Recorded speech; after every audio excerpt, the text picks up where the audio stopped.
twisting up the truth, this ain't new to me. Since the age of 22, I've been using it like it's fuel to level up, like it's champagne in my cup, like there's nothing interrupting my pursuit of dreams. There's a vision in my mind, it's consuming me. Take my confidence combined with opportunity, mix it up with unity, soon to be the greatest of my generation, Operation Victory. Fight or flight, we will stay, through the perils we dare not to stray. Spark the match, light the flame, out of luck, out of sight, dangerous, dynamite. Dynamite! Setting fire to the clouds at the speed of light, going up, not coming down, screaming. Superman's kryptonite, blowing up dynamite. Dynamite! Setting fire to the clouds at the speed of light, going up, not coming down, screaming. Superman's kryptonite, blowing up dynamite.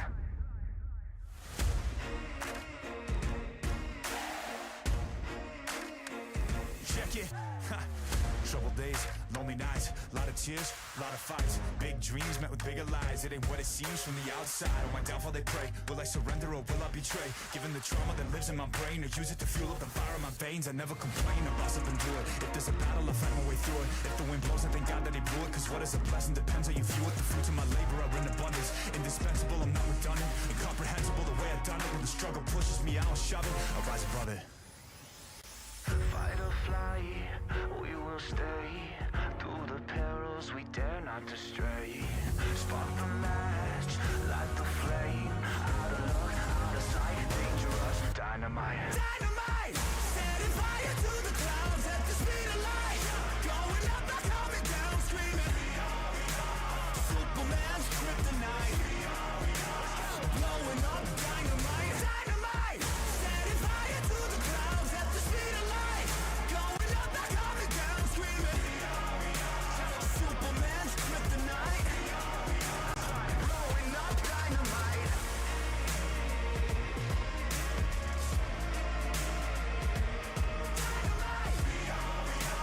Superman's kryptonite, blowing up dynamite. Dynamite!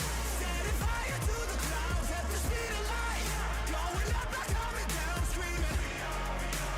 Superman's kryptonite, blowing up dynamite. Dynamite!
You ever wondered how a Hollywood movie is shot? On a Sony. You review it on a Sony. And how do you make that sound epic? You record it on a Sony. Lunch break on a Sony. So why wouldn't you watch it on a Bravia by Sony?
They wanna live for.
They wanna live for.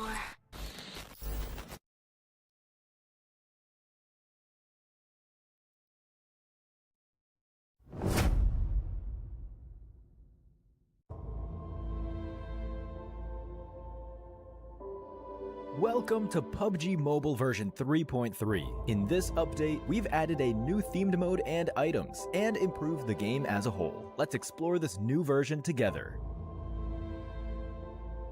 A giant kraken, giant underwater statues, a mysterious underwater palace. Welcome to PUBG Mobile's newest themed mode, Ocean Odyssey. In this new version, we've opened up a new kind of terrain and area, the Ocean Palace. Let's explore the new underwater world and combat together. The sea suppressor sustains an air pocket in the underwater Ocean Palace. You can walk around and fight within the air pocket just like on land, but once you cross its boundary, you'll be swimming underwater. To reach the Ocean Palace as quickly as possible, parachute directly to the ocean surface at the start of a match. You'll quickly submerge upon entering the water. Take advantage of the faster swim speed to get ahead in looting the palace. Don't worry if you're not the first to reach the Ocean Palace. There are hidden crates all around that are also full of supplies. Due to the abundant supplies, the Ocean Palace is sure to become a player hotspot rife with competition. Upon first entering the palace, you'll receive a special respawn card, so you can fight without worry in the Ocean Palace. You got this. Additionally, in the innermost part of the palace, there is a legendary trident. When you retrieve it, you'll obtain unique and powerful abilities, a special swimming animation, a swimming speed boost, and the ability to summon a powerful water spout. Make sure to get the trident and wield the power of Poseidon. It's worth mentioning that when the Ocean Palace's trident is retrieved, the Kraken will destroy the sea suppressor in a rage, flooding the Ocean Palace. Other than swimming back to land, you can also return quickly using the portal. Be careful and move fast. Besides the underwater Ocean Palace, there is another mysterious area on land, the Forsaken Ruins. The Forsaken Ruins also hold loads of supplies. Be sure to search for the switches in the Forsaken Ruins to open the passage to the Sea Treasury. The Sea Treasury is an underwater domain. Pass through an underwater cave to reach the entrance of the treasury. Light up the columns at the entrance to open the treasury door and obtain the hidden supplies within. There are also many water prisms scattered around the map. Approach them to open their barriers and obtain the rewards inside. In this new version, some airdrops have turned into a celestial sea treasure delivered by water column. Valuable supplies await you. In this Ocean Odyssey themed mode, we've added lots of new items. Let's take a look. First, we can use the Stingray core to summon the new vehicle, the Gleaming Stingray. This is an amphibious vehicle that can even fly at low altitude. Additionally, it can launch bubbles that can trap enemies inside. Next is the Water Orb Grenade. When thrown, it will form a huge water orb at the location of impact, engulfing players caught in the explosion. Players must swim to the edge of the water orb to escape. Enemies inside the water orb have reduced speed, while you and your teammates can dash inside the water orb. Besides the Water Orb Grenade, we also have the Water Orb Blaster. Use it to shoot a water orb that lasts a while. You can also quickly pull yourself into the orb and quickly transfer to other water orbs, or perform a second dash. What kind of creative feats will you pull off? Make sure to try it out in the new version. Finally, we have a new relocation item. The Whale Escape Pod can transfer an entire team to the play zone. You can also change its route or get off midway. With these items, you have plenty of tactical options. Following the arrival of the Ocean Odyssey themed mode, World of Wonder has also been updated with related devices. The Environment Control device has new overcast and underwater weather. We have also added the Defensive Tower device, allowing for tower defense gameplay. Use the Tower Defense gameplay template and add defensive tower devices to build your own levels. Additionally, we've updated a bunch of other World of Wonder content. For more details, keep an eye out for World of Wonder update videos. That's it for this overview of the new content available in Ocean Odyssey. The secrets of the ocean await your exploration. Winner, winner, chicken dinner. See you next time.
not much more left for these teams. They need to put up a good performance here and now, and they'll have their first chance. And then the push as well. And Stormwall are looking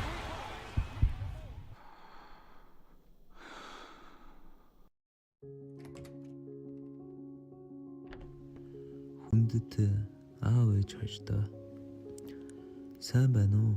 Хайртай аав ээж хоёртой энэхүү цахиа очих өдрийн мэндийг хүргэе.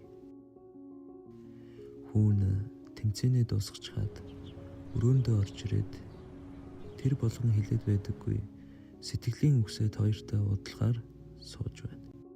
Энэ захидлыг уншиж байх хооронд чинь би аль хэдийн Риядад тэмцээндээ оролцож байх болов. 8хан настайгаас минь хүүдээ итгэж энэ өдрийг хүрсэнд талархаа таньшгүй билээ. Надад яагаад тэгж итгэж энэ олон жил зөвхөн өөрийн минь хүслээр явуулсан юм бол гэдгийг би мэдмээр байна.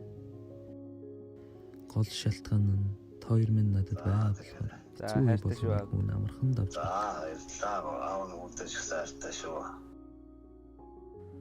За сайн байцгаана уу? Намайг Алтан гэрэл өвгтэй Бүрэн Баяр гэдэг.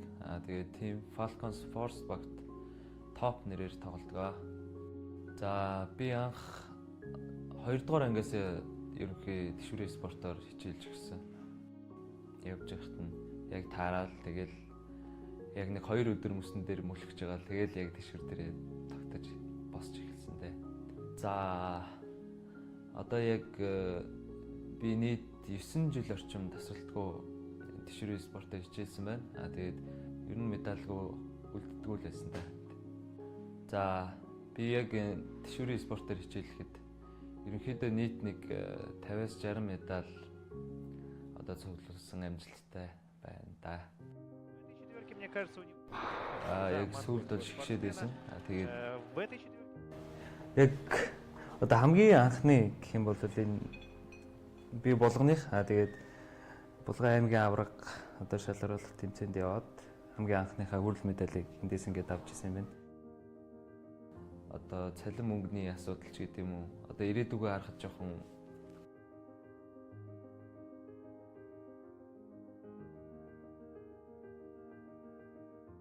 эхэлсэн. Тэгээд тэрүүгээр өөрийгөө болгоод ерөнхийдөө яваад эхэлчихээр ялцгүй л тэгээд ирээдүйтэй юм байна. Гэхдээ яг өмнө сонирхогч байхдаа бол тэгээ бас өөрийгөө ингээ мэрэгжлийн төвшөнд ингээ очиход ингээ боломжтой юм байна гэдгийг ерөнхийдөө харсан байсан. Тэгэл шууд шийдсэнтэй. Тэгээ багш маань ч гэсэн намайг дэмжиж одоо наадах руугаа ингээд орж байгаа юм бол эцсийн үзэрэй гэж хэлээд намайг явуулсан. Тэшүүрийн спортоо орхиж та хоёрыг эргэлзүүлсэн дуучлаарай. Тэр үед өвн хүсэл мөрөөдлөө л дагсан юм шүү. Тэр олон жил хүүтэн мөсөн дээр гулгаж болоход мэдээч тийм дуртай байгаагүй гэдгийг хүн мэднэ. Ээжээ хүн таныхаа хэлсэн үгсээс урам зориг авч ухаантай явах ёстой гэдгийг ойлгож амьдралд алдахгүй тулд хичээж яваа шүү. Та минь хэлсэн. Миний хүү хар багасаа л их мундаг хүү байсан гэж. Тийм болохоор л хүүдээ санаа зовлтгүй итгэдэг байсан баг. PUBG-гийн мэрэгжлийн тамирчин болохоос өмнө намайг яг юу хийгээд явааг ойлгохгүй л байсан. Тэр үед санаагийн зовоож байсан дуучлаарай хүүгээ. Хүсэл мөрөөдөл минь хэтэрхий том байсан учраас та хоёртой яг яаж ойлгуулахаа сайн мэдэхгүй л байсан. Монгол тэмцээн биш, гадагшаа өөр улсын багуудтай тэмцээнд орж авраг болж e-спорт гэдэг зүйлийг ойлгуулахыг хүссэн. За миний аав бол одоо тээвэрчин хүн. Тэгээд насаараа одоо том дэрэг барьж байгаа тийм хүн байдаг. Тэгээ миний хувьд миний аав бол угаасаа тэгээд үгээр хэлж одоо ингээд юмар барихгүй тийм хэмжээний л ерөнхийдөө одоо насаараа одоо ингээд том тэрэг бариад явдаг жолооч хүн байгаа. Тэгээд одоо энэ амьдралыг те одоо ингээд хоёр хүүгээ ингээд юугаарч дутаахгүй одоо ингээд өсгсөнд хоёр хүн ингээ маш их баярлж явдаг. Тэгээд цаг заваа ингээл ажилдаа зориулаад ингээл бүх зүйлээ зориулсан. Одоо тэгээд аав ээжээрээ ингээд амар их амраасаа гэж үздэг байхгүй. Тэгээд анхандаа ааваас айсандаа ээжээс гуйдаг байсан. Ээжээ намайг аргалаарай гэж хэлээд бэлтгэлийн байр руу очиж багийнхантайгаа бэлтгэлээ хийдэг байсан. Тэгээд эцэст нь анхныхаа Азийн авраг болж маш их баярлсан. Одоо л аав ээжтэй харуулъя. Одоо л хүүгээ юу хийж явааг ойлгосоо гэж хүссэн. Гэр бүл ойлгож дэмжихгүй бол угаасаа амжилт олоход хэцүү. Тэр цагаас эхлэж хүүгээ дэмжсэнд бас ойлгосонд талархаж явдаг шүү. Анх Азийн авраг болж байсан бол одоо нийт 7 удаа Азийн авраг болжээ. Бас цөмгүй олон удаа шилдэг тоглогч болсон байна. Хамгийн хэцүү үе дэлхийн аврагын цамыг атгаад алдах байсан.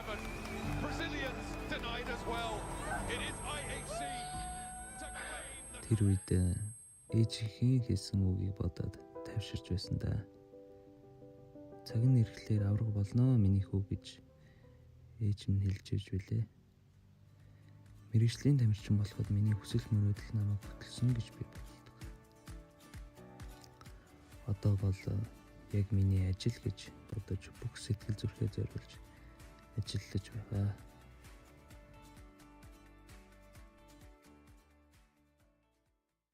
Нэг хотод ойрхон байж л гэртээ очиж аав ээжтэй үнсүүлж чамжихгүй. Хүүн одоо нөгөө яриад байсан том тэмцээндээ явах гэж байна. Тэгээд хүүдээ захиж хэлэх юм байна уу гэд. Тэгээд амжилттай оролцоод Монголын нэрийг дуусгаад ажил наалаастай сайн. Тэгээд амжилт гаргаад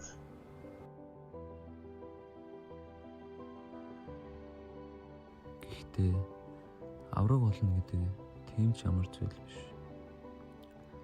Хоёрыгаа хүүгээ ойлгож байгаа гэж найдаж байна. Надад шантрах олон үе байсан.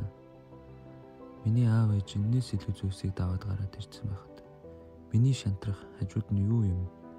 Би заавал дэлхийн авраг болж аав ээжийнхээ ачийг хариулна гэж хүн дотор байн бодож явдаг юм шүү. Спортын төрлөөс олоод дахиад шинээр эхлэхэд хүүгээ дахиад нэг юм дуулгана гэж итгэл найдвар өгсөн. Хайртай аав ээжтэй маш их баярлалаа. Би одоо тэмцээндээ явах гэж байна. Багийн найзууд бодлох экшн IC нүрзэд нартай. Бас сенатор ах маань бидэнд дасгалжуулагч хийхээс гадна төрсөн ах шиг байж хүн ямар байх ёстойг зааж зөвлөж үргэлж тулж түшиж хажууд хамт байдагт ахта маш их баярлалаа гэж хэлмээр байна. Аваа ээжээ хүн авраг болохын төлөө бүхнээ зориулнаа. Зориг мөрөөдлөөс хизээж урууж чадахгүй. Бас хизээж бууж өгөхгүй. Удахгүй авраг болоод аав ээжигээ сайхан амраанаа хүн. Надад та хоёроос хүсэх ганц л зүйл. Өөрсдийнхөө эрүүл мэндийг сайтар бодож, үр хүүхдүүдтэйгээ илүү олон жил хамт амьдраасай гэж чин сэтгэлээсээ хүсэж байна. Хүндэтгэсэн хүү бүрэн баяр гэсэн.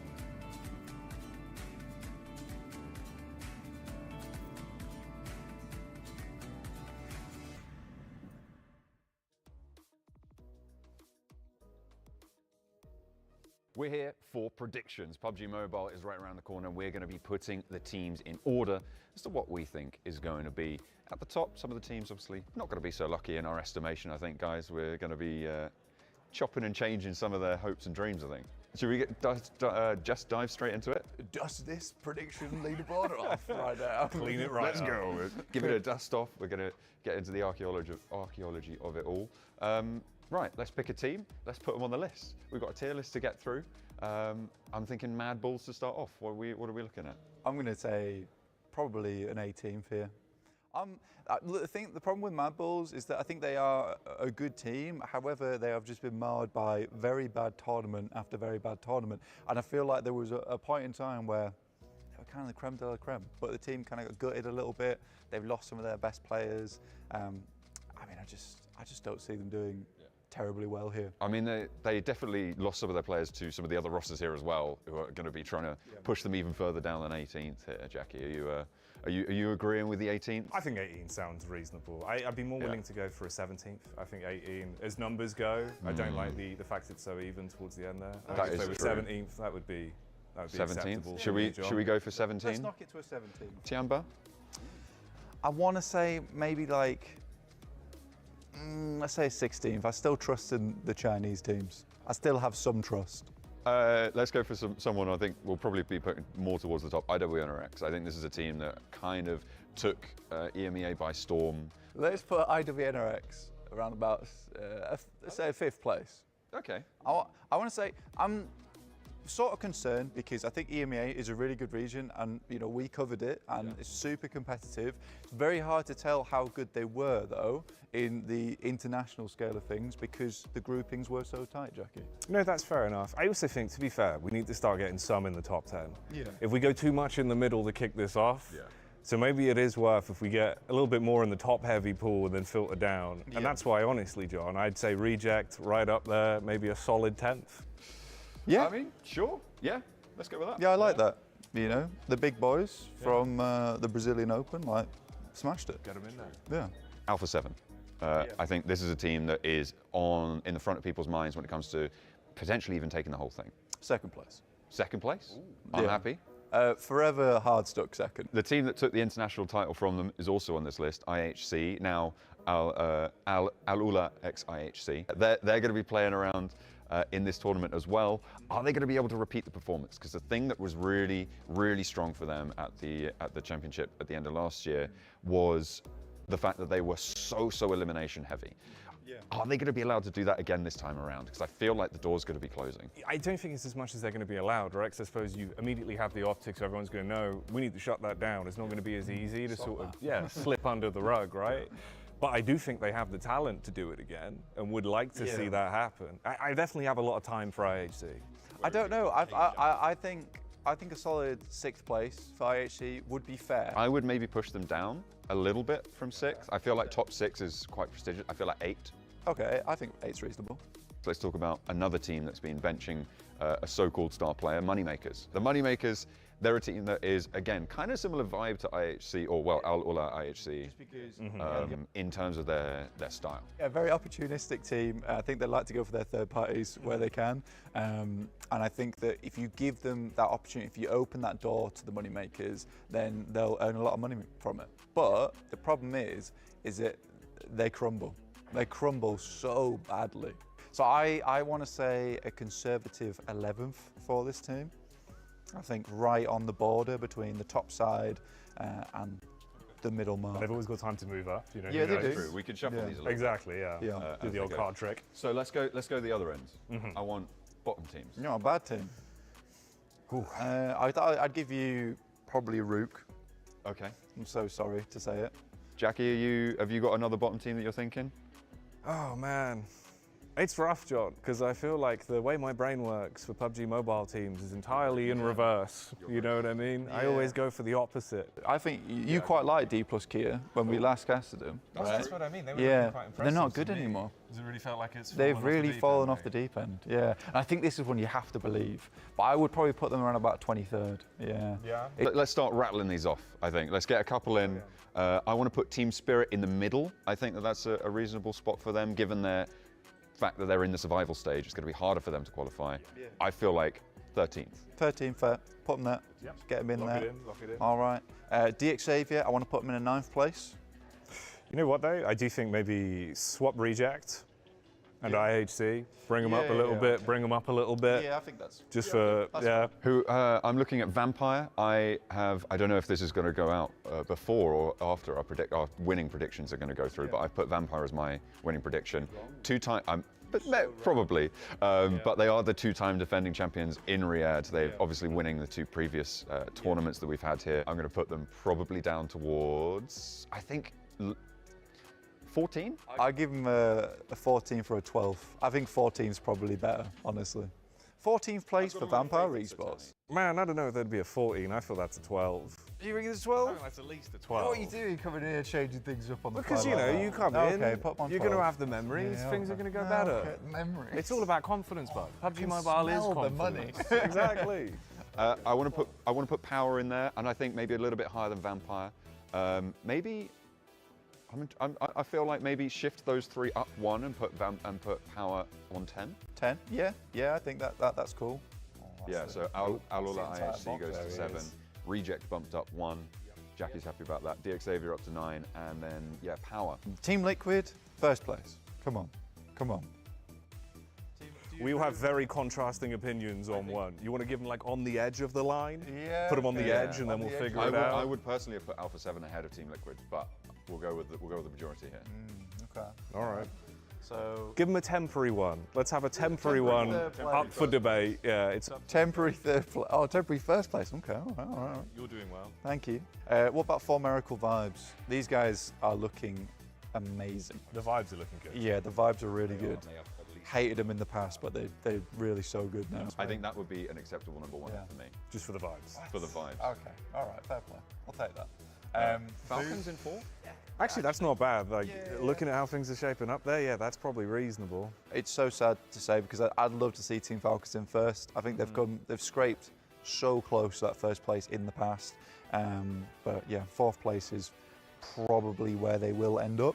Besiktas Black, I was sort of bemused that they made it in. Yeah. And they did well in that finals, but I don't think that they're going to continue that. So I'm going to drop them in a cool 20th. Jukes did want Brute Force in there. And I must say, we had a quick conversation about it in terms of where he thinks they're going to place John. This is why that 1 spot is so hard to contest. He thinks Brute Force are going to take it. I give them a 6. So, yeah, I think we need them at least in that top spot. 6 is open, that seems reasonable. Jukes will be happy. Yeah. I think Reject up to 7th place though. Yeah, switch that. So Reject go up 1. Yeah. They should move up a little bit more. What are you thinking about Team Pandem, Jackie? I think it's more 19th. Yeah. Yeah, that's a big jump down, but I have to be realistic, and 19th is... Inco not breaking into the top 10 right now because there's no slots. Do we want to put them in 14th, or do we want to... I would put them maybe ahead of Vampire and Team Spirit. I dropped Vampire down to 14th, and I would put Inco in 12th. Okay. Twisted Minds, man. Twisted Minds 21st. That's what I wanted. There you go. Actually, we maybe move Reject up 1. And then put them... And then Kagasaka maybe down in 18th. Yeah. That works. So yeah, Reject take Brute Force, they're up to 6. Brute Force 7th, and then Kag. Yeah, what were you, 18th? You can't talk about Kagasaka without talking about Reject. No. Yeah. So, which is why we put them up 1, I think. Yeah. Simultaneous in my mind. Yeah, exactly. 2 sides of a coin. Alliance 15th. Quite like Alliance in 15th place. Boom Esports 22nd. I'll put 22nd. We've been really cruel to Rook right now because they're just alone in 28th and no one's near them. Oh dear. Give them a 24. Yeah, bring them up to 24, and then bring Reject up. So we think those are the bottom 4? Oh yeah. Right? Yeah, I think Reject up to 5th. Reject 5th. IWNRX down to 6th. Yeah. So yeah, swap those 2. Yeah. DRX about 25th. I'm interested about TJB, I think. Okay. I feel like bottom 3 team? Bit of a question mark in my mind. Bit of a question mark. Maybe Team Pandem down, Yeah. TJB up. I think so. It's a kind of a cruel one. Maybe Boom Esports 27th, Team Pandem 22nd. It's difficult to like slot a team in. TJB 19th. Yes. Yeah, TJB 19th. Bang. And then, woo. Right, what do we think? Maybe Reject up to 4th from Falcons? Yeah, I think Reject up to 4th. So Reject from 5th to 4th. Yeah. I think maybe up to 3rd. You reckon a 3rd? Wow, a double jump. Okay. Yeah, that seems unfair to Team Liquid. But yeah, that's fair. That's fair. Yeah, okay. Oh, that works. Yeah, I mean, can't really talk about Team 3 Reject. teams moving around the leaderboard without talking about Reject. No, you got to talk about Reject. All right, so 2 left. Let's put Talon in 26th. Straight in. And then let's put Bro Team in 28th. Okay. Okay, I'm kind of happy with that. I think that's perfect. I think it is. I think we've earned that. I think this is a souffle that's come up perfectly risen. Yeah. Well, we have to wait and find out. That's for the tournament to decide. Here's our rankings. Do you agree? Get in the comments. We'll pass it back over to the show.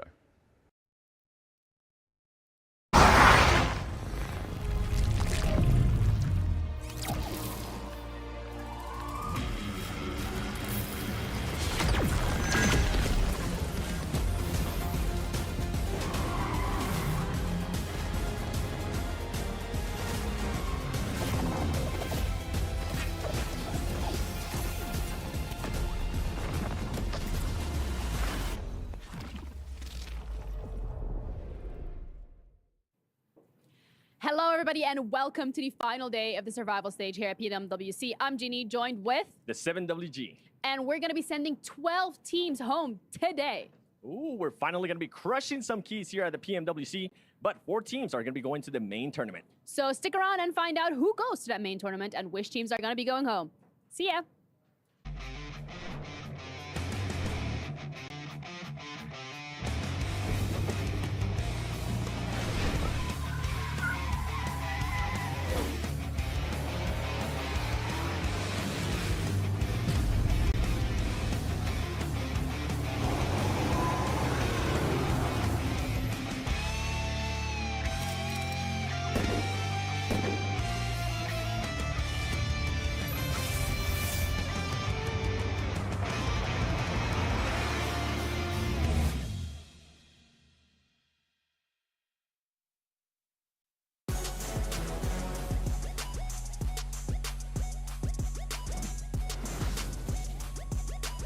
What's going on, everyone? We got Maximin, we got Severals Gaming, and we got Flexaurus behind me for the PUBG Mobile World Cup 2024. Don't worry, guys. I'm going to stay here this entire time, and your knees are eventually going to break, just like some of these hopes for some of these teams today, considering, as you heard before the cold open, I told you I'm staying here the whole time. 12 teams, unfortunately, won't be advancing further on. Yeah, well, Kalaris, if he just trained his quads as much as he trained his biceps, maybe he could have held that squat a little bit longer. But we are here for another day of PUBG Mobile action, and it's the final day of the survival stage, Maxman. Yep, and a very unexpected first day too, happening yesterday, right? A lot of teams that were at the bottom in the group stage, rising towards the top here in the survival stage. And this tournament has been the tournament of unexpected, it feels like. And who's going to be in the top 4? Except for IWNRX, I don't know. It's like almost what you've been saying from the beginning, Kalaris. Well, I mean, we don't know who's going to be winning. That was me, right? No. I think he said it, no. I think he said it. Well, backstage, I brought up the idea, and Jason was like, that's a good idea. Dude, And then he's tried to pass it off as his own. Unreal. Okay, we're going to make someone cry here on the stage today. It might be me. Let's take a look at our daily winners from yesterday. If you missed out on the action, you can see who won these matches. But it tells a very interesting story for us. 2 wins for IWNRX, 2 wins for Kagasaka, 1 win for DRX, and a win for Twisted Minds. And now you're out there probably watching this if you missed yesterday and you're like, are we sure that these teams won? Yeah. Yeah, we're sure. And the leaderboards right now are wild. It's weird. It's a weird one. I'm not going to lie, CAG Osaka, didn't really expect them to pop off the way they did, right? No, one really stronger angle, one Miramar on top of the mountain, just sniping down everyone. It's a great time over there. So the thing is, it could still be completely different who's going to be in the top 4, right? So sure, they had a great day. You still have 6 more matches. If they do, a D plus Kia, downhill. Yeah. I'm not expecting that too much, though, right? I feel like, of course, IWNRX, almost certainly safe, 99.9% chance here. Kagasaka, I feel like we're at the 90% mark for them, right? I don't think they're going to have a D plus Kia scenario. Yeah. I think all Kagasaka needs to do now is sit in a compound, sit pretty, sit happy, and they're going to be into the main event. Do what they did during group stages, but just maybe fight a little bit more, right? That was the biggest question mark with them and also DRX. There were teams that were actually willing to fight, and it was a big surprise yesterday when we're like, okay, wait, Kagasaka, two chicken dinners? Okay. I did actually hear, I talked to them on the way down the elevator, and they said if Kalaris gives us another flex on air, I think we're going to make it into the event. But don't worry, you don't need to see our reaction about his giant muscles. We're going to take a look at the players' reactions from yesterday's matches with Pepsi. Take it off. Chill.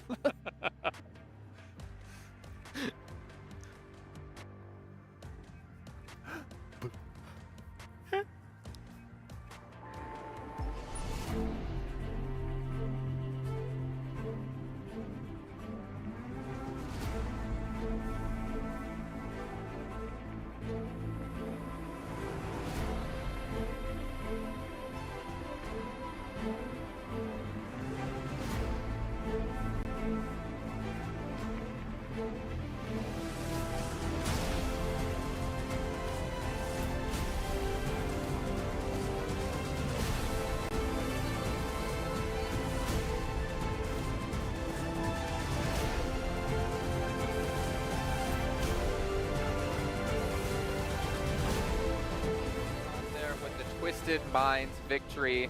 Anything's off there with a Twisted Minds victory. I have no idea if you heard it the first time, but it was so nice. I had to say it twice because that got them so much farther up in the leaderboards and got them within reach. Well, maybe not 7's height kind of reach. 4, our top 4. He's trying. I'm trying. No, I'm not. What do you mean I'm trying? I can't get any taller. Do you get put in like one of those like baby seats at restaurants, you know? Nah, but I do like the boost, though. It makes me feel a little bit higher. Oh. Well, speaking of boosts, IWNRX, they had one yesterday with 2 chicken dinners and 73 points for themselves. As you guys mentioned, relatively, 99.999 remaining, of course, percent chance that they are safe. Kagasaka getting close to that. But as I mentioned, Twisted Minds, 38 points. They got a massive boost. I think it was 23 points in their last match to get up to 5th place. Yeah, really good position too, right? Playing in the center of the circle, going on top of the bridge there in the coal mine finish. Really unexpected. You don't see those circles happening too often, but you, Kalaris, are talking about their high ground position, right? Yep. He's always the one that's talking about the stuff. It's always me. It's weird. They just get so much information, going for the spray downs, reducing the amount of players remaining at that point, and it's pretty much an easy win, but they played it to their advantage. They had the terrain advantage and just made sure to get as many eliminations as possible. It's an unconventional circle, and they played it in what you would actually consider to be technically the most conventional way. Because why do I say that? Well, for all the teams caught in the kind of industrial area, you can't move. You have to wait and see how the circle's going to end up folding towards you and trying to see if you can kind of wiggle your way through. But for Twisted Minds, they had the pick of the litter on any target that they want to take. Good for them.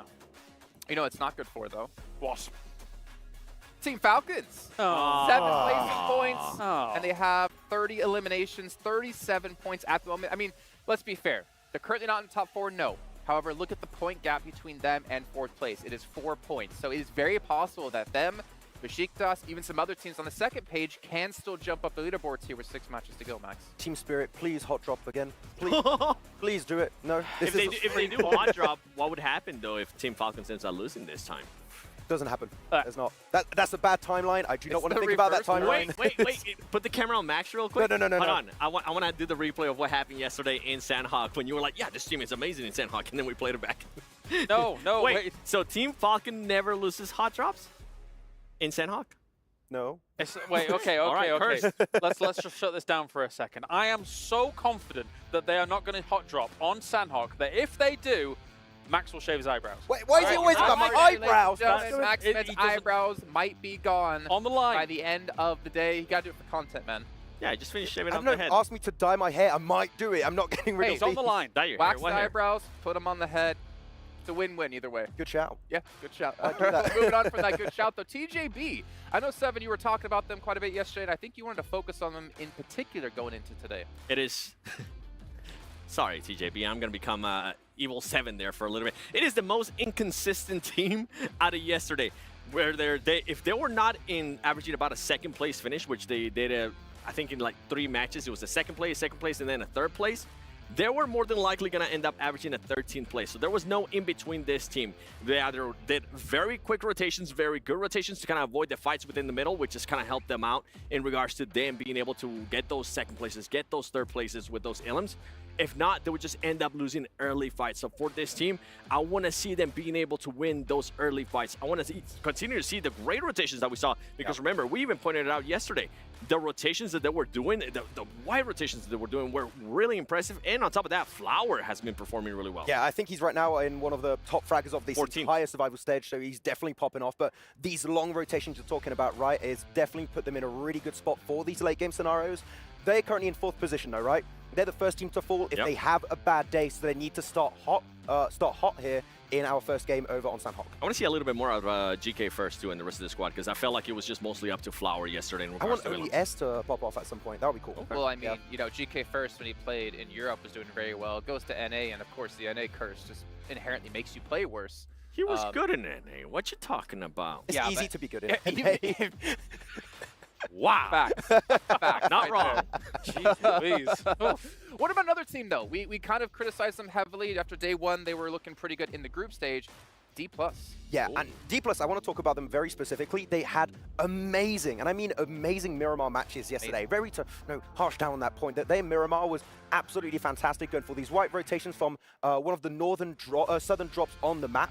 You know, for these wide wraps onto the cliffside. Yeah. I like what they were doing there. I want to see them bring this kind of success over onto Erangel. Miramar alone is not going to cut it. You know, it's interesting because I've gone back the evenings and watched how D+ has been playing these games. And I do think, actually, yes, on Miramar, as you say, much more kind of success found there compared to Erangel. I think it lends itself to more traditional PUBG Mobile play. Like, it feels like the shotgun meta doesn't really favor them too much. And obviously we're seeing a lot of S12Ks and DBSs and things like that. Whereas when they've got these more long-range fights where they're kind of transitioning, taking fights with people who are 300 meters away as opposed to 150, 100 meters away, I feel like that's where they can thrive. Because they were making great transitions from Partona all the way into these circles, which were very similar to one another yesterday. And they were finding good success in those long-range fights. But maybe we need to see more of that on Erangel. Just Erangel. Really, if they do that on Erangel, I'm telling you, top 4 possible. That's the thing that we saw to them, right? Between day 1 in group stages, they were just pretty much being given the circles, and they really weren't doing anything out of that. But this time, yesterday, we actually saw them being able to do something when they weren't given the circle. That's why I was saying I wanted them to be tested and see them adapt to bad circles, which they did. So now, finally, this is looking good. Get tested! Stop it! Stop it! Stop it, Marks! What accent was that? I don't know. I don't know. I mean, we really can't do accents whatsoever. Well, you know what? Who can do accents? I've heard who can do some amazing British accents. It's our commentators, actually. We've got Jackie, we've got Blank to be joining us here. What? I mean, the they Brits are doing British accents. They are. Yeah. Gentlemen, do it. Hello. Looking great today. Looking fantastic. It's our final day of survival stage. Let's hear a hot take from you guys. I want to see a fanny pack. Oh, man. A hot take? We always keep it hot, Jason. And you're right, we're actually Australian. We just do the English bit for a laugh, don't we, Blank? It's just funny, really. We're actually from down under, 100%. But some teams are down under on the leaderboards. They need to bring things up just a little bit here in this tournament. You got Team Spirit sat right down towards the bottom. I don't think they're making it. But there's a lot of teams towards the top that have that chance. But CAG Osaka, man, did not expect that from yesterday, and IWNRX just bullying the lobby. Oh yeah, you had Tongjia Bao making everyone bow down as well. It's very exciting to watch. I'm just looking forward to it, Jason. Survival stage is closing today. That fanny pack is so awesome from Jackie. Yeah, but gentlemen, I don't think they noticed that Kitsune is right behind them, and I don't think they're going to make it off the survival stage into the caster booth, because he was looking at them when they said they don't think Team Secret or Team Spirit are going to be making it. Did they say hot drop? Well, Maybe. they've brought Falcons, we're coming for you. Well, it's very nice. Yeah, very nice. Yeah. You know what's also very nice? What's that? Our team in first place, who had a massive turnaround from group stage to yesterday. IWNRX, I don't know what they did from their day off, but honestly, it is not easy to pull that kind of switch around. And honestly, it kind of worries me to see a team be able to play that hot and that cold. Yeah, coming in so much so that those dogs were taking pictures of them. That was unbelievable. They had cameras and everything ready to go. But IWNRX, I really like how they were able to perform yesterday. Obviously, I think that what we expected of guys like Z-Wolf, and again, even in Miramar, we got to see the Mini 14s coming out and absolutely blasting with them. Bring me more Mini 14s. I want more DMRs on the battlefield. Maybe on Erangel one day.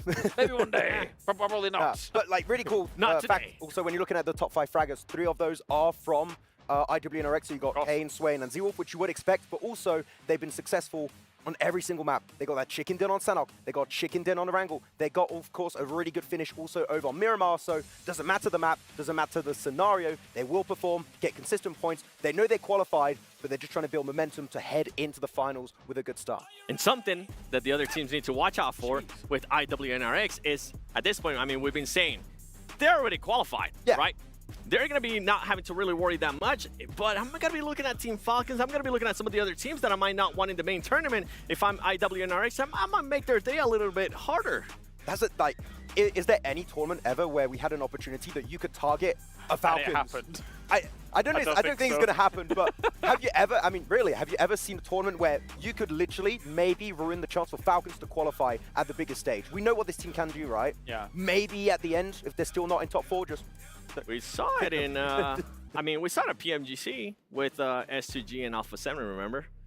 S2G started targeting Alpha 7 because they just didn't want Alpha 7 to win in their home country. If you've got an opportunity against some of the very biggest teams that are having a bit of a hard time, it is worth it if you know you're qualified. Yeah. Oh, you know, it's also worth it for you guys to head over to stcplay.gg and get your predictions in for the event in general. You heard obviously us talk about the teams, maybe do a little bit different in our predictions and keep us happy here. But speaking of happy, we got 20 seconds to go here. 7 in 10 seconds or less. What's your hot take on the day? Inco Gaming is going to qualify. Just kidding. It's a bit that we're doing, guys. Is it? I don't They're know. not going to qualify. They're not going to. No. But it is time to head down to the stage. Let's kick off our final day of the survival stage. Cut it. Yeah, sorry.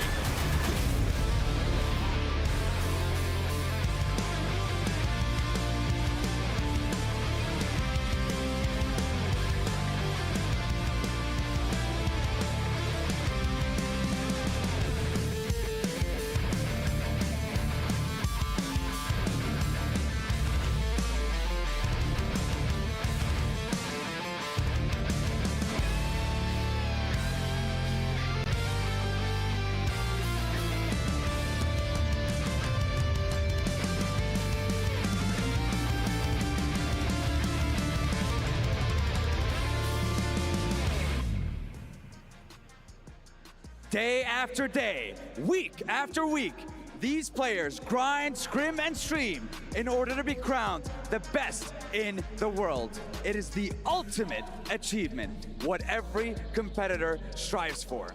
And for today's games, for today's survival stage, 12 of those teams will end their journey. Yes, indeed. Just 6 maps remain in our survival stage. 6 maps to prove that you have what it takes. 6 maps to stay in the race for the trophy. My name is Barney Banks and I am your host alongside Sandstorm. And welcome to the PUBG Mobile World Cup at the Esports World Cup. This stage of competition could not have a more fitting title, because today is about one thing and one thing only: survival. Who will survive and who will make it to the main tournament? Because the teams coming in today, most of them will have a target on their back. Can they handle the pressure? Ooh, can they handle it indeed? Rest assured that every single player here believes that they can be champion, but today is the most important day of competition that we've had so far in order for them to make that happen. So, with that being said, it's time to introduce our teams to the STC Arena for the final day of the survival stage. Starting off with Brute Force. D plus Kia. Istanbul Wildcats next, Ruya. CAG Osaka. Team Falcons. Inco Gaming.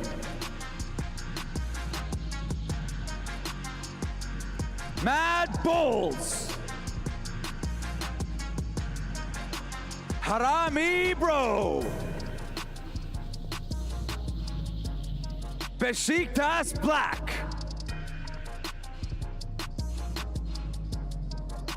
DRX. TJB Esports. Money Makers. Team Rook. Team Pandem.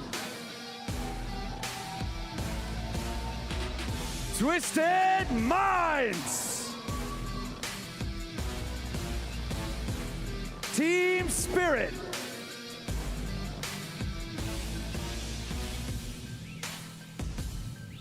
These teams have traveled all across the globe to be here, fought tooth and nail to stay here. But only 4 teams can join us in the main tournament. Who will rise and who will fall? That's right. They've had 24 hours to make adjustments, and now it is time to bring it home. Ladies and gentlemen, it's time to find our final 4. Casters, over to you.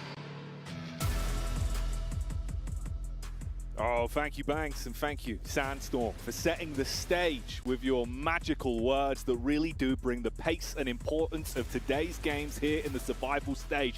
Day 2, Blank. This is where Giants will make their leap into the games that are yet to come. And then we have to say goodbye to everyone else that fails to make it to the bar.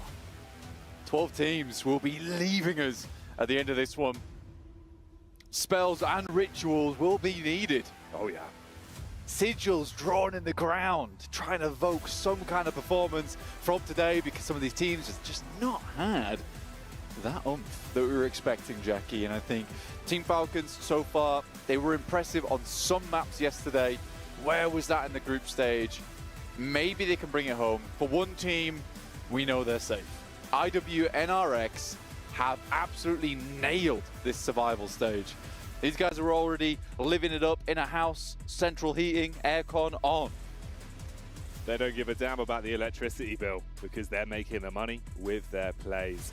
And honestly, mate, I think there's still more to be said for them. I think with how they've been playing, how they've been bullying the lobby, which is the word that I think really is underlined, right? Because they came out swinging. Sure, group stage was one thing. Maybe they didn't look like they put their best foot forward. They weren't playing with the pace, weren't playing with confidence. But you cannot take away how damn good they have looked on the stage just over the course of yesterday. It felt like they were always in the forefront. It was only the final game where it looked like they even went down towards the starting moments. Yeah, I mean, for IWNRX, there was just not a single game that really seemed that bad. There was games where it felt like they were having fun. This is not the stage for fun, Jackie. This is the stage for really high-octane performance and moments, but it just felt like they were in Longhouse, fighting against 3 teams. They kept trying to come in. They kept telling them, no, we don't take any kind of knockers on doors here. And they just sent them back, and it was great. It was really good to see.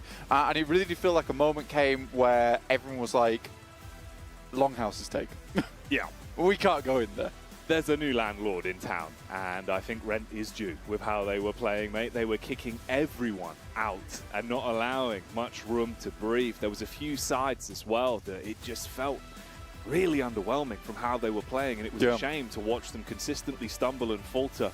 You know who we're talking about. It kind of feels rough to bring it up again and again, but it's a big focal point. If you know, you know. Yeah, if you know, you know. Viewers, you'll be aware with those eagle eyes. Yeah, absolutely. I do think that some of these boys are a little bit more eager to get into it than others. Brute Force, I think that they rallied around Freezer yesterday. Yeah. So proud of that guy on that team, honestly. From what was a rookie startup towards the beginning of the year into PMWC, sort of carrying a lot of these engagements, Freezer has a long road ahead of him, and it's going to be a successful one, I can guarantee that. The optics for that man's career look fantastic, especially with how he's playing now. You know, these benchmark games where he's able to pull ahead of the pack kind of just makes you think if everyone else could fall in line, if they can pass the baton a little bit, the level of lethality they could have, yeah, that could be through the roof. And the roof's pretty high. I don't know if you've seen, Blank, the SDC Arena, that's a tall roof. I mean, I've been exclusively looking forward. Today, I looked up and I was surprised at the magnitude of the arena. The sheer stance of it. The sheer stance of it was intimidating, yet also awe-inspiring. Well, there you go. That's what they've got to go through. All of these players on that grand stage. If you look up, you better not be afraid of heights, even though that would be looking down. But in this instance, you might be afraid of verticality in general. That's why they call it heights. Verticaligo. Other fears are available, of course. What, the sky? What is that? It's a roof. I hate it. Really bad let's fear, let's bring that down a notch. Yeah, you'd have to live like in Hobbiton, wouldn't you? Yeah. That's all you could live in. God, it'd be rough. The Bouncing Shire your head would off be fine. the, Anything that's else what I'm probably saying. a bit much. Hobbiton. The Shire. Yeah. I knew what you were going for. Yeah. You know, you knew what I was saying. Yeah. The beacons are lit. Because the stage calls for our games. And And PUBG Mobile will answer. It's crying out for it. You can see it's going to be a good day here at the survival stage. EWC calls for aid, specifically in the caster room. That's where you want these games started. We're getting for it. We want to go. We're ready. Oh yeah, we are, mate. We got the gas on standby. You know, we brought the fuel cans in. We're going to top ourselves up over the course of the day when it deserves it. But we'll ease into it. Unfortunately for these teams, you don't really have that benefit. You can't kind of take your time, have a bit of a jovial start to the day. Look, man, the pool's too cold. You get in. That's just the way. That's the only way about it. You can't dip your toe in, be like, ooh, a bit cold. You just got to jump right in. And that's actually good life advice for anyone out there as well. That is the best way to do it. Don't go slow, because then you get the cold shock the whole way up. You're like, oh, I don't really want to go to the pool. And then you're going to sit on the side of the pool. You're going to look like a weirdo. Yeah. All right. You'll look silly. Everyone People else is swimming. Everyone's swimming. Go swim. Get in. Just get in. Have a swim. See, remember that. You can be cool.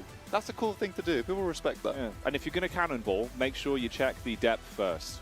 Yeah, that is actually a big one. Yeah, that's I've important. cracked my knees before doing that. That's not good. No. Are they okay? Yeah, they were. I mean, they hurt when I did it. Yeah. Now they're fine. All right, well, that's good. Yeah. Strong knees. Yeah, and then I was just breaststroking it around. Just swimming off. Yeah. Like, And I was like, I'm going to do some doggy paddle, guys. I'm fine. Yeah. Just basically what Team Spirit did yesterday. Just doggy paddling, they cracked treading water. They cracked the knees are gone. The knees are gone. They've got no legs. No. Yeah, we need immediate assistance for them. Hopefully, man, there's a little bit more to be said for them today, even just for the mentality for yourselves, because there's other squads that have really been ramping up the pace. One of them's name is on your screen right now, CAG Osaka. And boy, did they bring the furious fist to the gameplay with how they were delivering on some of those chicken dinners. But it looks smooth in a few moments. The prioritization of fights, even when they're thrown sort of into a Hell in the Cell style moment, right? You've got two teams either side of them. Their brains were just working quicker. They knew how to make the snap-second decisions. And we know how to get you set up for today's games. And that's going to be, of course, with the GT20 Pro Blank. Of course, apply the rest with the best on the GT20 Pro. You're looking at 144 hertz gameplay. Ooh. You can see everything. Someone zooms past you. You've seen it. You've seen it. You can spray that down if you wanted to. Yeah, they're not getting away. Max that response time, man. Bezel-less. They based it on the way Maxman's brain processes information about professional PUBG Mobile. They studied him for months. They got it was one of the first brain scans they've ever done, where they got the entirety of the consciousness. Maxman's consciousness is in the GT20 Pro. It literally is. They said to him, gives you tips. We're going to put you in, you'll be like an AI. Yeah, but just pretend you're not Maxman. No, you actually, every time you use the phone, it rings Maxman. Hello, this is Max. Yeah, that's a good alarm. Wake up at 9 a.m. Bye-bye. You get a lot of missed calls on it from AI. He's struggling. He's had to buy 70,000 phones. It's because he's talking to another customer. Yeah, he'll get to you as soon as he can. Maxman is always on the line when you need him. And it's good to have him back in the studio. It's good to have day 2 of the survival stage kicking off here. So let's join each other in collectively saying, thank you, Max. Today's going to be a good day of games. That it is. And on the line is not only just that, but also whether you get into that main tournament. Oh, yeah. Where you can play for a chance at lifting that gorgeous trophy on the stage. But you got to get through these games first, guys. Top 4 will be heading through. As it stands currently, IWNRX sat in our first place position. 73 points, chilling, cooling, by the pool. CAG Osaka, 57. And we drop down to 48 and 41 for TJB. This is where it gets scary. It's 2 teams tied out at 37 points, and Falcons as well as DRX. Twisted Minds with that mega game they had at the end of the day have shot themselves up to 38 points. Can TJB and Brute Force remain in? That's the question. It's a big question mark. And like you say, man, Twisted Minds, it felt like they were right up Struggle Street. They couldn't get off the bus. They couldn't find their way to their hotel. But in the end, they did. That last game, if you missed it, the verticality, the way they were playing, the movement into the actual connection on the shots on the drop down, that was taking down Spirit and TJB to finish off what was a really explosive game yesterday. Yeah, it was killer. I loved it so much. And I think that Twisted Minds were thinking with their heads switched on in that situation. It was a case of where do we go next and how do we play that one out? I think Team Spirit just has a bit of an unfortunate slip-up. Let's call it that. Towards the end there. I think that realistically should have been a good play. I think I was seeing people talking about why did Kitsune go for the heal. Man, I don't think he expected the scenario that came through from Twisted Minds. They sort of outplayed him a little bit. Brute Force, not great stats from yesterday. 2 elims on Sandhawk. On the other hand, you got IWNRX coming through with the 12 elim game they had yesterday and the chicken dinner. They were doing very well in the jungle. And again, on a spicy map like this, that's where they thrived. And it's kind of what started off their day, right? And I think that a lot of times for a team like IWNRX, they feel momentum-based. So I do think that win on Sandhawk was sort of a big deal to them. You'd imagine so. You definitely imagine so. Gave them that upwards draft. They kept on running with it. With 73 points being sat already in the backpack. Man, you're good. You're pretty good right now. They really are living it large, so we'll see how that goes for them. Potentially, they can try and pick and choose who actually makes it through in the first few games here as well, in terms of that shift with the points into the top 4. If you see him take down a TJB, if Brute Force get overwhelmed, there's always room for spicy fights. So we'll keep you clued in with which ones are important for Twisted Minds as well, bud. Can they carry on from where they left off yesterday? First knock comes through as Rook take a heavy hit from TJB. That's big news for TJB, but it is coming backwards onto GK first as he falls. The rest of the team's rocking up towards the compound. There is a knock that's on board, but a quick finish there. First elimination found by Tulika, of all people. Uh-oh. Okay, so Tongji Bao, they see an opportunity to get stuck in early and want to farm some points, but they leave themselves exposed in the rear to Madballs. Madballs making the best of this opportunity. That's huge gameplay so far. You get the stab onto TJB. You continue to assault now on the Rook as well. Twisted Minds lurking in as the third party waiting in the wings as well. Meanwhile, CAG suffering heavy losses as they get dove onto. That's just the duo left for our number 2 squad. Yeah, Moneymaker's been able to extract a couple of points from that engagement. That's very nice for them. Madballs up to 3 elims. I think they stole a lot from this one. IWNRX also were able to get a cheeky point. Feels like Rook Esports just torn apart between several of the pack animals in this lobby. Down just 2 players now. Brute Force still with 4. Up towards Cow. This is a pretty typical position for them. And I think they have won a lot of games from up in that side of the map. They're even taking control of Mong Knight. Nice position to play in. I think the worrisome thing that happens for Brute Force is sometimes they leave Cow when really they should have just stayed there. I can kind of respect it a lot of times because they want to get more control of the lobby, but with the amount of teams that will just make that switch back over from the northwest side, you kind of can't go for something like that. This is a nice spray down. Got 2 of them immediately picked up by the team surrounding. That was where they thought maybe they had a bit of an edge to the fight. That initial engagement between Rook and TJB. It's all got wrong. Yeah, we saw how that one panned out. Not pretty. It's like a souffle that has a loud noise going off and it's just gone deflated. I imagine that's how Rook feels right now. Nice rotate actually from Team Spirit. I like that. Sending up towards the northwest side and Tapmock, which is nice to see. I think that for Team Spirit, a lot of their problems in the past when Kitsune was playing with Gladiators was just a refusal, really, to actually move out over towards that northeast side nice and early. So this is good. This is really, really good. I'm a big fan. No, it's nice to see, mate. DRX as well. You'd hope they'd have that form from yesterday, bro. If they can try and keep that going, have some cheeky maneuvers, maybe they can peel ahead. You know, it's not much of a difference, like we were talking about, right? 37 points, mirror matchup for them and Falcons. Only 1 point ahead for the Twisted Minds. The worst scrambling everyone, making them look smooth with the plays they were making yesterday. It's all about consistency, though, Blank. You need to keep putting up those points. I think Kale was saying at the end of the day yesterday, it's sort of an interesting thing to say. Yeah. Because it's Kale. He always comes out with the interesting stuff. And he's an interesting human. He is, yeah. Yeah, he is, really. But he was saying that it's still technically not over for some of these teams down towards the bottom of the lobby. And I would be inclined to agree with them. But it does require you to make that performance happen early in the day. Yes. So for any team down towards the bottom side of this lobby, they need to get themselves into a fighting position on this game and also hope some of the teams towards the top don't have themselves a good game either. Here's our shift on the circle over towards that eastern side. If we take a look at what's going on right now, you've got CAG Osaka currently in boot camp trying to hold out some of these teams as Inko tries to flow around that south side. And there's definitely an opportunity there for them, but I always find this quite a difficult position on the map to play. But yeah, a lot of these teams on the north have pretty simple rotations to go for. Madballs on the move then. The balls that are on parade, will they be seeing red? Or will they be left down in the dirt? It's D plus Kia. One man lurking behind the geometry. Potentially a bit of room to find some chip damage, but he's going to know they're all there. Doesn't want to overcommit. Of course, you are just a solo. That output, that firepower is more reliant on your timing, and that's a good one to take the first hit. Zerich going to buckle. If he could actually prioritize this somewhat, there could be a few more stabs, but the problem is they've got close grouping. They can go for the pickup onto Zerich when they feel comfortable. Fleek's going to make that move now. I think for Madballs here, they really just need to keep pushing because 25 points is not actually bad at this stage of the game with 3 elims to start the day off. It's really quite a good result for the squad. They're going to keep pushing as much as they can.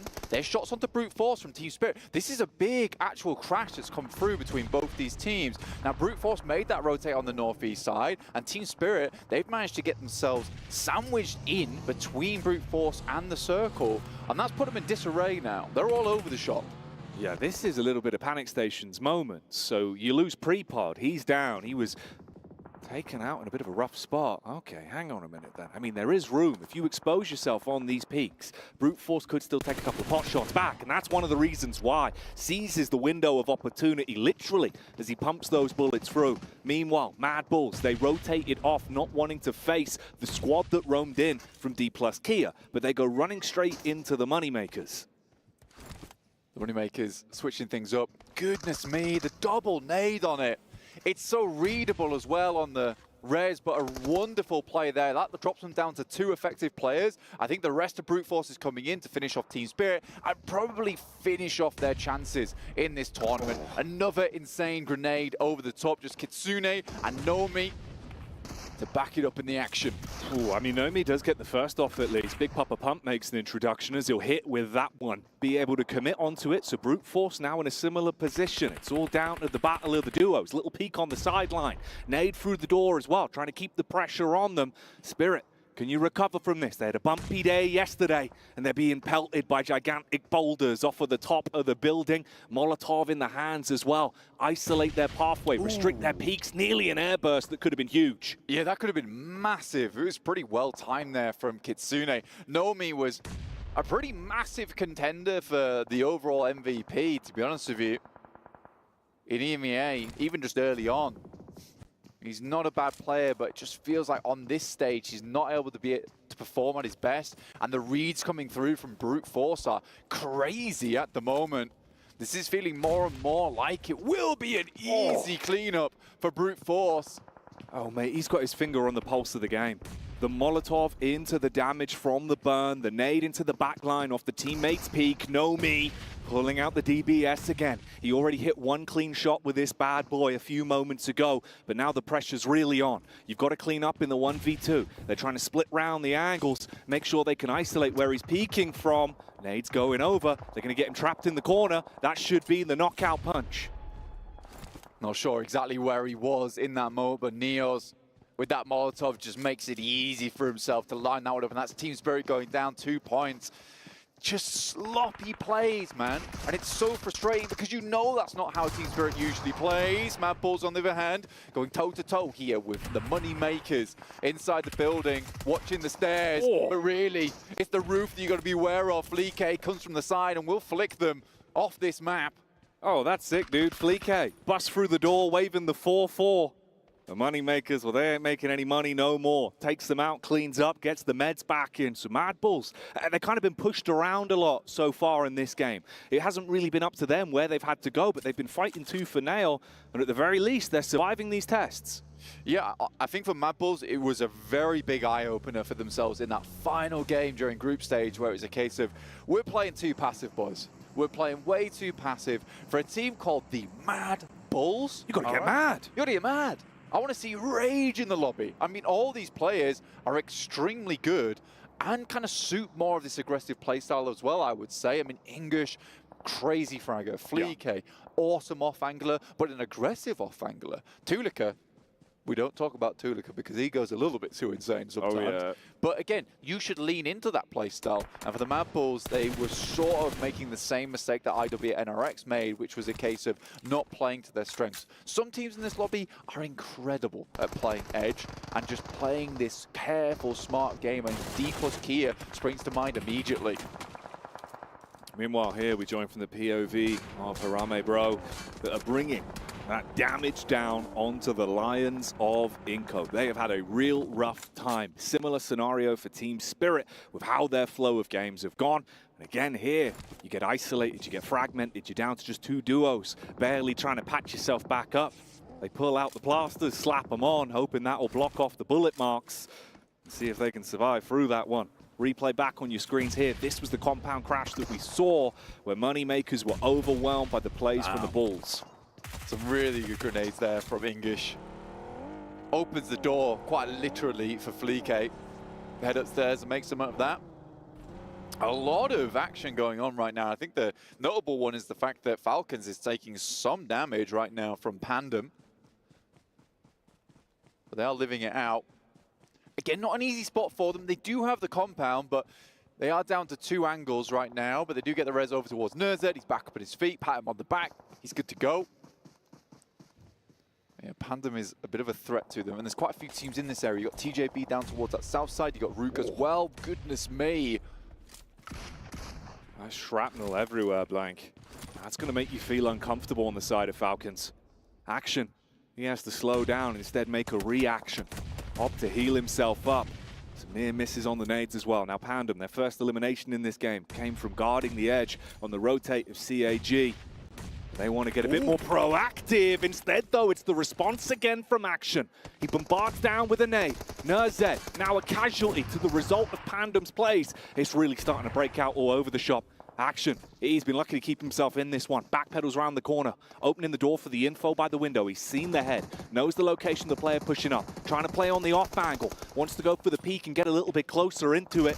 Meanwhile, they back off. Panda might have bitten off more than they can chew. Near miss on the shot as well. Slugs flying. They're going to go for the medic maneuver. Icy jumps on his teammate, wants to keep Falcons alive. He's trying to bait him off it. Nade over the top. Oh, the team tag on the nade. It's going to shut things down and almost completely burn the HP of Icy. Panda might still have a chance. I'm not sure what to say about this. This is a catastrophic mistake coming through from Falcons. They had the easy reset on the 3-man. Action. I don't know, Matt, too much. Just too much action. Yeah, bring it down. Bring it down. That was far too much action. Oh, that's going to be gut-crunching. A real sour feeling left off the back of that team nade. And TJB, I mean, you're in a similar sort of scenario, just trying to keep yourself topped up so you don't go down to the blue. This could just be a stalemate. I mean, the disconnect between the team as well. Luckily, he is there. I mean, he's popping off, but he's not playing as a solo within a team right now. Yeah, the old solo duo. Yeah, he's on his lonesome now. His teammate will fall out. He'll clean up, though. He will clean up. Cleans up his team and the rest of the squads in the area. But he's got a long way to go. Doubt making it anytime soon towards the circle. 6 elims, not terrible. Not the worst thing in the world to happen to you. And I mean, at least this one's a TJB at the end there. With all the bumps and ups and downs, actually, right? Yeah. That kind of works out at least in terms of your direct competitors. Yeah. So that is actually kind of a fantastic move. It was a good pickup on that, Jackie. Well done. That's all right, mate. Yeah. I told you. We're watching out for you eagle-eyed viewers. Keeping you clued in. With our not quite eagle eyes. I wouldn't want to have kept you glued in on that. I mean, that is a wrencher, honestly. Yeah, it's really rough, dude. Especially from like the flow of play where Panama just trying to bait him off the rest and the nade goes in. The sequence of events. It was the disconnect between the team, wasn't it, really? It's like a case of top, I'm going to res you, and we'll get back up in the side as 3. It's not like he's going to peek us. I've got a grenade! Action, what are you doing? Stop it! Stop it, Action! It's too late. Away. I can't put the pin back in.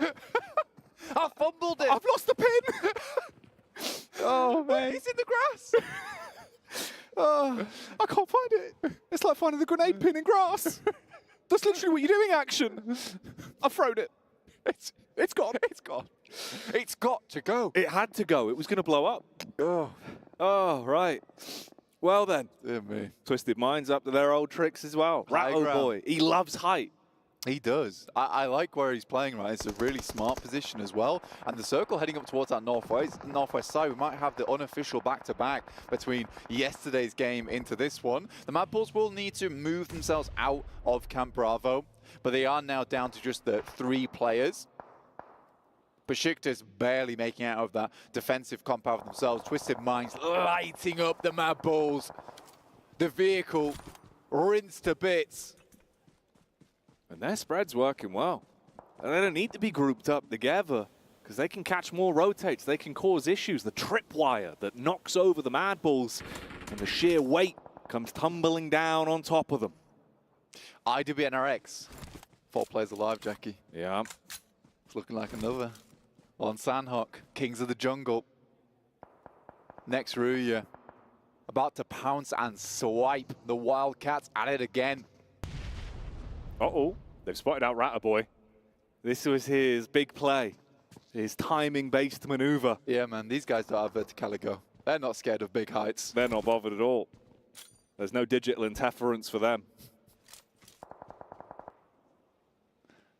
They know what needs to get done. The question is how many nades do they really have, that they do sort of need to clean out some more teams. This is a very cruel circle, by the way.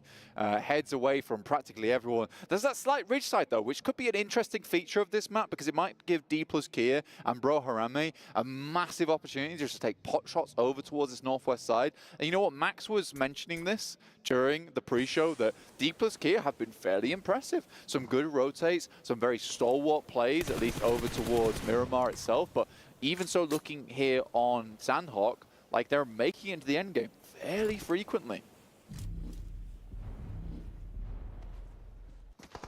They've not been looking too bad. Ugh, this really is a sad sight for sore eyes, though. CAG Osaka, if they were hoping to really go from leaps and bounds today, it's been an awkward game for them. They've been hemorrhaging players bit by bit, and the last man falls. CAG out of the runnings on this one. Twisted Minds. They were biding their time for this play. That's the peek up from Rattoboy, who strikes down onto IWNRX as Rook are attacking them from the side. He's been playing this for so long, and the long con's actually going to work off. Bit of damage back onto him. Jumps in the vehicle, maybe trying to shape up for a getaway whilst the cavalry's arriving. Yo, what was that? The full-on bounce on the buggy.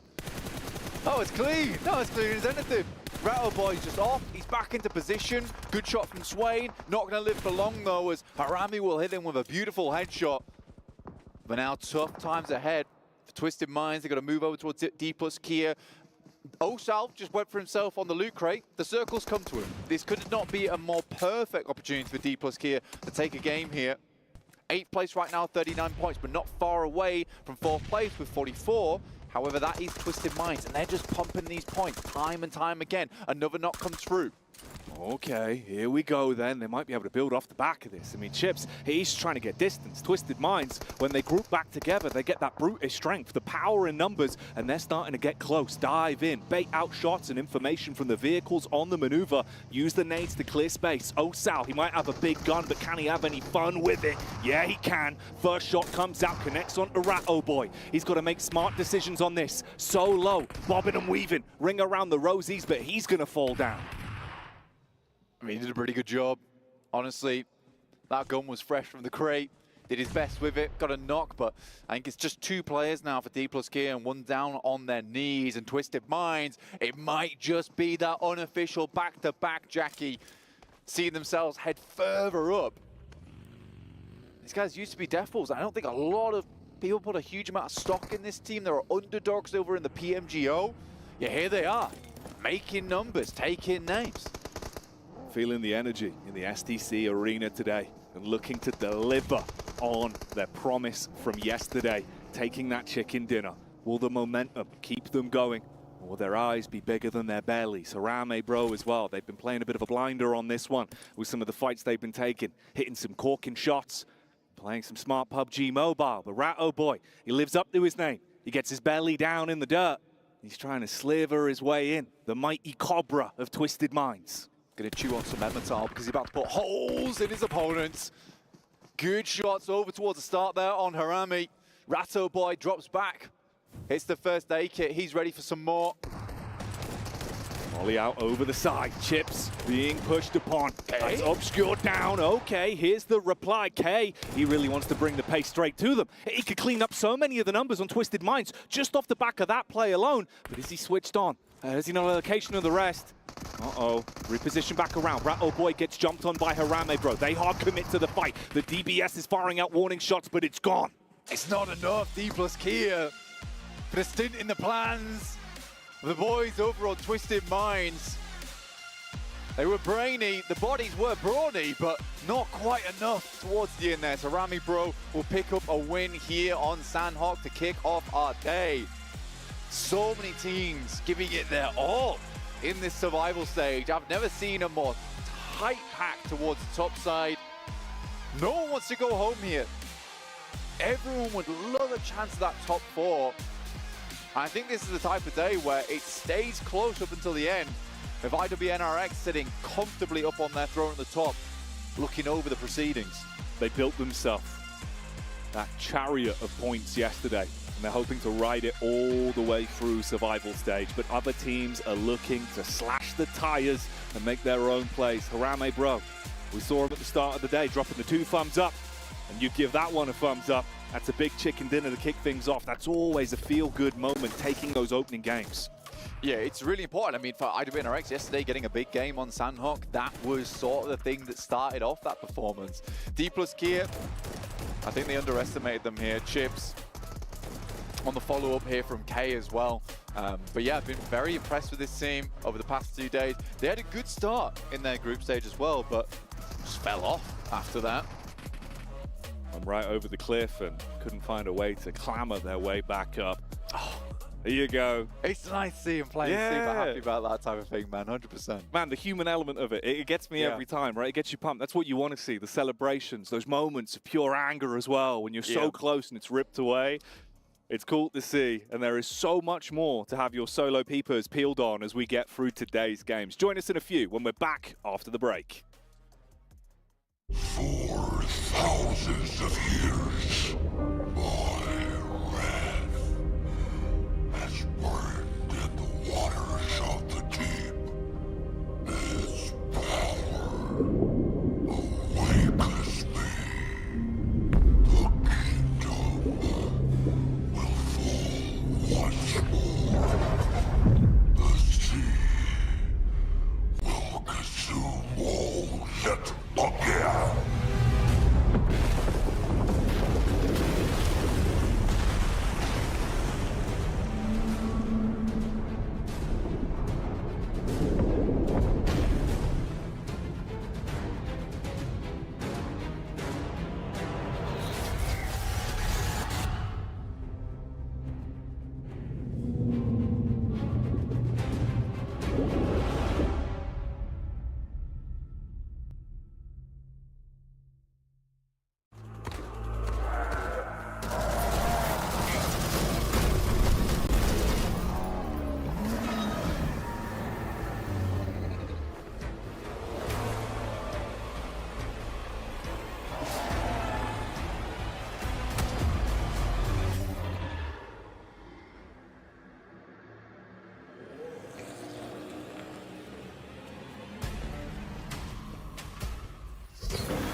We're in the midst of the competition of the survival stage, and we're going to be doing a check-in with the players here in regards to what the takeaways do they have from day one that they will be implementing on day 2.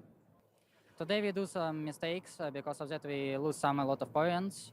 Tomorrow we will check our mistakes, change them, fix them, and tomorrow we will show our best. I learned day one is like we were lack of confidence, and maybe we need to improve on how we take team fights, and we need to review more about other teams' rotation. So we will probably play a little bit faster and a little bit with better timings and closing teams around us, and get into a fight better and position ourselves better because we're dying. Hello guys, Kitsune here. So I think for our team, the biggest lesson we learned today is that we need to play a little bit faster in the zones that are hard for us. So we will readjust our gameplay for tomorrow and hope it will work out for us. But I mean, we've got just so little amount of points and we will have to do like really insane job tomorrow. Hope guys you will see it and see you in the games. 첫째 날에 미라마에서 페카도 쪽을 털면은 상당히 저희가 힘들게 푼다는 걸 알았고 2일차부터는 페카도 랜마전을 해서 랜드마크를 뺏어낼 예정입니다. Aslında çok bir şey öğrenmedik yani bugünden. Sadece grup aşamasında kendi oyunumuzu oynamamıştık bazı şanslılıklardan dolayı. Burada da yani aktarabildik yani. İkinci günde aynı şekilde aktaracağız ve en iyi oyunumuzu ortaya koyacağız. Para amanhã e fazer tudo o contrário que a gente fez hoje, entrar e jogar o jogo, porque hoje a gente não entrou, o resultado foi vergonhoso. Vamos tentar dar o nosso melhor amanhã. Tamo junto, Brasil. I love the IW NRX interview there of, yeah, we just played bad in group stage. I mean, like, look at them, right? They didn't learn anything today yesterday because they dominated yesterday. It's all not wrong. Yeah, we'll take it. Yeah. And they got some extra points here in Sandhawk as well. They did. There's nobody gonna... They're qualified, all right? They're going to main tournament. Well, you know who's still in the running, who's trying to chase that top four? Harami, bro, taking home the chicken dinner. Though I think we kind of agree, they didn't have to work too hard to get it, but they did get it nonetheless with their 17 points. Obviously going to help them quite a bit in the leaderboards, but it's all about Ratto Boy and Twisted Minds. Well, for Harami, bro, kind of skirting along the high ground alongside what was a very important combat for D+ Gear meant that they weren't going to be impeded in a lot of their approach towards the later circles. D+ did a smart thing in terms of moving beyond that compound, making sure that you don't get locked in there by Harami, bro. But eventually that fight had to ensue, and eventually they were able to win it. So I like the moves actually from both teams, but Harami, bro, comes out on top. I was a little bit surprised that D+ Gear didn't want to engage in a fight with them. Earlier, when they were just earlier, because they were together for a very long time. I think they were together for like the last 3 circles, if I'm not mistaken. So it was a bit of a surprise to see that. But overall, I mean, we got a chance to see D+ Kia from day one of group stages, right? Being able to hold a compound, being able to get those eliminations, being able to get those points that ultimately is trying to get them to the main tournament. It's one of the best compounds. Like in that circle, as long as you know that you're not going to get locked in by a high ground team, it is one of the best compounds. But once it navigates north, you have to leave. Things become a little bit dicey, and well, we saw how Twisted Minds was playing this out, Jason. Yeah, you know what? We don't know when Ratto Boy got on top of that rock, but the position was so good for them. Yeah. It gave so much information. Go ahead, Carl. That's what you want to do. He found some cheat. I was like, well, what do you want me to do? He like scrambled up there, Ratto Boy, doing what he can. Yeah, there you go. It was cool, though, to see that kind of position. What was awesome about it, and I thought maybe, okay, when is he going to leave? Because I really don't want him to leave too early. You could, even if you sacrifice yourself to blue in that moment, I still think it's probably worth it in a lot of instances to do that, be able to take out the entirety of NRX effectively, and then allow your 3-man to sweep it elsewhere. Because it was such a strong position. It's rare you get to see it used actually on Sandhawk, but here we are. And for Twisted Minds now, another great game here in Sandhawk. They had one good yesterday, now being able to back it up here on another day. And Ratto Boy, 696 damage, but even though it's not a lot of damage, it was what happened due to that damage. He allowed the team to do so much. Just the information he was able to gather. He kept an eye on IWRNX. He also was able to help eliminate them as well. Really well done by Twisted Minds here. And again, I think, you know, before Survival Stage kicked off, we kind of almost had them written off. But I will say this, because I want to give myself credit. Seeing what they've done in this year has been very impressive for like a new coming team. Seeing them get into PMGO, like passing the prelims, get here into this, as Death, we'll see them qualify for this event, and now putting themselves into, I believe, top 4 as well. This has been an insane run out of this new team this year. Yeah, that was good. I mean, this is a great start for them to start moving up the ranks here for the day as a whole. Again, consider, well, how do I describe it? The position, the compound and the high ground that they had might have been one of the strongest positions, split positions we've seen all tournament along. And on a Sandhawk, that is interesting. You can't stay up there because eventually if fights go on against teams in the south, foliage coverage of the trees isn't going to help you, and also it did get pushed out of the circle. But yeah, so eventually you have to come off, and it did at a good time. The big question mark for me for this team is, as I mentioned, yes, they did have a good performance yesterday in Sandhawk, but after that, in the middle, in between all those matches until the last Miramar, we really weren't seeing them much. It was that last Miramar that kind of gave them that big boost to be currently towards the top. For them to be able to follow up the Miramar they had yesterday to end the day here in the first Sandhawk, it was great, but I don't want to see the same performance from yesterday because we know that some of the other teams are going to start getting hot. I mean, Team Falcons, even though they really didn't get that many placement points, which they haven't, they were still able to back it up with those elimination points. 0 placements, 6 elims, even with nading your own teammate. I think there was actually nading top, and they're still able to pull it off, but not enough for them to get into our top 4. You can see Twisted Minds have squeaked through at 53 points now into 3rd place. Kagasaka still holding on to 2nd, but this is where it gets really interesting. Again, the gap, 7 points between 3rd and 5th. Not much farther behind that, with 10 points between Falcons and potentially qualifying, and even TJB there. I feel like we're going to go into the last half of the day still unsure of what teams are going to make it through, except IWNRX. It's so crazy to see Team Falcons being the only team in that first page with less than 10 placement points. It goes to show how much they are currently being able to frag out. But boy, I just want to see them being able to focus a little bit more towards the later stage of the map, because the elims, I feel like they're just going to become easier for them. There is something, and clearly we don't know exactly what it is, that is not clicking for Falcons at this tournament right now, right? It didn't click in the group stage, and it's ridiculous to say this considering they're in striking spot of 4th, the top 4, but this is a team that we not only expected to click, we expected to challenge for #1 at the end of the main tournament, the championship here for PMWC. Right now, they're looking a far cry away from that. It is a little bit disappointing. They've got to still fix things if they want to try and live up to our expectations. If I'm one of the teams that are currently towards the bottom of the page, I'm going to start getting a little bit worried. I mean, Inco Gaming, if anybody's scouting them, it's such an easy tell. That team rotates so late and they become pretty much free points. You have players, I think, getting knocked due to the play zone. So if I'm any of those teams that are towards the top, you know what? Just try to get those points. Try to get those points and try to get yourself the Violet Thunder set here for PMWC. You can pick this one up right now. I know Max Ben was sporting it yesterday while we were playing our matches. And based off the design by Ailu in the PDPX Esports outfit design contest. And it incorporates aspects of the trophy. You can see the W on the trophy, you got the W on the back. It looks sick. And speaking of W's, that's all we've got for you here today in the studios. We're gonna head into our first air angle of 3 of the day.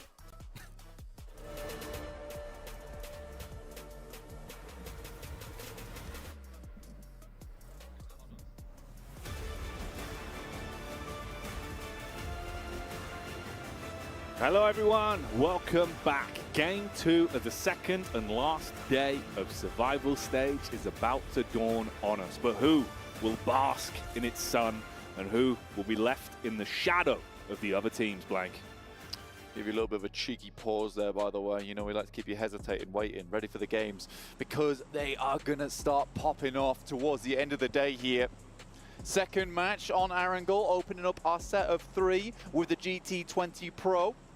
Get that GT20 Pro. Does anything need to be said? Do we need to say more? It's the GT20 Pro. You get 3 air angles, and you get 3 phones. Everything that's good comes in 3s. Yeah. Okay. And 20 is probably a multiple of 3. If you're good at math or bad at math, whichever one. You're doing the math. Yeah, it's not. It's not. Well, there you go. Like I said, it's not a multiple of 3. 13's quite unlucky. It's exactly. Not that That's why it's not 13. That's why it's not 13. 20's where it's at, man. 100%. We're in the 2020s right now, where the greatest of action is popping off here in PUBG Mobile. And we're heading into our first angle of the day, as Jason has stated, because he's a smart man and he can see the screen. Jason Status, they call him. He gives us the statuses. Oh, yeah. The status update. He's always there, on time, on schedule, dropping bars about statuses. Yeah. He's an updater. He is. An innovator. He's never on the down low. No. Always keeping it fresh with that funky flow. Circle on that top side of the map here. Brute Force, again, another good position. So Brute Force has been given a couple of opportunities here, we'll say. Yeah. Opportunities on the map. They've been presented. Presented to them. And honestly, 4th place, feel like they can bump those numbers up. Right, okay, 52 points. It's not super safe right now. You want an 80, like IWNRX. They've really they're in the mood. As the boys on the desk are saying, for IWNRX, they just played bad during group stage, which is fair enough. I mean, you nail it in the finals, in your region, you get the second chance. And this is what it's all about. You know, if you don't have the greatest of starts, at least you can bump things back up again when you get through to the survival stage. Yes, there's going to be less teams, but if you know you're a strong squad and you can just outplay the rest, I think IWNRX, they stick out a little bit in this lobby, I would say. At this point, it feels like they don't belong here. I would argue that they might as well just rebrand to IWNL. I will never lose. Yeah. That's what they do. They never lose right now. Apart from, you know, that one. But we don't talk about that one. We don't talk about that. Exactly. Yeah. Didn't technically lose. They just didn't carried win. on. Yeah, they didn't win. Yeah. And that's fine. That's fine. As long as they don't go out during the survival stage, technically, the acronym still very relevant. At this point, they've still never lost. Yeah. You know? You are right. Exactly. You won the money. No, it's fine. I know. I'm just, you know, I'm there. I'm dialed in. Oh, you're trying to be like Jason right now. No, I know. I'm just trying to copy him. Trying to copy him. I know. I'm sorry. Stop that. I wish I could be Jason I Kaplan. clocked on a little bit too late. You've spotted it. I'll take off the Jason suit. I'm sorry. Put it back in the box. Yeah, let me just reduce my size from 7'2" to a classic. I'll take my platforms off. Yeah, back to 6. But a lot of teams here already situated themselves on the map. Team Spirit down towards farm. Honestly, it's not about. I actually like the split that Team Spirit take. But they are surrounded by a lot of teams who currently are just playing so much better. I mean, Twisted Minds have really turned something on during the survival stage. Ratto Boy making some interesting plays. A lot of that high ground abuse going on from this team. And they seem to be good at it. Seem to be very, very good at it. It makes sense that Ratto Boy likes the cheese, and it's been paying off. Like, they've been really good at plays. The best plays. Yeah. The best of plays. They are. Yeah. It's good to see. Stilton. Yeah, well, I mean, they're Stilton on a lot of these other teams in the lobby. And I think that it's fair enough because when you get to a stage like this where you really have to bring out all the underhanded tactics to get your way through. Especially if they want to Bree in the top 4. Yeah, exactly. Right now they are in the top 4.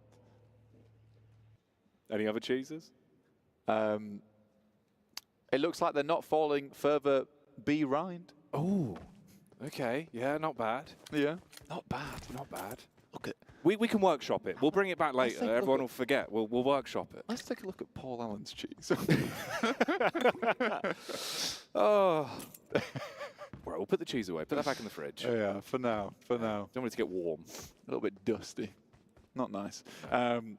We're going to dust off some of these positions on the map, though, real quick, because there is some interesting developments happening. We are having a big glut of teams towards the center of the map here around Rozhok. Mad Bulls, typical position they play in North Rozhok. It's a nice spot. You get some good sight lines over towards the northern side of the map, so you can check out those rotations as they occur on the other side of the river. So I do like this position. I think the unfortunate thing about that spot is you have so many teams around you. Talking of people surrounding someone, that's unlucky for Morales. Man's out on his lonesome. Yeah. This is off the back of obviously just taking a chicken dinner in the last game for Harami, bro. You've run into Spirit, and you've lost the man immediately. He's completely gone. I think the frustrating thing for me right now is Naomi is such a... All of these players are so good. Right. All of these players are individually awesome. And as a team, they were awesome as well. Like, they were very, very team-orientated. There seems to just be some really sloppy plays coming out from this squad. It's frustrating to watch, really. And I think that we do have a lot of Team Spirit fans in the chat, usually for these events. And I apologize to every one of you guys, because I think both me, you, and Jackie all expected more from this squad, and they have not been delivering. As Kitsune said, they would have to have a blinder of a day to even think about getting in. Inco called their gameplay shameful. And I think that shameful maybe is a strong word in this situation. You are playing against some of the best teams in the world. You've got all the way to survival stage. I think that is still pat on the back for yourselves. Yeah, but you can see obviously how much it means to Inco with them being a little bit critical of themselves and wanting to present more, not only for them but for the fans at home as well. And we know they've got some of the talent there, like we've seen it, right? It's good caring. Yeah, exactly. It's not as if they were completely down on themselves. It seemed more like they wanted to light a bit of a fire under the bellies, get themselves back in. It's a fine line sometimes, though, of keeping yourself sort of in that flow state and hyped up versus overcritical. Rather than just, you know, giving yourself some twists on the wrists when you get home to the hotel. I need to do better. I must play better. No, it's just a case of do some VOD review, figure it out, talk to your coach, figure out what's gone wrong, come back in. This is the difficulty with survival stage. It's just 2 days, so you don't really have that midway point where you can like look back and have a really good discussion of what's happened. It is just a case of we fix mistakes on day 1, and if it doesn't work in day 2, we're done. Someone coming in the door. I thought so. I thought someone was coming in. It's just how intense the action is. But hello. No, I think we're fine. Hello. Safe for now. Well, there is a bit of rumbling going on. Oh, is there? We'll let that occur. But yeah, man, it's really interesting. I think, especially as well for me coming into today, it must be hard for some of these teams to sort of prioritize either unpacking the bag and thinking about like how do we reset for day 2 of survival stage, or how do you just keep yourself just drilling on, keep it going, you know, not get over critical of anything and just focus on the individual, that gut feeling. Because sometimes you can plan for something, but the games themselves go a whole different way, and it's just about relying on your mechanics and your decision making in those moments. We've seen some teams are really shining today and yesterday as well with IWNRX with the way they're communicating. Even CAG Osaka, like the way they were calming inside of fights was so clean to watch. Totally different from the group stage. And I think that if you look back on yesterday, there were some games that really went awry, like in terms of the positions on the map you had to play. A lot of it was pretty unplanned approaches to those games where we haven't seen matches end in those positions before for quite some time. So it's difficult. Circle does move up towards the northern side of the map, towards shooting range. Brute Force about to be getting hit with a brunt of squads who are all moving over towards that north side and have to hold them back at the barricade because this is going to get a little bit tight towards the northern edge inside the forest that surrounds shooting range and this little overlook they're currently playing. Hello, Rook. They always seem to find themselves in some sort of trouble. And it's Inco that find the bonnet action to shut that man down. Yeah, Rook's just been moved from place to place and hasn't really found a decent home. But again, I think for Rook, this is an unfortunate rotation. The fact that Inco is still chilling around here and the circle is so far over towards that northwest side. I would imagine this is a planned move, a planned play from Inco, waiting for a team to move through. Moneymakers, IWNRX, tough fight for them, considering this team is on point, on form. Oh yeah, they are. And they could add even more points to that big old bag of points they've already found. Icy Boss takes a heavy hit and he's down. The rest of the squad, they kind of scurry out of there, looking to get themselves into whatever covers around. It's not much that they can work with. Bit of a rock blocking the bullets. If they can get the off angle on him, that's an isolated fight. Could be another freebie. Koa and Co backed off massively as well. Cheeky peek up on the top of the rock. Does at least get the initial damage off. Koa's coming for the recovery. Looking to see if he can pick up his boy. Has to be quick with though. I think he understands this team is just not missing shots. An instant reposition as well from Kane. Get the high ground. Oh, the timing on it. Just for the peek down. Bad. Barrage of bullets starts to connect. The Moneymaker having their cash flow cut off. As damage is done from the elevated peak, they thought they had the getaway, but not today. Bishke might have to double back here, pick up Koa, but he's got the vehicle, and I think Bishke just has to move on with his life. That was a great reposition from IWNRX, and I think that's the cool thing that we see from this team. As soon as they sense weakness or blood in the water, it's a case of it's all go. You know, the key is turned on the ignition, and they're over. So they finish fights very quickly because they immediately know when the tide's shifted in their favor, and it's a very, very smart thing. It's a difficult thing to do during these fights.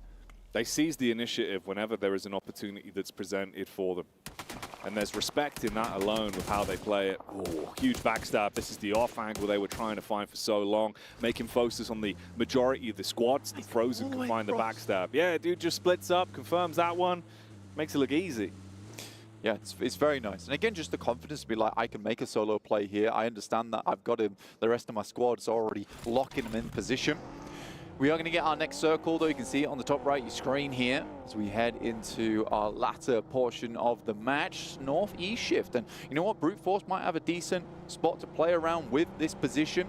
Falcons coming in from the northwest, though. We've seen Brute Force and Falcons clash a couple of times. The Falcons want to get a bit of momentum going, climb up. They need to keep this going over the course of the whole day. Obviously, we still got a fair few games to get through, so don't overlook them. They're in a good spot in terms of the standings. They've had some nice fights. Felt like a lot of teams have wanted to scrap against them, though, of course, trying to deny that growth in points and make it harder. One team that has also been swelling and finally had the bubble burst in the previous fight was Tongjiabao, and they're going to dive in on Brute Force. Bit of a head-to-head clash between these two sides. And you've got that rotate that come through from Falcons if this fight extends on for quite some time. Right now, Brute Force trying to send some grenades over the top, but decent burst on the nade there over towards Prepod. We'll send him back slightly. So that's one of their frontline members. That was a much-needed tag over towards Flower to keep the team of Tongjiabao at bay because they are gnawing at the bit right now to get over towards Brute Force. They retreat, head into the buildings, and get into cover. Brute Force looking to keep some distance then. Not be overly exposed on the push that was thrust towards them from Tongjiabao. An abundance of nades thrown out, just trying to create a bit of space. You get the POV of the Mad Bulls as well. How their setup's going. Not in a bad position whatsoever. Meanwhile, this is what Inco are up to. Coming close towards the defiant team of CAG Osaka. That are still in a second place right now. Not that far away from Twisted Minds closing the gap on them potentially. If they keep playing like they have been.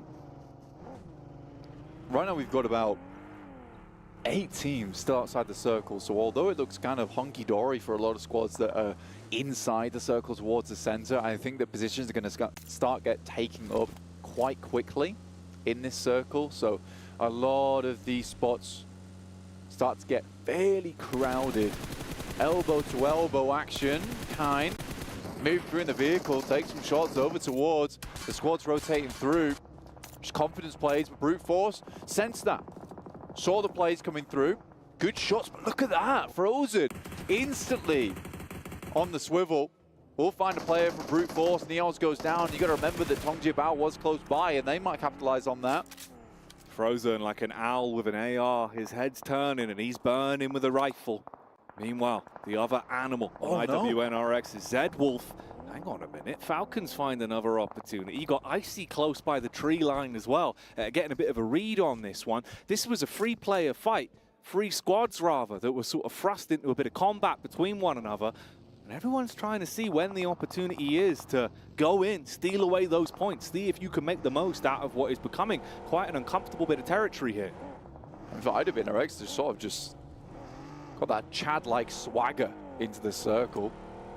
They're shouldering people out the way. And it's working out for them. Circle does move further over towards our eastern side, giving Inco the opportunity of a lifetime here. Look at this chase down, man. The sprays are so accurate on target. Switch the seats, potentially take some shots back, but Pandem is being run down. It's the drive-by.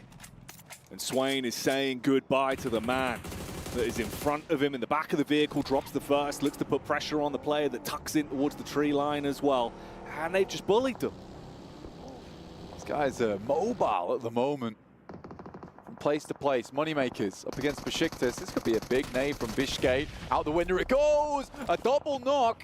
He's low, but the other player from Besiktas is not regrouping on that. He has to hit the DPS. We'll find it. And luckily, these players might be able to get back up their feet, but they're surrounded by so many squads in this area. Looks like they are getting flushed out. Panic stations. The difference, a millisecond of reaction time could have made as well on the close quarters engagement with the shotty. But that's all ifs and buts. It's in the past. We'll focus on the present, and that's the amount of damage that's being done onto Harami, bro. Rook It looked like, again, they were going to have a rough start to a game where they go down early, get fragmented, have to fight on the back foot, but they bide their time, side strike, deal some heavy blows back onto Harami Bro, and it's only one man left. DRX also moving in over the hill. That's Madball spotted. Tulika isolated in the fight. Man couldn't pull off the clutch. They jump straight back in the car and dip out. At this point in the game, there's so many angles to work off the back of here, Jackie. It's so uncomfortable to play. Madballs can't quite find themselves an area that they can call home for the time being. This is the team that came from North Rozhok, so they haven't had a long way to go whatsoever. In comes Yumbin. Zerich unloading from a distance. The Madballs, they really have to step up to the plate here. The amount of nades that are barely missing them. Shrapnel, sand, dirt being kicked up in their faces, and they're just looking to defend. Fleek trying to play with the timing on the nade. Swings it wide. Bit of splash damage back onto him, but they're being pelted, aggressed upon by DRX. Like if they could clean up here, man, it could be huge. It's like battleships right now. They're just testing out for the positions on the map. Where can they hit these nades? And it looks like Yumbin's found a location, a mark to work with, and not too much damage is coming back across to DRX. So their battleships are firmly floating in the water, whilst it feels like Madballs slowly start to sink here.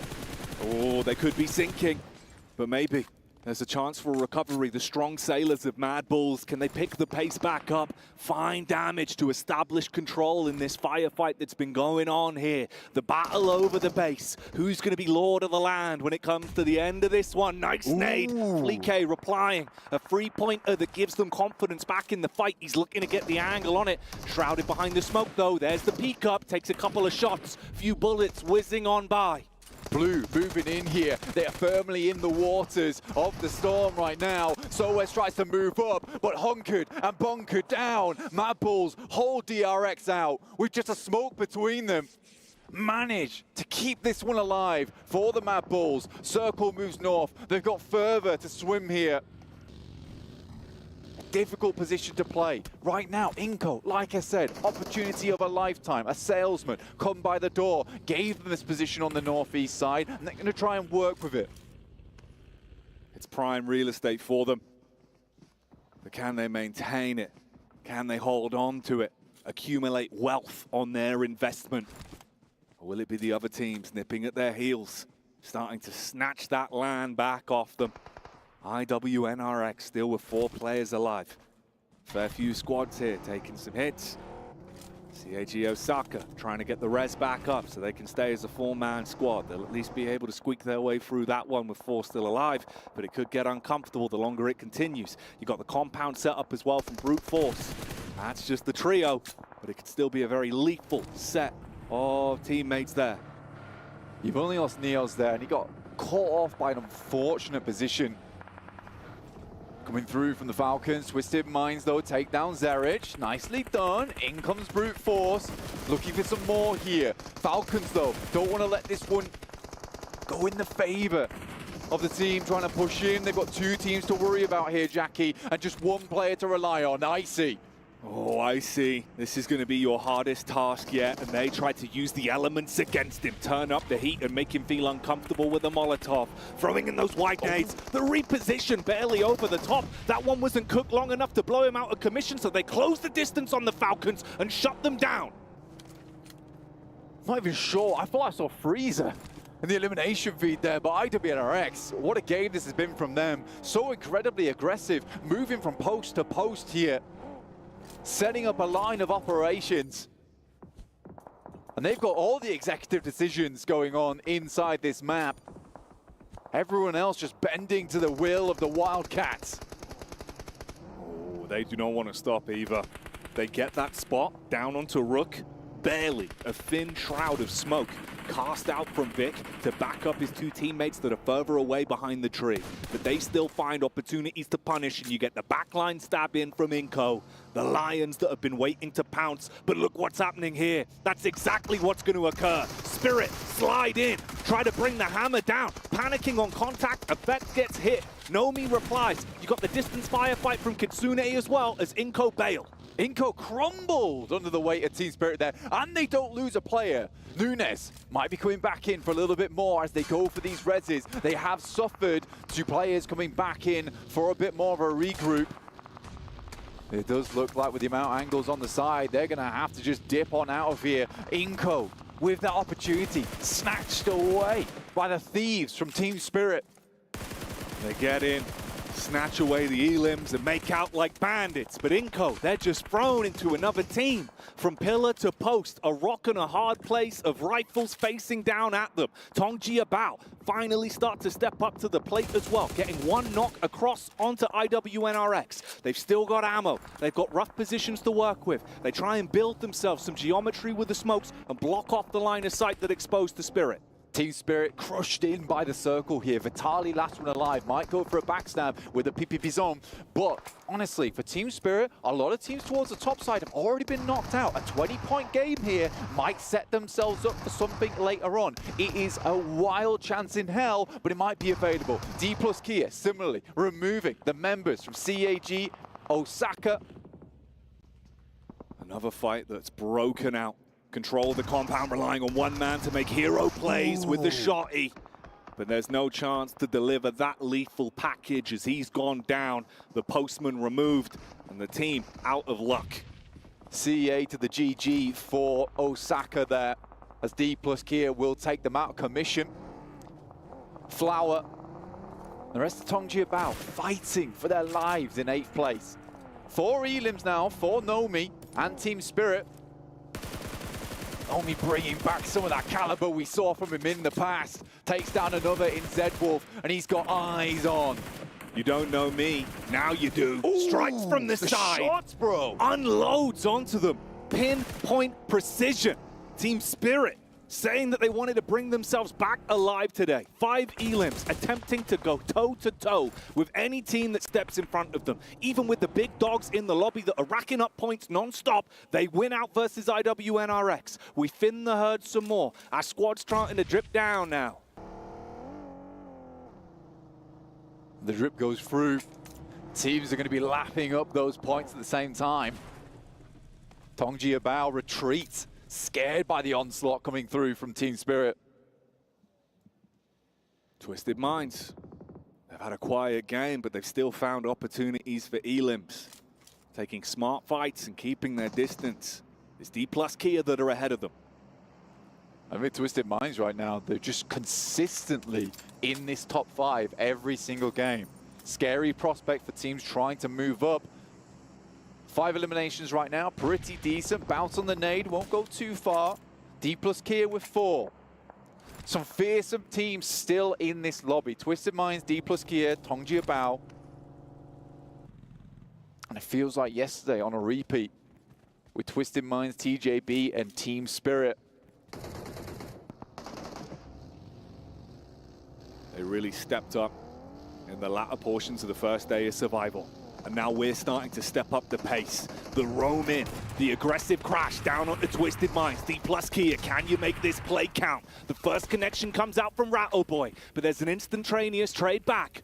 They're going to be able to get that one off. There's nades primed over the window. He might just run in, a little bit of splash damage on the side. They're thinking if they want to go for the Resident Woe sale, but the nades make it awkward. They take the peek again. Obscure, prime time nade. Hits that one in, and he's not content with a single pickup. He wants to wipe them away like a spilt drink, and D plus Kia down and out to Twisted Minds.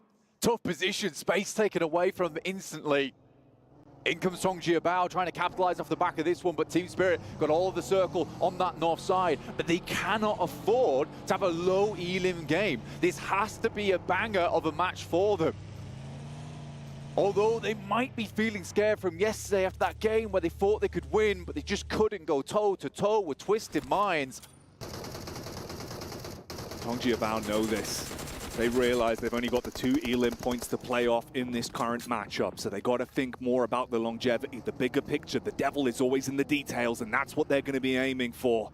A bit of a lull in the battlefield. What remains of Harami Bro, trapped dead center amongst all of these squads that are playing with passion. Looking to secure their positions. 3 stories on the go at the same time. Twisted Minds maintaining their position in that top 4 right now. TJB looking to leap up into it.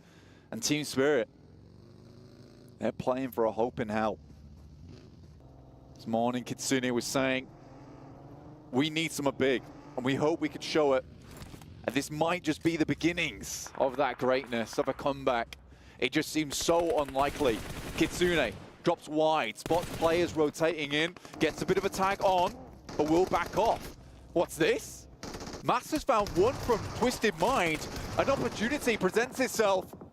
Oh, saved again by the backline of Obscure. But this is what we were waiting for. TJB sees that opportunity. They see the moment to go in for the side sweep. It fragments the setup from Twisted Minds. Obscure's down all the way towards the backline. Spirit, barrage bullets, unleash the hellfire, trapped on the players towards the middle. Some big damage coming through, softening up everyone that's stuck there. There's a reply back onto Tong Jiabao. Good connection on the first, looking for the distance shot as well. Nomi still putting bullets into Twisted Minds. Effect from the side here, getting a lot done. Both teams absolutely battered and beaten.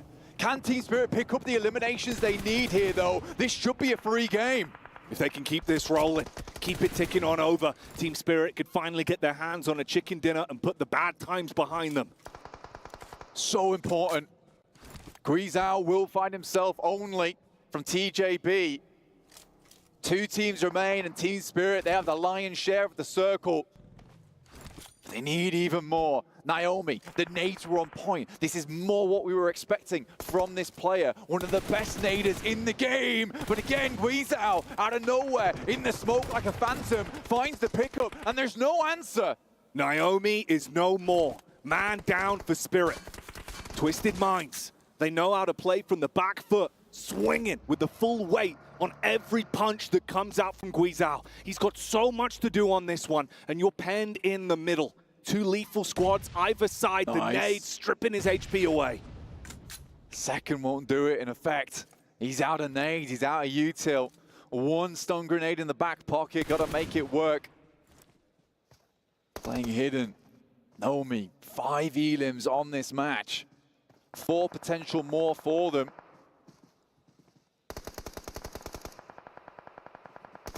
Hot shots here and there. Little peaks, no overcommit. Don't give away that edge. Don't make the first mistake. Either squad waiting for the go signal to swoop in and commit off the back of a nice opening engagement, making the most of the limited utility that's left. GK first, Flower. Nomi on a wide rotate on that northern side. Looks like he might have been spotted though. He curtails back to the rest of his team as we hit a bit of a lull in the moment. The action. Molotovs sent through, preventing Team Spirit from walking too far forward. Kitsune gets hit by that, but a nice nade. He moves forward through the fire. We'll take a tickle from it. That's the man that could have made issues. Guizhou lurking in the middle. If he got some important shots off, he could have thrown this game in either direction. But now we're just down to the last 2 squads. Tong Jiabao versus Team Spirit. Tong Jiabao looking to guarantee this one and keep on climbing up. For Team Spirit, it could be the start of something new. They'd have to have a hell of a day ahead of them in the last day of survival stage, but it could all start here. A lot to play for in this one. You can see that with how confident they're being in not overextending, playing the long con, smoke walls up. Give yourself a shroud. Nomi went for that initial split from the team, trying to play on the off angle. They mirror matched it. Both of them recoil. Slight split now. They don't want to over-egg the pudding on this one because they need this to be sweet, sweet victory. 9 elims feels good, but they need the 12 elims and the win to have a shot. That would be a comfortable position. Stun grenade out. Over towards Flower, being pushed in by the blue. Out comes the shot. There's the first one to TJB. Spirit opening it up. They get the initial engagement they were waiting for.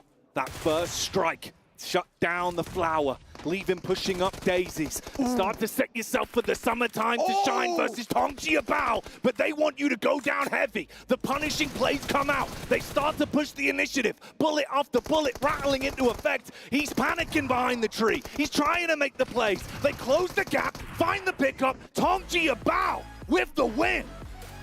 An unbelievable play from Tong Jiabao. One knock into another. And Team Spirit do not have the spirit within them to keep them cool, calm, collected towards the end. And it all comes crumbling down again around them. Luckily, they at least secure the elimination. 16 points, but not the game that they were searching for. Again, Spirit with a meteoric rise in some of these games, but when they reach the final hurdle, they crumble. This time around, it's TJB that are able to upset them even with the initial knock going towards their squad. They still reply with good movement and good target prioritization. That's a hell of a comeback from TJB. Should not have happened. Should not have been able to happen. Kitsune just makes another grave error towards the end of the game, peeks out too far, and it sets things off because Nomi was on a really nice approach to the side. As soon as Kitsune goes down, all of a sudden that position becomes so much more weak in that situation. So frustrating, I imagine, for Team Spirit there. But again, this is a start. It's not what they needed. It's something, but it could have been everything for them in terms of the momentum of the day and a potential pathway to climb. Whereas climbing is what TJB have done from securing the chicken dinner on this one. Direct competitors with Twisted Minds at the moment, man, because I think they've been so close to getting ahead of Twisted Minds, but Twisted Minds constantly there every single game. And getting 12 elims on that match for Twisted Minds just pushes them further towards the top right now. And I think that those teams in that top 4 are absolutely differentiating themselves because although, yes, Team Spirit were able to get quite a few points, they're now firmly in the middle pack, which is like 40 points. And then we're jumping up into the 70s, into the 90s. It's tough. It's very tough now. Yeah, the buffer that they have built themselves at the top of the food chain is going to be hard to get into. We'll see if maybe miracles can happen here when we get back in after the break.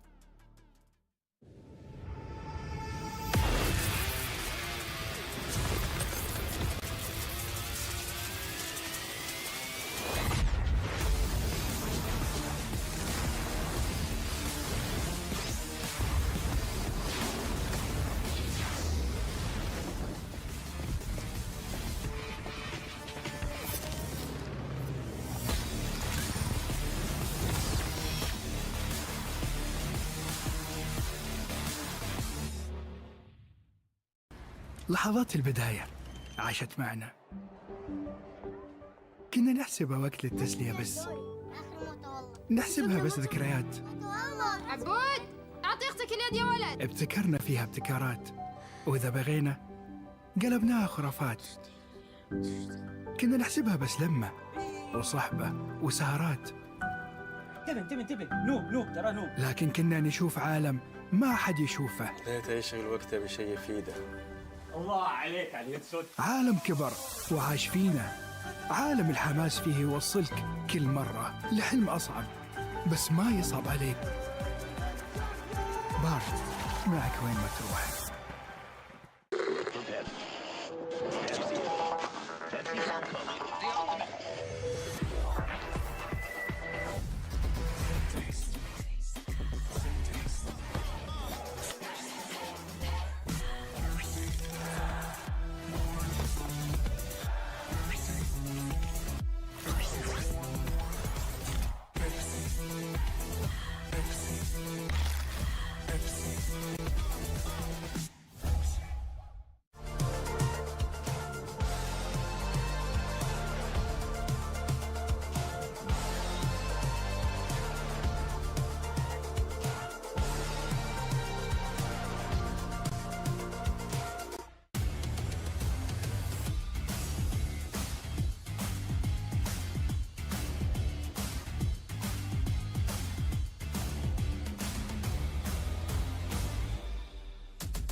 The second match of the final day of the survival stage is just done and dusted. So let's do a little bit of a recap. Twisted Mind, particularly one of the teams that is the bridesmaids, not the bride just yet. They were so close to the chicken dinner on the first match, but it's instead Harami Bros that were walking away with those elimination points as well as the placement points. For match number 2, Team Spirit is in the same exact spot. They are trying so hard to get that chicken dinner. Unfortunately, it gets yoinked away, and it is TJB Esports that come out on top with their chicken dinner.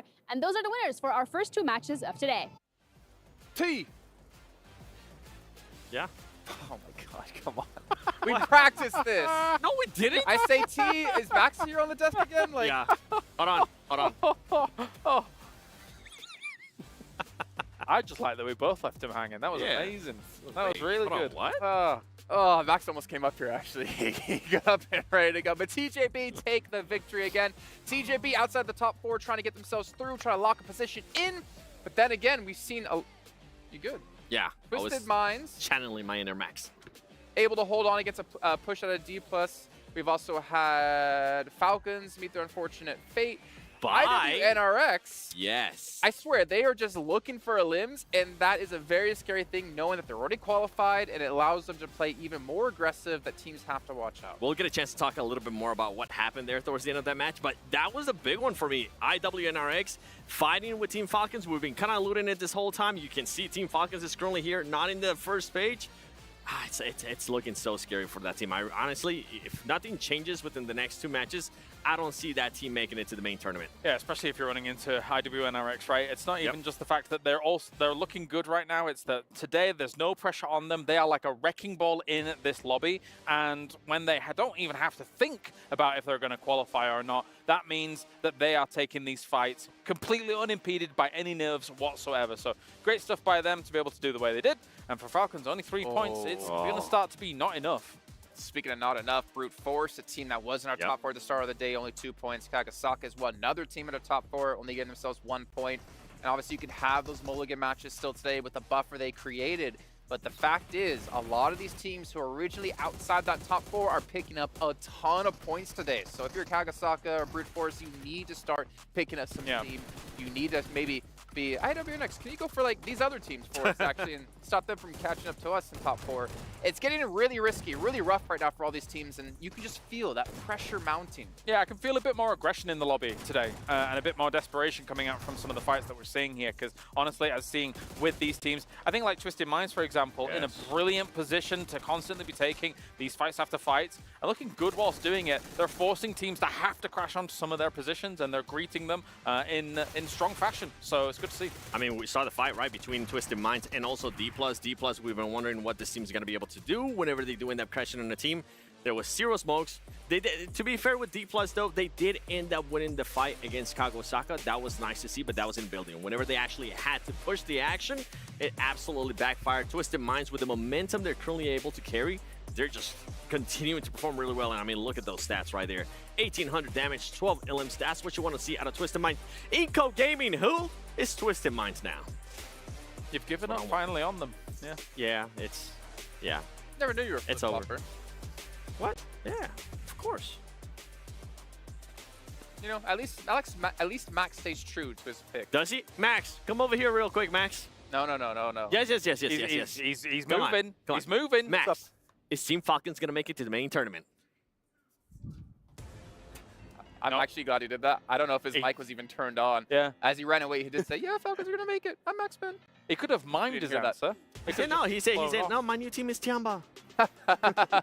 Let's take a look at our overalls. Let's get an idea of where the teams currently stand, because we are done with a third of the matches today, which means we only have 4 left to go before we do know the last 4 teams participating in our main event. And IWNRX, I mean, 90 points. We don't even need to talk about them anymore because they're so far ahead of everyone else, but we can see TJB's there. Twisted Minds, 2nd place, man. This team has really shown up, and they're continuing to improve. They're starting to get to a point now where we, along the lines of IW and RX, we're like, okay, that team's starting to become a little bit safer. For me, Twisted Minds might almost be there. If we get another great performance out of them, maybe in this next team, I think we're going to end up talking about just 3rd and 4th place of all those teams fighting against each other. Yeah, it is very close. And yeah, for some of these teams, just one good game will leap them up into that top 4. So it's not done for teams like, we're constantly talking doom and gloom about Falcons here. They still have an opportunity if they get a win on the board, especially to actually jump on up. Again, it's just, it's disappointing to see that they're not at number 1, if not already in the main tournament. Team Spirit, 33 points, by the way. Yep. I can't. What was the 4th place cutoff? I didn't actually catch 4th that. place cutoff. Currently, it's 57 points. 7? We feel like it's going to be in the 70s, at least from my point. It is possible. Depends, a little higher. Yep. It is possible, but they need to have basically a power day like we saw them have to get into the main event. You guys at home who are watching, make sure you guys check out that PUBG Mobile has been nominated as the Esports Mobile Game of the Year. You can take the QR code and scan and get your vote in, but also, what else can they do, Claris, while they're there? They can head over there and give this man his vote. That's very important. All right. Well, in the meantime, we're going to head down to the stage with Sandstorm, who does have an interview for us before we get into our 3rd match of the day. Thanks, Kyle. STC Arena after we wrapped up our first couple of games, and it's been an incredible performance, and I'm joined by Dadinho from Twisted Minds. So, Dadinho, I have to ask you, how did you guys prepare yourselves, watching the group stage, coming into the survival stage? How was the team's preparation for this tournament? Okay, me as a coach, I try to anticipate as much as I can everything. So I asked for Twisted Minds. Thanks for this, Twisted Minds. And we came here like 2 weeks or 3 weeks before the tournament to the players come to the stage and see how is the feeling and do the preparation and everything. So yeah, it was very important, and that's why we are doing so good now. I like that. They don't want to be surprised by, how massive the stage is, the incredible audience that we have in the arena, so they try to prepare themselves in every possible way. And tell me, how's the team's confidence after, Game 6 win in day 1 of the survival stage, and then we saw you guys get a top 2, a top 3 previously as well in today's games too. So how's the team feeling after that performance? Okay, I'm going to use the phrase that my IGL just said after the 6th game. It just said, exactly as you do gaming. I forget the name of the team, I'm sorry. The top 1 from the group stage, yeah, Alliance. So he said they get top 6 and the first day after the 6 games, and then at the end they got top 1. So if they can, why we can't? I like that. If they can do it, we can do it too. It's as simple as that. And when it comes to your team, do you feel like they perform better when they are under pressure? Yeah, this is one thing that me and our psychologists notice about this team, about our team. This trait from our team, like we used to start very, very slow, like being passive sometimes, and then we go to another extreme that is be so fast, and with the time we just find the base, the equilibrium. So yeah, that's it. I like that. They found the perfect spot. They're not going too fast. They're not going too slow. They're finding just the right spot. And as we've seen previously in today's games and yesterday, they got a chicken dinner and they got a top 3, a top 2 in day 2 of the survival stage. So maybe they can keep themselves in the top 4 and we'll have Twisted Minds in the main tournament. We'll find out. We still have a couple games left to wrap up day 2. So time to head on over to the studio and see what's going to happen with the rest of our games. Take it away, boys. Thank you so much, Sandstorm. Always nice to see the inner workings of these teams that are playing really good here live at the STC Arena. And to get that check-in with Twisted Minds. Twisted Minds that have been having a blinder of a day so far. And as we reach effectively the halfway point for the last day of survival stage, that big question mark blank. Can they keep it up? Is there any room for other teams to sneak their way in? Will IWNRX continue to just look unbeatable? And I think that we've been looking a lot of IWNRX, and we had a little discussion, a little bit of a chin wag, let's say, before this game. And it does feel like because they're so secure, they are just going for the teams underneath them, right? The teams that are looking to move into that top 4, they're taking them out.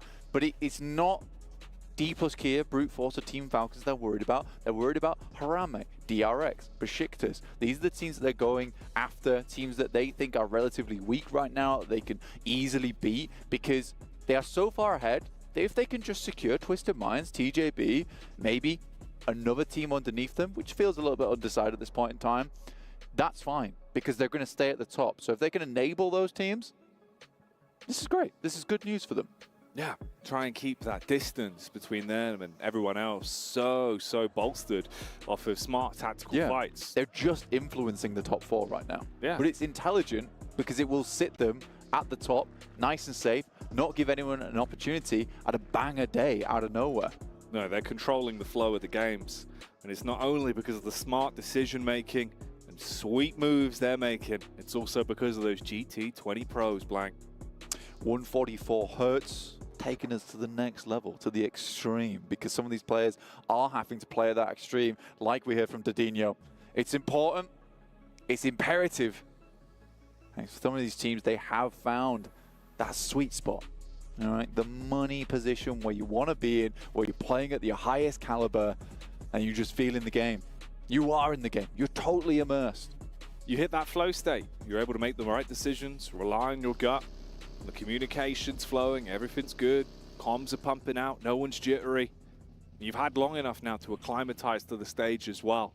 So breezing your way through here, knowing that you're running in the tournament itself is still going, it can do a whole lot for your mental game when the games pick back up, when we know our top 4 that have withstood the test of the survival stage. All right, now that top 4, basically between TJB, D plus Kia, and Brute Force. Falcons just seem to me be making too many mistakes for a team that is well known as an incredible squad. It just feels like some of these mistakes that they've been making, it just feels weird. It feels very weird to me. Yeah, there's been some little issues here and there, problems that have been cropping up, and other teams have been taking advantage of that with the fights they've been taking to them. Always feels like there's 2 sides surrounding them in every encounter we switch to when we get the Falcons POV. Never an easy fight. Moneymakers consistently dropping down the rankings despite what felt like some good rotations yesterday and getting themselves set up, just never hitting those big points. And Team Spirit have actually overlapped them now in terms of points at 33. But again, another good game from Team Spirit is what they're looking for. On Erangel, this is the best place to do it, a fair map to work with. But I'm still looking up towards that top side. D plus Kia, it would be nice to see them in that main tournament, representing Korea over on that side. Brute Force, though, could always just pop off, but it feels like they're being shut out so many times from these teams. Having some unlucky runnings. Got an X on their back in a few of the fights they go for. Towards the bottom end, it's been very uncomfortable for a few of these squads. Rook feel like they're basically just being passed around as the squad that teams know they can steal some easy elims off early. Always feels like they're down to a duo in the establishing moments. Inco, they were given a couple opportunities to maybe have games, maybe have moments, but they crumble in the moments. I mean, that last game, even just getting that northeast edge and then being crashed on by Team Spirit, who arguably, you know, sat down there with Inco as the worst performing teams. Just to get taken out by that feels really rough. I mean, QXZ's not getting that vehicle back off. It's back there, fully turtled up. Hasn't got the momentum to roll side to side. Always a sad sight for sore eyes. The vehicle on its back, like the mighty Galapagos turtle. The mighty, but not so mighty when it's rolled over. And my eyes are feeling pretty sore after that one, and only sorer. You should probably blink. I do love going from like the loud noises of a roaring engine to sweet cadence on a bicycle. That's what we've got here at PUBG Mobile. It's Bicycle Cam segment with Pandem. If you enjoy cycling, make sure to get regular scheduled time outside, cycling around, getting that vitamin D, and enjoying the high life of exploring nature in beautiful Erangel. Make sure you get home as well. Yeah. Safe and sound, just like Pandem here. Don't forget to padlock your bike somewhere safe. Don't forget to pick yourself up a Pepsi Max. Yeah, stay hydrated out there. Yeah. Stay hydrated. Quench your thirst with Pepsi Max. That was good. We'll see. Maybe we can get you to do an ad read. I could do. Yeah, that'd be good. I'm a big fan of Pepsi Max, to be fair. I've been caning them. Yeah, there's a Pepsi Max graveyard under the caster deck. There is, dude. The other day I was like, I think I'd had so many that it was a point where I went back and was like, there's no more Pepsi Maxes.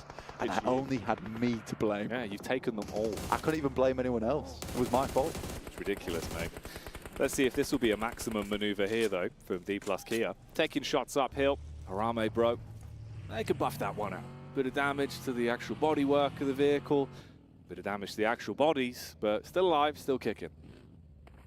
Yeah, Circle's kind of in a position where it could head down towards Sosnovka, but it's not likely to, so a lot of teams trying to pick up these compounds that sit over towards the cliff face, potentially even rocking up over towards the rocks. See what I did there?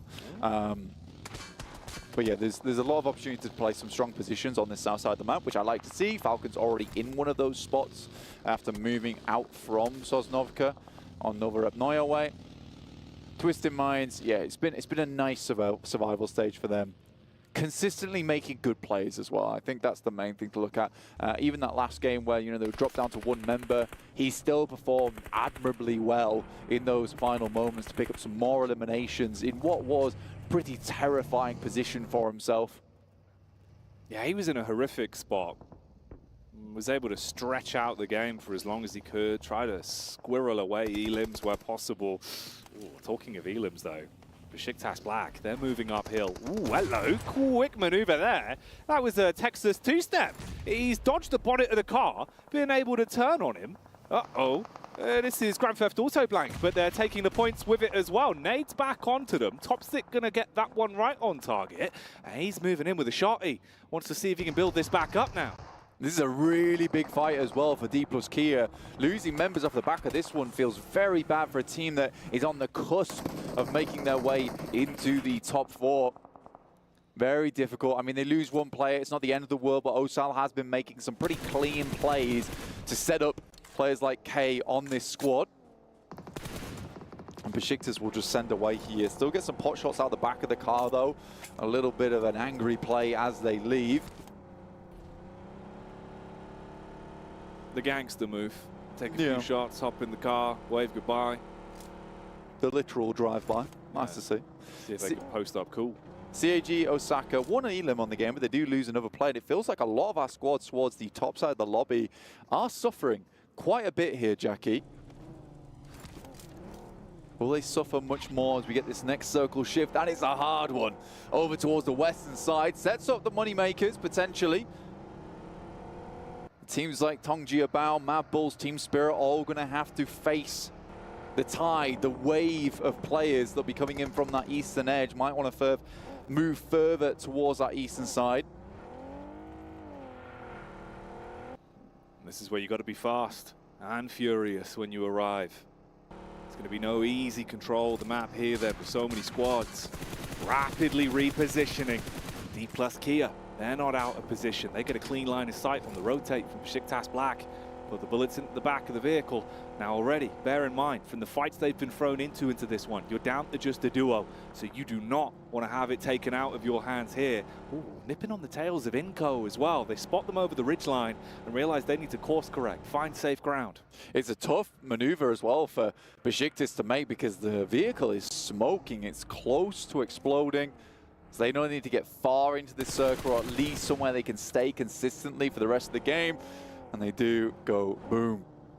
Blown to bits there as they were spotted by Mad Bulls. Seeing red. That was the little sidestep that we saw as well. That was how the initial damage was done onto Besiktas. Yeah, tough moment there. Luckily able to get Toshbik back up on his feet somehow, some way. Must have left the vehicle, and just as they left it, the explosion went through. But there was no follow-up from Mad Bulls up the hill. Don't want to expose their position too much by taking a fight which might open them up to a third party. Brute Force spotting over towards Inco. But yeah, we are centering up around Pachinki at the moment. There's the field over towards that western side. The chopsticks potentially in play late game. But this still can go all over the shop.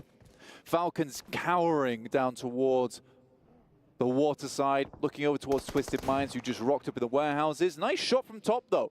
Headshot from long range in the warehouse. It's a good opener. Takes the top off. Headshot. Man's been training to be a photographer with that one, as he will get that opening tap onto Twisted Minds. They've got cover, got a bit of distance between them as well. I'm going to see if they can recover things. They do get him back up. There was no secondary peek off the back of Falcons, but at least they've assessed the lay of the land and know exactly where Twisted Minds are. Yeah, the difficulty here for Twisted Minds is the retrieval of the position, really, because at some point they're going to have to leave. They're going to be exposed to sights from Falcons. Unless it's an incredibly hard shift on the next circle, it's likely that Falcons will be just right on the boundary, which we'll see right now. At the moment, Brute Force taking shots over towards Inko on that northern side. Tongjibao, Team Spirit, slap bang in a pretty tough spot for themselves, but they are keeping their cool in this location. Laid back, waiting for the action to start. Twisted Minds, they take a knock as they try to make that maneuver outwards. And this is what I'm talking about here. They might be able to get their boy back up. Really depends on how much room these other teams give them. Everyone's grouping quite close together now with the limited space that's becoming available to set yourself up in CAG Osaka. They were on the move down. DRX off to the distance. Tongjibao nearby as well. Falcon still firing off the warnings towards Twisted Minds in the meantime. And everyone's scurrying to grab themselves some land, some cover to play with. Now the circle begins to close in.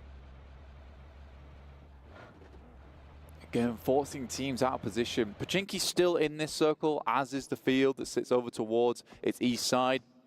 And you've got some of that high ground that currently Moneymakers are split across underneath Pachinki. Other than that, pretty flat ground. You have that dip over towards that eastern side as teams don't really want to head over towards DRX's position all that much. They know that you can be exposed to so many positions in that area. Teams just keeping their cool. Twisted Minds were able to make it out. They know where Falcons are roughly, and this seems like a bit of a bold push to me. We'll see if it pays off. Already here you take damage. That's not the ideal start to things, as Icy gets shot down by the Mini 14, and a connection will result in them trying to play for the quick pick-me-up. Smoke's going down. That was off this angle here, way back towards the coastal ridge, playing off the top of the rocks for Pandem. Little snaps, little taps with the Mini 14. Technically a really strong warehouse to play if the circle moves down towards that southern edge. So I think for Falcons, they're going to try and set themselves up for a big chicken on the back of a circle shift. But again, this is feeling like it could go anywhere, and there's a lot of positions inside this circle which can open up for strong finishes. This compound that sits just on the south side of the field that DRX are currently in, over towards this north side of the map, very nice, as is the one that Besiktas have been able to pick up as two though, so very crashable, I would say. D plus Kia looking over towards Rook though. Nades in to open it up. Close, but not quite on the money yet. Instead, it's Chips that's going to be able to hit heavy with a peek from the sideline and deal damage back onto the Rook. The quick reposition as well. Keep them pinned from pillar to post, so they're trapped down the middle. Split the angles up. The zone ushering them in as well. So you've got to hop in the vehicle. You're taking damage from that right over the rock side. D plus Kia hard commit onto the weakened players, and they're able to deal with it. Nice plays from D plus Kia. Get themselves a fair few elimination points for them as well. Brute Force out in the wind. We're looking for a bit more, but down to low HP, and they'll have to move out. IW NRX get themselves a very sick position down towards this south side. Sitting pretty. The compound they've been able to confiscate from the other players. And concessions will need to be made for everyone else. You've got to think about getting a move on here. Bit of a chase going on as well. TJB nipping at the heels of the rotate from CAG Osaka, but that's right on the edge line of that setup for IWNRX. So if they can get their eyes on it, they could potentially steal away some points. That's what Moneymakers are also trying to do. You've got TJB trapped now. They scatter back, tuck in behind the van. Yeah, for TJB, they know how much these games mean to them. They are so, so close towards that top four. CAG Osaka, you said they moved in already and they've got themselves a position on the eastern side, but this circle is really unforgiving. a lot of times you're going to see quite a few teams trying to head up and create these car compounds on the base of the hill, just on the roadside. But that's not too possible right now with Moneymakers heading up that high ground. So teams on the outer edge likely going to wait for the next circle to hit and then make a bold move after. Those bullets over from the Moneymakers do connect onto TJB in the end. Once again, knock a player back down. There's the detonation that Brute Force were gambling on, though. And that's gigantic for them. Brute Force, down on numbers, but playing smart. That's an entire steal away the opportunity. Everyone was grouped up behind the vehicle. Entire team just goes down off the back of that. That is disgusting. TJB shaking their heads of disappointment in that game. They almost set themselves up for a good one. Up the hill as well, splattered on the front of the vehicle. D plus Kia leave a smear of Rook behind. That is a filthy play. Despicable scenes from Brute Force. Living up to their name on that one. Vehicle uppercut. Kind of disgusting. Sent him into the air.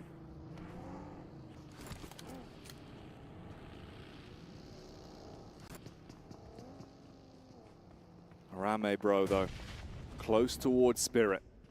Off the back of the highlights, we'll give you a second to breathe, focus back into the gameplay that's occurring before us. Spirit looking to defend, they spot him on the angle. Cleave round the corner with a butcher knife for the DBS, but no clean connection yet. Federales given the opportunity, trying to bait him out with the sound cues, making loud footsteps round the corner, see if you can get him off the heel. But he sticks to his guns, holds down the bottom with the SMG. Can Nomi get the connection off? There's the first tag, Molotov through the window, he dives around the corner, but the refrag's good. Wow, this is a nice play as well. They're able to get all their players back up on their feet. 2 limbs accrued, but again, there's more action over towards that western side, and they're about to get pushed in by the blue itself. So a tough rotate for Team Spirit. Falcons waiting in the wings down towards that south side. Twisted Mind moving in on IWNRX at Wizard Tower, and he's casting magical spells to make Twisted Minds disappear. Team Spirit, they lose Kitsune on the cross. Still keeping 3 players though, but Falcons always had a good idea of where they were, and Mad Bulls off in the distance on their north side. A 3v4, not an easy fight versus an aggressive team.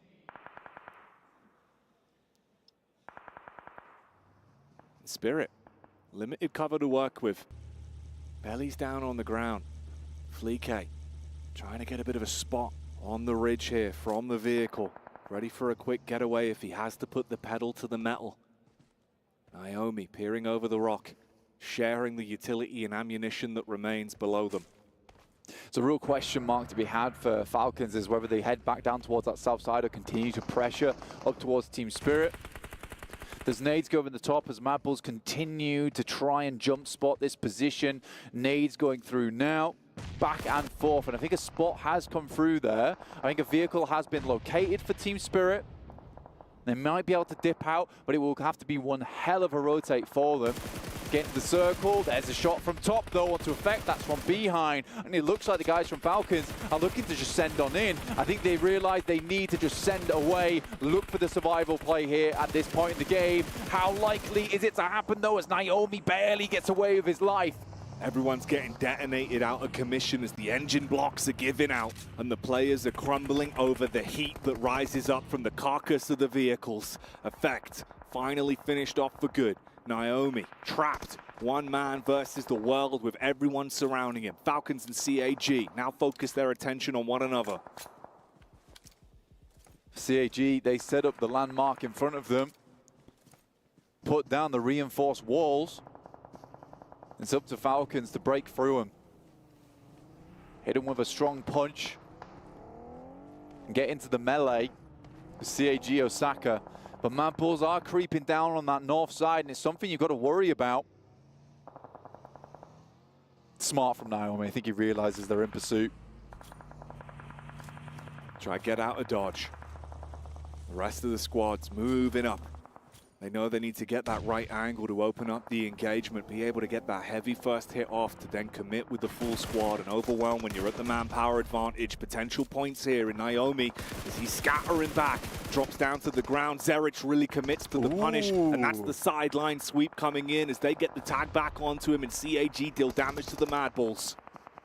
Naomi tapping big brother CAG Osaka on the shoulder saying, look man, they're hurting me, dude. I need some help, but they will finally go down in 9th place, so not many points accrued from this match for Team Spirit. And they are left down towards the dirt on the bottom side of the lobby as Pandem starts to get ahead. So do Madballs with 4 elims on the game. Only really the top dogs at the moment is Falcons. Now, a lot of people have been waiting for a performance here, and Falcons look a little bit more on point, but that nade is nasty. Ah, it's a filthy one. Primed and on target. Blows away their opportunity to aggress initially. Now they're starting to hemorrhage players. The nades are ruining them. Falcons, their wings blown off. Their chance to keep pushing on this opening being ripped away. The DBS up close, silences the driver. Needs to look for the rest of the squad as they just pelt him with nades.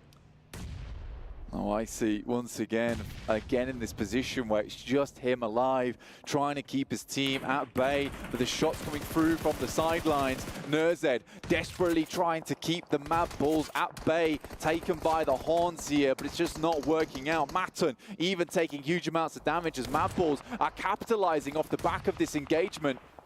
Oh, English, he's getting up close. I mean, he's found the opportunity to close the distance, but there's so many targets that he's got to be aware of. He takes the correct play, hits the head back onto another one. Little bit of damage done now as the Falcons start to get absolutely torn to shreds. English still bobbing and weaving. CAG, they might be down to a solo, but they're not out of the fight. Fleeke, however, will be removed by DRX that have now arrived on the scene. DRX hear all this fight, and they can't let it just happen. They need to get involved. This is a big fight that they're hearing on this side. Lovely nade will take down Fleeke, leaving Madballs at just the one player now with English. This was the smart move from DRX, and a lot of the aggression that we lacked from this team in the group stage. So just let things happen around them as opposed to having any kind of influence on it. And they've had such a good position for so long, but now it's time to spread that influence on the map. Can they build from the stepping stone they presented for themselves here?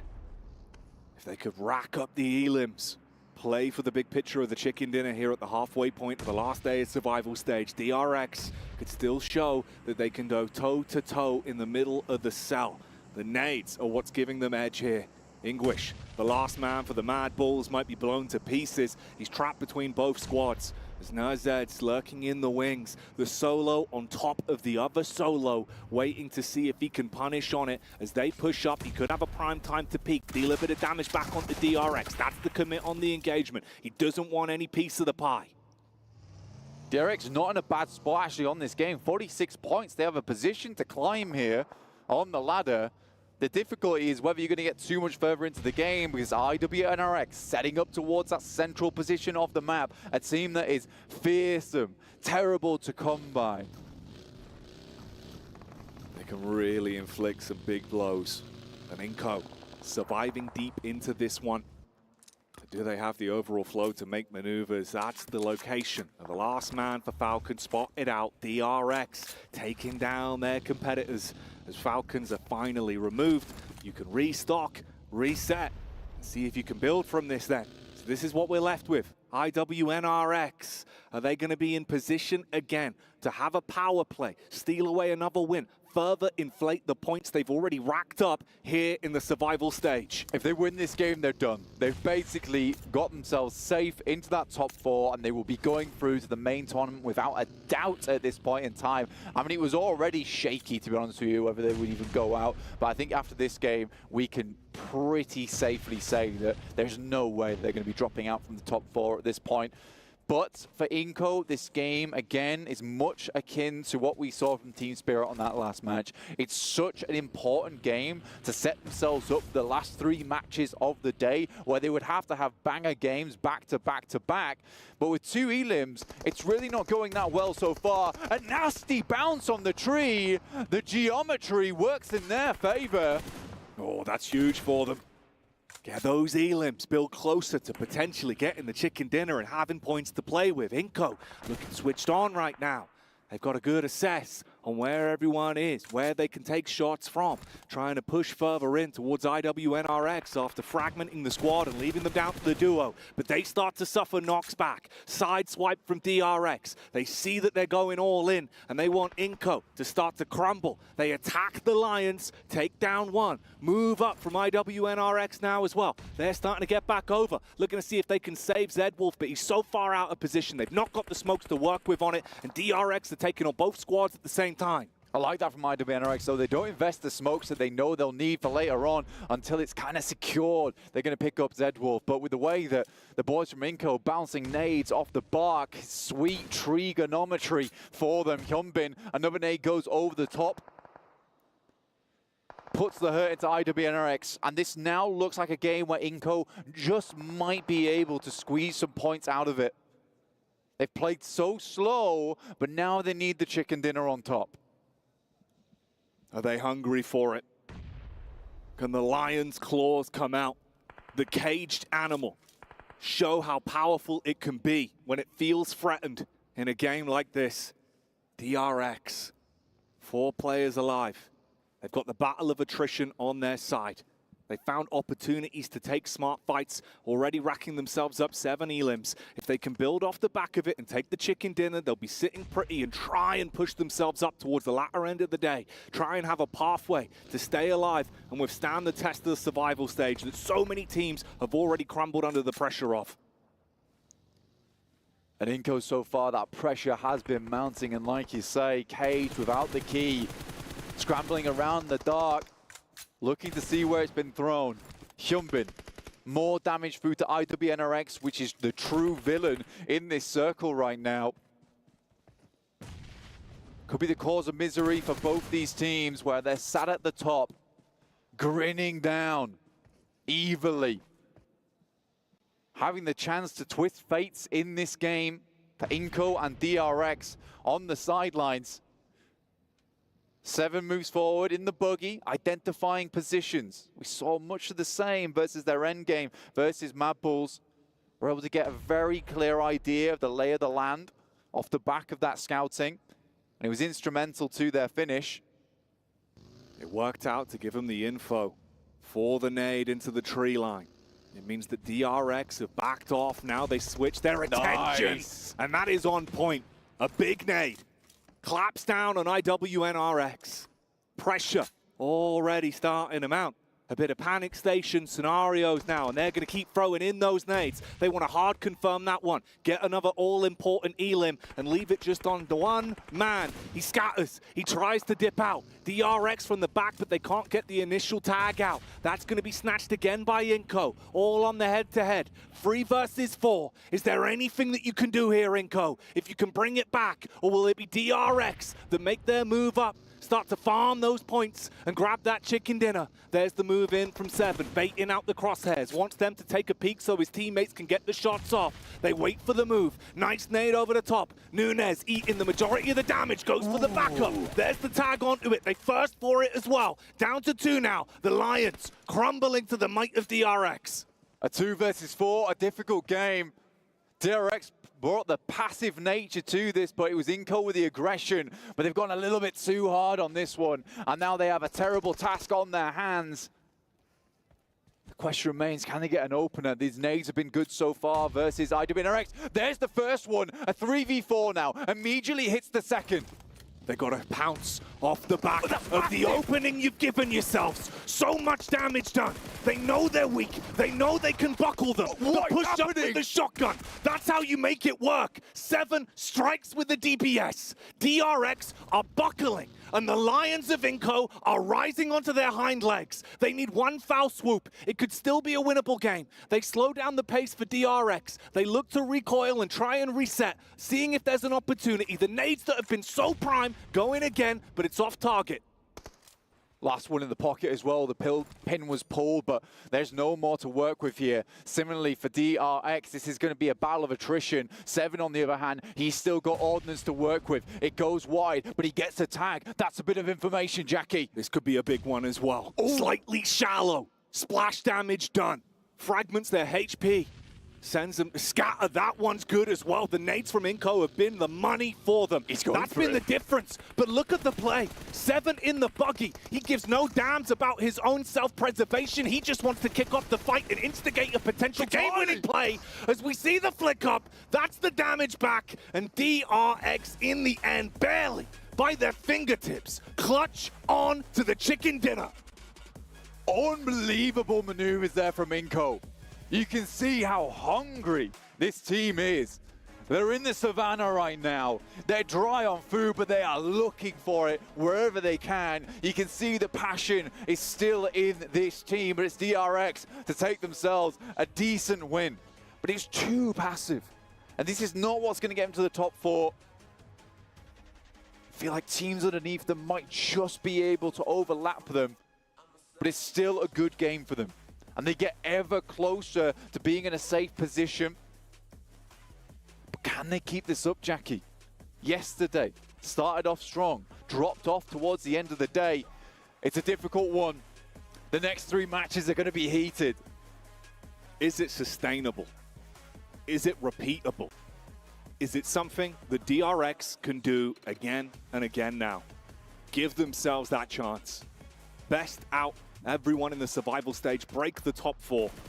A long path ahead of them, but a start here, and Inco's recovery in the day, at least showing they can tussle.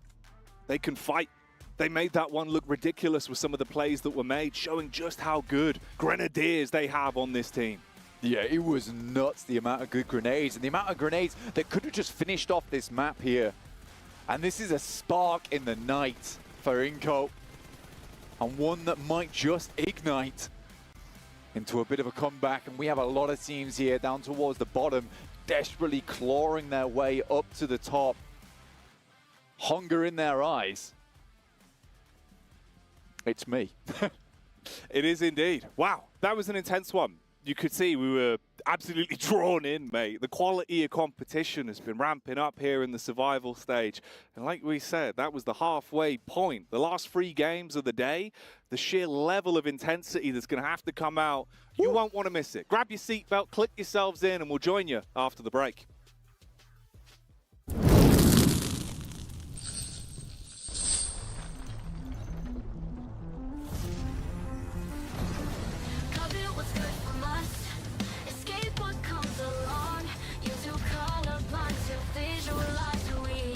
What they want to live for.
What they want to live for.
Well, DRX, they were in top 4 yesterday, and they're getting themselves back up there yet again. They are putting on a show here and proving why they deserve to be in the main event.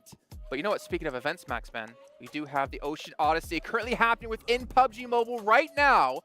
And by the powers invested in me, I now pronounce the Trident's arrival.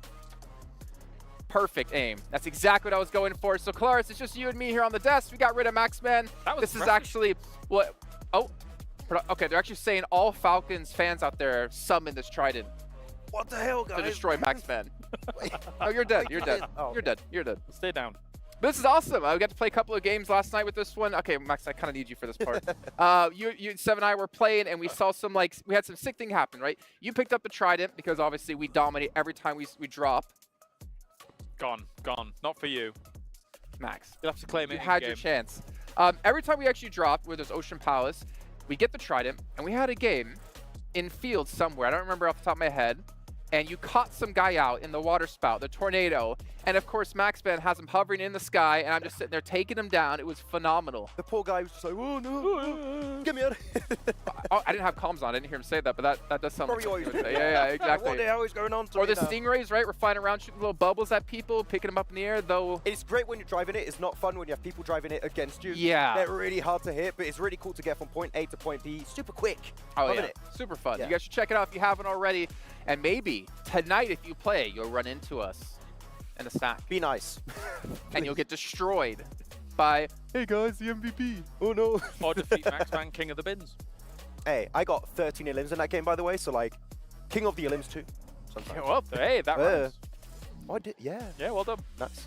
He just doesn't even realize he just made a good leg. I just did a thing. Yeah. Did a thing. But you also did a thing. DRX getting themselves a chicken dinner.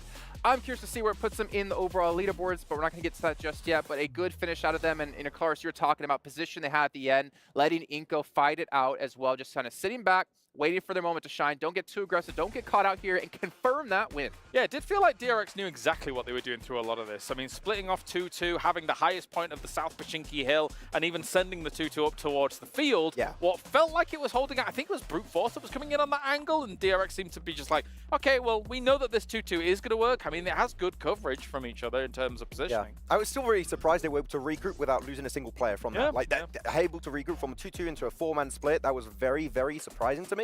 But it worked out great. And then when they can reclaim that high ground spot, because IWNRX is being pincered between Inko and also DRX, play the high ground position, you still have some utility to play around, you're going to get a very, very impressive win here. So good for DRX. I want to see if there's more consistency, right? Not just a really big win and then they fall off. I want to see more after that win. But this goes to exactly what we talked about in group stage, Claris, that DRX were kind of gifted some of these positions, and yet they still were like, would be overrun. They wouldn't be able to lock down the eliminations they were supposed to be able to get. They wouldn't be able to lock down the position in general. And as we saw yesterday and today, it seems like DRX has been able to fix that. When they have the advantage, they're making sure to win out those situations. Feels like at these kinds of lobbies, they're keen for a slower play style. And this 2-2 into the kind of eventual controlling of a high ground like that South Pachinki position is a slower play style. They're more than willing to just say, okay, we're happy to take the util battle towards the very end of the game. Inko did actually come very close to being able to actually knock them with some of the util, but it was all for naught. Nunes in particular, like he had some really good nades, and so running around the buggy the entire time, just trying to get some good positions with 7 and get some info onto DRX. It didn't quite work out, though, as you have a few of the clips here. Talking about utility, Claris, shall we talk about Falcons? What the hell was going on there? I did wonder who was going to beat me to the punch. Okay. I have a personal issue. You had an issue with utility. I had the rotation one. So, so the utility usage... Okay, so when Falcons actually goes out, and obviously we're still focusing on them very much so because they came in as a big favorite for the tournament, so it's understandable. When Falcons went down, even just between 2 players, Nozed and Icy, they had 11 frag grenades. Never mind all the other utility that was across the team. 11 frag grenades, and they were not throwing them over on the east side of this map. It's inexcusable. At this point, it's inexcusable. If you are under threat from being eliminated in the game, I mean, yes, they got 9 points in this game, but they could have a lot more if they'd have been a bit more aggressive with the utility and tried to keep themselves alive during it. I don't know what's going on with the team at this point. I do think that's the biggest issue with them this game. I had a bigger issue, a bigger issue when it comes to rotations. They were playing the warehouses next to the cliff, which is super strong position. They enter into the circle, not even quite in the circle. They play outside the circle on the east, and they just let Mad Balls rock up in a way better position that was free out from the get-go in that position. So I don't know, it's weird. It seems like they're not using utility. The rotations are a little bit wacky from time to time. It's off. It is very off. I mean, I kind of want you, Kalaris, to even be blunt about it, like we were talking about off air. What did I say beyond that? I mean, they just don't seem like they're even trying. They don't really seem like they're caring too much. They're not playing like the Falcons that we've seen for the past 3 years, 2-3 years? Well, I mean, me and Max were musing, right? This is the weakest they have seemed in many years. In terms of, it just doesn't seem like, again, they're using the utility properly. Doesn't seem like they're using the rotations properly. And, I mean, the numbers from this, I mean, yeah, they get 5 elims, yeah, they get 4 placement points, but it's just still not really enough for a team that should be challenging for the championship. We keep stressing this. They're not making it top 4 with this kind of pacing, for sure. Not right now. And like we're saying that this is the worst they've looked, I think this is what they would have potentially looked like when they had that big roster change, right? Adding the Z, adding Icy. This team was doing good after that big roster change, right? And now it's just dwindled away. They're just not performing up to par. So literally, I would love to know what's happening internally, because it must be an absolute fiasco inside them. What's going on in their minds? Because we've seen them in so many tournaments look so confident, look so strong, so powerful in the team fights, in the rotations, in utility usage, and none of it's clicking. Yeah, and it's really scary when you have teams waking up like IWNRX. You now have DRX that got himself some good games like this. They are going to fall behind, and it's going to be tough to catch up when you have now 3 matches left. And the thing is, it's not a significantly weaker lobby than they were just playing in group stage. Well, technically it kind of is, right? Because 12 of the best teams moved up into the main event, and then they're playing against the bottom 12 teams with 4 survival stage teams. They should be playing better than they currently are, but unfortunately it's not to be so for now.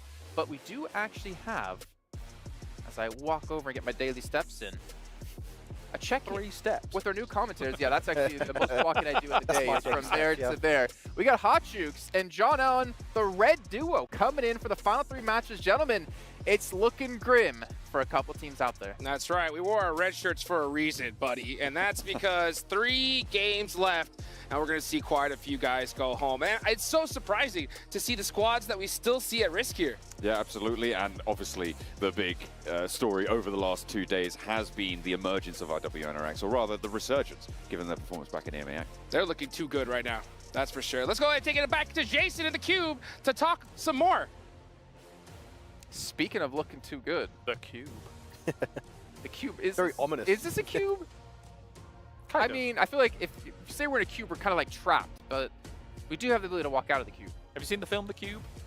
Yes. Good film. Anyway, pretty cool. Cool. It's very old. Good chat. Let's take a look at overalls, because this is what it's all about, right? We have 3 matches left to go. IWNRX, yeah, they're through. They've been able to make it. Falcons even getting 4th place in that last match, ended up in 8th place. TJB has fallen out of top 4. DRX has been able to get themselves into top 4 yet again. But this is like stupid. 7 points separates 4th from 8th. Like, DRX are not safe whatsoever. Kagasaka, which we talked about as being, what was it, 90% instead of 99%, they're not looking safe anymore. Yeah, big drop off for them. D plus Kia happening for them this time around in the survival stage. I feel like it's going to be down to the last game here to see who's going to be outside of IWNRX, of course, who's going to make it in. Twisted Minds are looking good to also make into the top 4, but I think it's like 2 slots remaining now, really, for the main event here. It's so unreal close. Unreal close between these teams. Again, you know, we're being hypercritical of teams like Falcons because we just expect more of them. But, I mean, even for some of the teams that are just slightly shy of that 4th place spot, right? Like TJB, I feel like they should reasonably, from their PEL performances, be in that top 4, but not currently. We were talking about it a little bit during this game also, Kalaris, that IWNRX, they don't really care anymore. So, like, that point sponge, they just become an even bigger threat here. And that means the point barrier into the top 4 is going to get lowered and lowered, which makes it even closer to the last game to make it into that top 4 position. So they're a big threat for this lobby there this time around. Yeah, there's money on the line here in the survival stage, but it's like it's very small, the separation between 1, 2, 3, all the way down even, I would say, to 16th place. What everybody's fighting for is absolutely just be top 4 here and then get yourself into that main tournament, because obviously the prize pool at that point is ridiculous. Sizable. Yeah, and Miramar obviously will change some things around. We do have one more Erangel to go before we get into the Miramars, where we could see D+ come back up, since they're currently sitting in 5th place, but it is becoming very difficult for all these teams. I cannot imagine the pressure they're under. And Maxman, give me a quick hot take here. Oh, I'm saying Inka's going to win it. Seven's not here. He can do what he wants. What? Inka's going to do something. Wait, no, he returned. Actually, they have started speeding up their rotations, so there's a positive change there for Inko. I feel like something's going to happen here. They heard you say it. They got 3 matches left to do so, but in the meantime, we're going to head down to Genie, who has an interview for us. Hi guys, Jeannie here, joined with Twisted Minds. We just finished 2 of the matches here on the final day of the survival stage. You guys are getting so close to getting that chicken dinner. Throughout the rest of the day, what are you looking to change to be able to get those 10 points for the placements? Vocês estão chegando muito perto daquele chicken dinner. Através do dia, o que vocês estão pensando em fazer para conseguir isso? A gente vai manter o mesmo plano, sendo agressivo, se posicionando bem, e é isso. Uma hora vai sair. We're going to keep doing the same thing. We're going to maintain the plan. We're going to be aggressive. At some point, we're going to get it. I mean, you guys got it yesterday, and you're doing really well when it comes to the placement points as of now. Do you feel any pressure? Vocês foram muito bem ontem. Quando fala da pontuação de colocação, você sente alguma pressão? Não, não sinto pressão nenhuma, nem eu, nem meu time. Estamos tranquilos. Estamos só executando nosso plano. No pressure at all. We're okay, both me and my team, and we're just executing our plan. All right, cool, calm, and collected. I like that. Thank you so much for the interview, and thank you for the translations. See you guys. Hello and welcome back, ladies and gentlemen, to the STC Arena with the halftime show with Barney and Sandstorm. Barnstorm, hey! Well, we are halfway through our second day of the survival stage, and boy, it's been spicy. It has indeed, because we've opened up with a chicken dinner. I'd say the first one being the most important of the day in order to set your intentions for the rest of the final day of the survival stage, and that being Harami Bro. Next up after that, we had TJB Esports claiming the second and the third claim by DRX. However, it's not always about the chicken dinners, is it, Sandstorm? Who's been consistent today? Twisted Minds, they have had an incredible performance. You know, end of day 1, they were, what, 14th place, 13th place? They wrapped up game 6 with a winner-winner chicken dinner. Started today, again, building on that momentum. A top 2, a top 3, getting a lot of eliminations. So, and right now, 70 plus points, 2nd place. Incredible from the Brazilian side.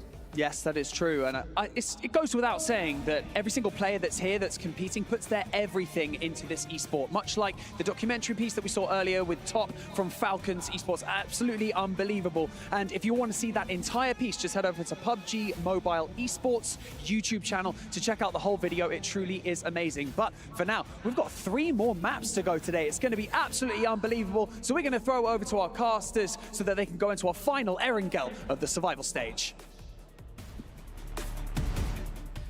I'm not too sure about Barnstorm. I think we're going to go with Sandy instead. Sandy! I feel like that's a better amalgamation of the two. We are, of course, the arbiters of the portmanteau here on the caster desk, but we're also going to be the arbiters of getting into this next game. That's right. We're not starting it just yet. Just a few more moments, and we'll be right with you. Oh, baby. All right, guys. So here we go. The second half of today. We've now reached the final quarter of the survival stage. This is what it's all about. It's definitely going to start to heat up. And with dual gaming chipsets and the 144Hz AMOLED screen, the GT20 Pro will equip teams with up to 120 FPS, which is also the first batch of supported devices, offering esports level performance and visually stunning experiences in the 2024 PMWC. Playing path on our screens now for the final Erangel of the survival stages. It is all to play for. We're going from Milk to Power over towards Georgia Pole. Clean playing path for this one right here. And just to remind folks who could have just possibly tuned in right here, right now, there are only 4 slots available on over to the main stage. A solid prize pool is here in this survival stage, but an even bigger one is coming up the day after tomorrow. So these teams are doing everything they can to get one of those 4 golden tickets to that main stage. And let's be real, John, it's still possible for any team to still make it. It is, right? Yeah. And in order for it to happen, and I'm talking about even the 16th place team, you know, Rook, which has currently 29 points. Right now, the cutoff is going to be DRX with 62. That is going to be a 33-point differential, right? Yeah. If we're going to see a cross like that happen, we would need to see double-digit elimination chicken dinners for all 3 matches coming up. definitely big games necessary, and we've seen Team Spirit, for instance, denied a big enough game. I can't believe that one. On their attempt. Oh dear, Pandem might be getting into trouble with the best team in the game right now, IWNRX, and they've managed to get the inside track. The Micro Uzis, the knocks coming through with the knives. IWNRX not out of the woods just yet, and another one is found. They're slicing straight through. Pandem are carving themselves up a turkey. Slice and dice, baby. Frozen's hiding for everything he's got right now. Are you kidding me? And this is what I kind of talked about yesterday. When you do so well. He's hiding. Do they know? Do they even know? I don't think they do. Ooh, could get dangerous. He found M16. One good shot will do it right here. Is he going to be able to get that knock? He doesn't. But this is what I was talking about, right? When you do so well, you can do whatever you want in this lobby. You can hot drop certain squads. You can take risks, right? You can, if you don't feel you're fully prepared on certain strategies come finals time, use these next 3 games, right, to utilize it. Because let's be real, you know, IWNRX have already done so well, they're going to the finals, right? So at this point, there's pretty much, unless we see something crazy in the next 2 matches, we'd have to see that from multiple squads to see IWNRX get knocked out. But at this point, they have pretty much sealed their ticket, and now there's pretty much only 3 other slots remaining. And that's what you're talking about, right? Is that differential from 4th to 16th is 33 points. You know what's more than 33 points? 4th place to 1st place right now. That is currently sat at 37 points. That is a big, big jump up. That is going to be really difficult for, well, not only that team in 4th place to jump up, but for everybody else around them to also have to jump up on over. That's correct. More shots. Frozen. Yeah, Frozen just say, you know what, why not? Let me get down from here and do that. And you can do that. You literally can do that when you're on the top of the leaderboard. So yeah, to see NRX go down, we would have to see 4 teams do that. And that's not going to happen, right? That was, this, by the way, I think is the hot drop that took out Team Spirit. That's right. In day 1, right? So IWNRX also finding out that Pandem, so for some reason, just really good at that one building, you know? If you go in that building with Pandem, you're not coming out most likely. And Pandem really needed those eliminations, right? So Pandem currently in 11th place are going to start off strong here. So if we want to see a team like Pandem, you know, cross into that top 4, again, double-digit elimination chicken dinner right here, right now is needed. And this is what is going to make it so much more difficult as this tournament goes on. There's 2 more matches after this. And once we get to that last match, I'm telling you, teams, we know for a fact they're mathematically not going to make it, right? IWNRX are going to be solid. So there's too many factors there to think you're going to play a regular game of PUBG Mobile towards the end. So if you desperately need those points, I think it's do or die right here, right now, especially in Erangel, right? And they were certainly able to do it. This is a crazy fight for them to be able to win. Against the weapons as well. Remember that IWNRX actually got inside first, right? They picked up the Micro Uzi. I think they got a pistol or 2. But the knives just came out, and Pandem were like, well, we better do something. And they made it. They took their destiny into their own hands there. I love to see it. They add up 3 points on their tally, which puts them up at now 42, and 1 step closer towards that bubble. Oh, they say don't bring a knife to a gunfight, but don't bring an IWX to a Pandem fight. That's right. That is right. Take it to the bank right there. So a good position for Team Pandem to be in right now. Now the zone does go on over to the west side of the map. So we have Chopsticks in play, Hospital, North George. Moneymakers are going to get a good circle right here for their final Erangel. And they're all the way down at 14th, so they need every advantage they can get. I'm looking at Team Spirit. Team Spirit is currently near Quarry right now, so they're trying to center up the best they possibly can. Yeah, trying to get a little bit more central here, just to the south of those Gatka fields, near that Quarry sort of area. We'll be trying to make this one work, but Besiktas are getting taken down, and that point's going to go over to TJB. Just the 1 player goes down, but this is around Everest, right? And on the northern side of this circle, it is, again, a really important position on this side. Looking for the match. It will be easier to descend from this position if you can get rid of those players around your area. And that's what they were doing, opening up a point onto Besiktas. Yeah, you know, I want to see different play styles right here, John, from pretty much every single one of these teams, because they got to know that if we want to make it on into the finals, we want to stay a little bit longer here in the beautiful Riyadh, Saudi Arabia, they need to do something special at this point. So I want to see very, very calculated rotations, aggressive play styles, because let's be real, a lot of these teams, they're not going to be able to do it with just placements anymore. Like, they need crazy elimination. So it's about time we see all these teams turn on that full-fledged aggression switch. Absolutely. And the fact that IWNRX have managed to sponge away so many points does give them that opportunity, because they are sat, you know, clear 20, 29 points ahead of the next closest competitor. They've actually taken quite a lot from the rest of the lobby, which means that it's much more volatile. And that's why we're seeing the fact that Rook Esports could still technically make their way in. So when volatility strikes, that's when eliminations matter more. That's when their import increases exponentially. Yeah, and let's be real. As far as Rook having a possibility of getting in, it's only for this game, right? If they don't do a double-digit elimination chicken dinner right here, right now, they're done. Same for Inco, right? True. Same for Inco. And to be honest, anyone from Team Spirit down in those 13th through 16th places, I agree with that. They just can't do it unless you also have all of the teams around the bubble also going down early, right? Then with 2 matches, I mean, obviously we've seen, I think the highest eliminations we've seen so far was 20 back in the group stages. So a 30-point game is possible. It's just highly, highly unlikely. It's very rare that it ever happens. Yeah, and it's really hard to happen, especially when you got your tournament life on the line. So many of these teams, tournament lives on the line. I honestly, I can't wait to see some keys get crushed. I'm not gonna lie. I don't want to. I am looking forward to just witnessing that, because that's gonna be crazy. But I know these teams and fans don't want to see their squad go out in that manner right now. So this is the game, folks. If you are cheering on your squad, and I'm gonna say pretty much 9th place on down, they need a big game right here, right now, as it looks like we're gonna head on all the way to the beach here. So a very interesting circle. We've seen this one already. So teams should know what to do when it comes to their rotations. Brute Force rotating around on the north side of Georgia Pole, potentially coming through behind Besiktas here, if they can cross on this close east bridge on George. But they look like they might be thinking about going further, but no, they're just drawing up short, looking for the scout, making sure that they're not going to be cross-fired across this edge of the bridge. Yeah, real smart. Just double check every single position. Don't just blind rotate. You know, just scout and move, scout and move.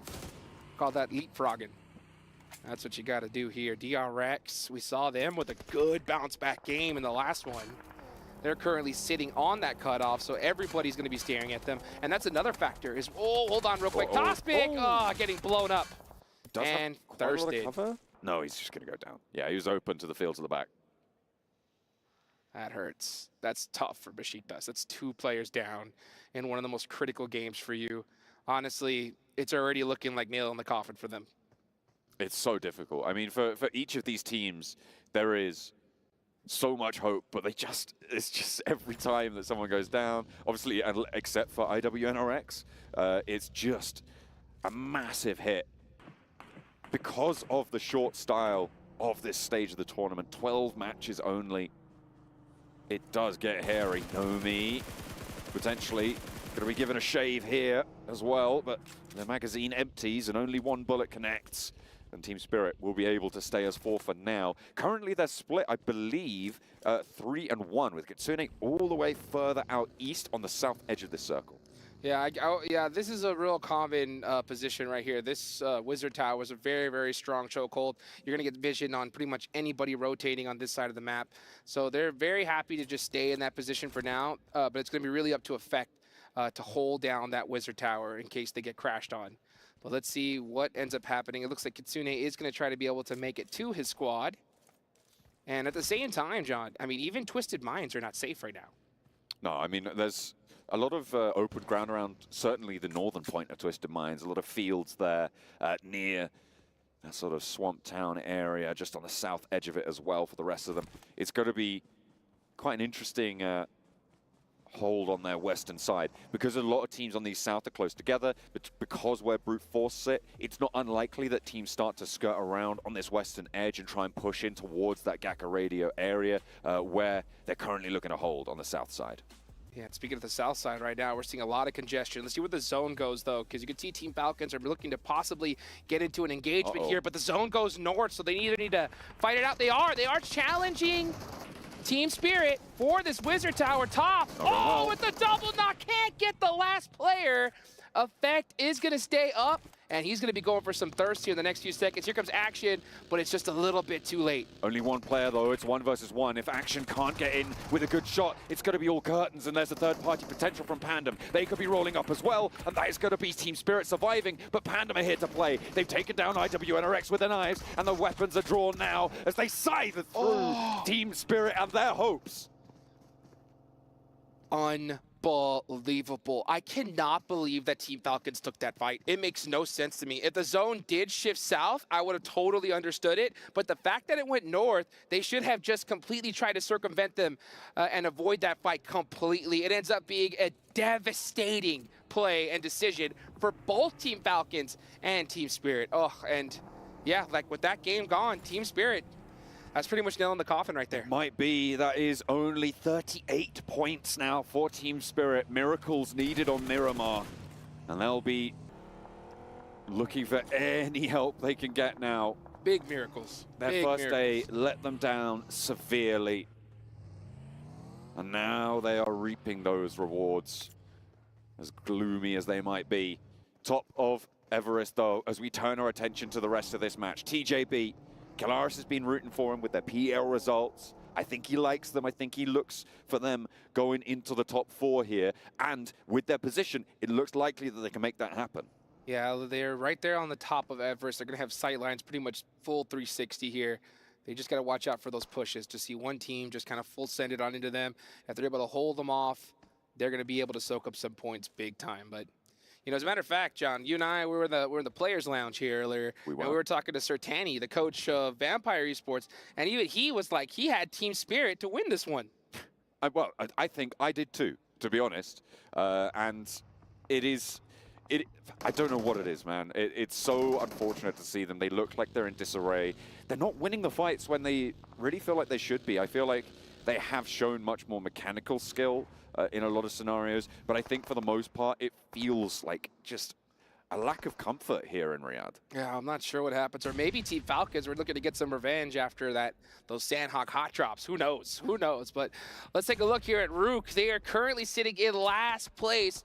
They're trying to make a hero underdog story. And in order for that to even be possible, 100% double-digit elimination chicken dinner needed right here, right now. They have Harami Burrow right next to him, and D plus Kia waiting right next to that hill. So it is not looking good for them. The zone does center up here, so not a ridiculously hard push for them to make, but they are going to have to battle. This is huge for Inco, right? On South George, on those crates, the fact that they catch a part of this circle is massive because they can hold this for quite a while. They're going to get some visitors, but Twisted Minds holding on their west, TJB controlling the entry from the south from the top of Everest. It's going to be a pretty decent chance for Inco to get a good match here. I feel for Team Spirit as well, man. They won this fight. It was a third party, which obviously when everybody's moving around, you know it's going to go through. And it just didn't happen for them. They weren't able to clean it up. A lot of that was because of the damage that Falcons did to them with that double knock. I think it was from top rolling up a little bit earlier on, able to find 2 of the Spirit players where by all rights he should have just been instantly on the floor. Yeah, that wasn't a misplay by Team Spirit at all. I mean, it's just Team Falcons that just full sent it on them. You know, there's not much you could do in that situation. So just an unfortunate fight for both ends of that spectrum. But there's still a lot of opportunities here. And honestly, that was a great opportunity for Team Panda, right? Absolutely. They've gotten a bunch of points already. That's 8 eliminations. We talked about double-digit elimination chicken dinners available. They've already got half of that pretty much already done so far. Yeah, but the other side of the coin is needed to get that chicken dinner. And That's right now, true. Pandem are in a pretty sticky spot right now. South side, not even skirting around Everest at this stage. They're going to have to push past Mad Bulls or flow out to that western side across some open fields. It's so hard for them. Rook trying to hold it together as Harami Bro trying to make sure that they come apart at the seams. Does not have the healing, and they are out in the blue. Rook lose a player. They'll get the res and play on as 3 on the east side now, but they're not in the circle. That could be their chance at the finals, too, to be honest. I mean, they need a massive game right here, right now, and for the next 2 games, if we want to see them even have a shot of making it into the finals. So as 3 players, they're going to have to go crazy here if they want to extend their tournament life.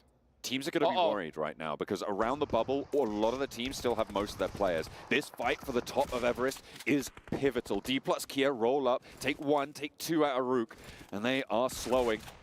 Being cut through right now, D plus Kia on the east point of Everest will next have to take care of TJB because TJB are starting to extend their necks. Have a peek over the fence, see what the neighbors are doing. D plus Kia just crushing dreams right now. That's pretty much said and done for Rook. We're seeing another team go out, and that is Team Pandem gone for. So all those eliminations they got early on wasted away just like that. But they did put something up on the board. They're going to need a miracle as well for the next 2 Miramar matches. Right now, it's TJB. TJB are in a great spot. They're at 6th place. They desperately need these points. They have to defend right here, right now against D plus Kia. This is a bubble fight. Both of these teams are on this bubble. That's around that 4th position. You could see right now, D plus Kia hold that. DRX, they're not in this fight, but they're also involved in that bubble struggle as D plus Kia continue to push in from the eastern side. Next circle soon to close on them, but with 4 players alive, it looks like they're reluctant to go for the summit. They're not going to put those climbing shoes on, scramble up those rocks towards TJB when they know that nades roll downhill. Yeah, and that's so smart, too. They don't want to take that fight just a little too early because it risks them getting third party, especially with the zone shift that could be coming any second now. So let's see where that zone decides to go, and it lands perfectly on them. So very big up on both these teams to have that discipline to say, hey, you guys don't even worry about it. And I think that smoke right there could even be a little bit of a white flag to say, hey, you guys stay there, we'll stay right here and fight each other later on to see who wins this thing. D plus Kia's position certainly smoked out quite a lot, but that's a nade over the top. Doesn't quite connect with the damage. K's taking damage. I think that might be for an off angle. Could even be coming from Inko. This is dangerous play. On the north side, another nade from high ground. Longs gets the knock. That's from the shots as well. And now you can see instantly pin pulled on 2. They want this confirm. Nolbu's there as well. He's going to divert, move away from this, and then he's going to look for the res, but his teammate is just burning away. The Molotov's putting the pressure on, and that is how you put them between a rock and a hard place. D plus Kia being bled dry by TJB. TJB saying, you know what? Now, especially that we know it's D plus Kia, we have to take them out. They're right above us on the leaderboards. No waving the white flag at all. We got to take them out right here, right now. We need every elimination we could get. So they are starting this off so strong, but they got to work together. They have to commit to this fight very soon, and it's very fortunate. Nobody is headed their way right now. North side, Twisted Minds moving in towards Crates, actually trying to backfill on Inko. There is a big rotation going on the north edge, and all the while TJB are choking out D plus Kia as they push on in, get the first knock on the opener, and will look to continue that pace. Only 1 player for D plus. And meanwhile, over on the north side, 1 knock over towards Twisted Minds. Inko, still with all 4 players alive, have regrouped now outside of the Crates, and they're fleeing towards the foothills of Everest. And here comes the Mad Bulls. Now we're starting to see that third party ring out. Let's see what happens. Inko Gaming gonna have to do a defense against Twisted Minds. That'll help buy him some time. But it looks like on the other end of the spectrum, Moneymakers are getting into it with CAG Osaka. Still quite a few big squads in this game. DRX need this game so bad. They're in 6th place. They've really tried to make something happen here on the last day.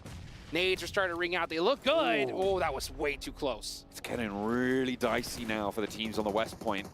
DRX, not having taken a knock, gives them a really big advantage here. CAG Osaka now anchored to their position. They can't really push too far up, and that nade is perfectly placed. Picking up points. Moneymakers take a few. DRX share it with them. 2 eliminations for DRX. They're chasing TJB 7 right now, and they're pushing up from the west. With Moneymakers beneath them in their shadow, they're going to have to worry about the north as well on their ascent. Oh, devastating loss for CAG Osaka. They were in 3rd place right now, and they're going to get passed up here with how well a lot of these teams are right below them. Brute Force are still in the mix, trying to make something happen in 7th place. The final player just desperately trying to keep his tournament hopes alive. And nice shots there. That's going to get a knock, but that nade will shut him down. Moneymakers, 14th place. Now starting to make some noise. Twisted Minds from the crates position. They finally found a player from Inco. They stayed up as 4. They backfilled earlier into the crates position and pushed Inco away. You can see that where they've retreated to now, the foothills of Everest, but 7 is still on an off angle there on the north side. You can see him in the building. They're going to be waiting for the break for Twisted Minds, try and hold that one off, because with the circle, it's shifting to a mountain finish. Oh, yes, it is. It looks like we're going to finish it up. Oh, north on Everest, but Moneymakers are going to make it difficult on Inco. They wanted to focus 100% on Twisted Minds, but their backs are not safe, as Moneymakers need every elimination they can get, and they know it. Let's see how they decide to play it out, because if you're the Moneymakers right now, knowing where you're at, you need to just push everything. Like, literally, you cannot just play this game regular. You need to push everybody and get every elimination in this lobby. It's going to fade away from you if you don't take the destiny into your own hands. Nades finding their way up towards TJB. There was a knock sent over. They've already lost a player as well, and they're starting to wane now. The Mad Bull's doing work with another nade from Zerich. He finds exactly what he's looking for, a flush and a knock onto another player as well. They're going to be able to find that one. There is no contest, and now one player from TJB remains for that bubble struggle. DRX looking primed to usurp it now if TJB fall in the face of Mad Bulls. Only S busts out the M4, not able to get that knock, and he had a beautiful chance there. He does get one. Mad Bulls playing this a little bit too comfortable here. They got to be careful. Only S is starting to look angry. Oh, but that's Twisted Minds. That's 2 players for Only S. Is he going to be able to wipe Mad Bulls all by himself? Mad Bull starting to struggle now in the scrap. The nade's high. It's a burst in the air. It tags on a bit of damage to Zerich, and in comes the push. The DBS both ways. The shells are going to ring out now, and Zerich can't connect, but neither can Only S.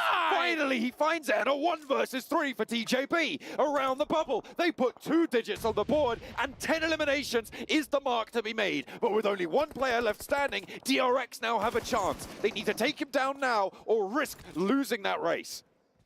Everybody above TJB, I'm looking at you, Twisted Minds, even IWNRX need to start watching out here if they continue to play like the way they've done in this game. 10 eliminations. What a play from Only S to make it happen for his squad. Let's see how many more points he can get all by himself. He is in a very tricky position. Everest is so scary. There's so many nooks and crannies. You never know where a player's hiding.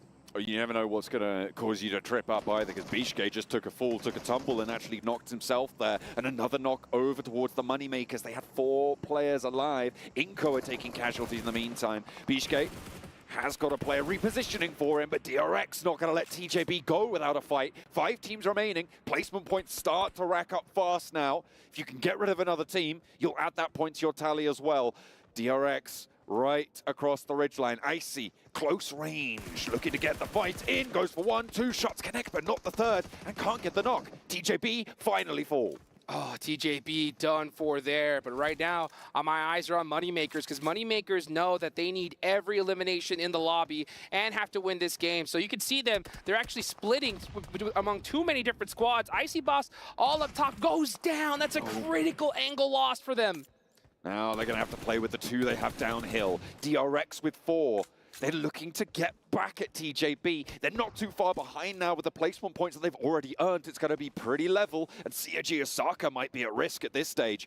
It is really dangerous to be around that bubble, but it's even worse, like you say, for the Moneymakers.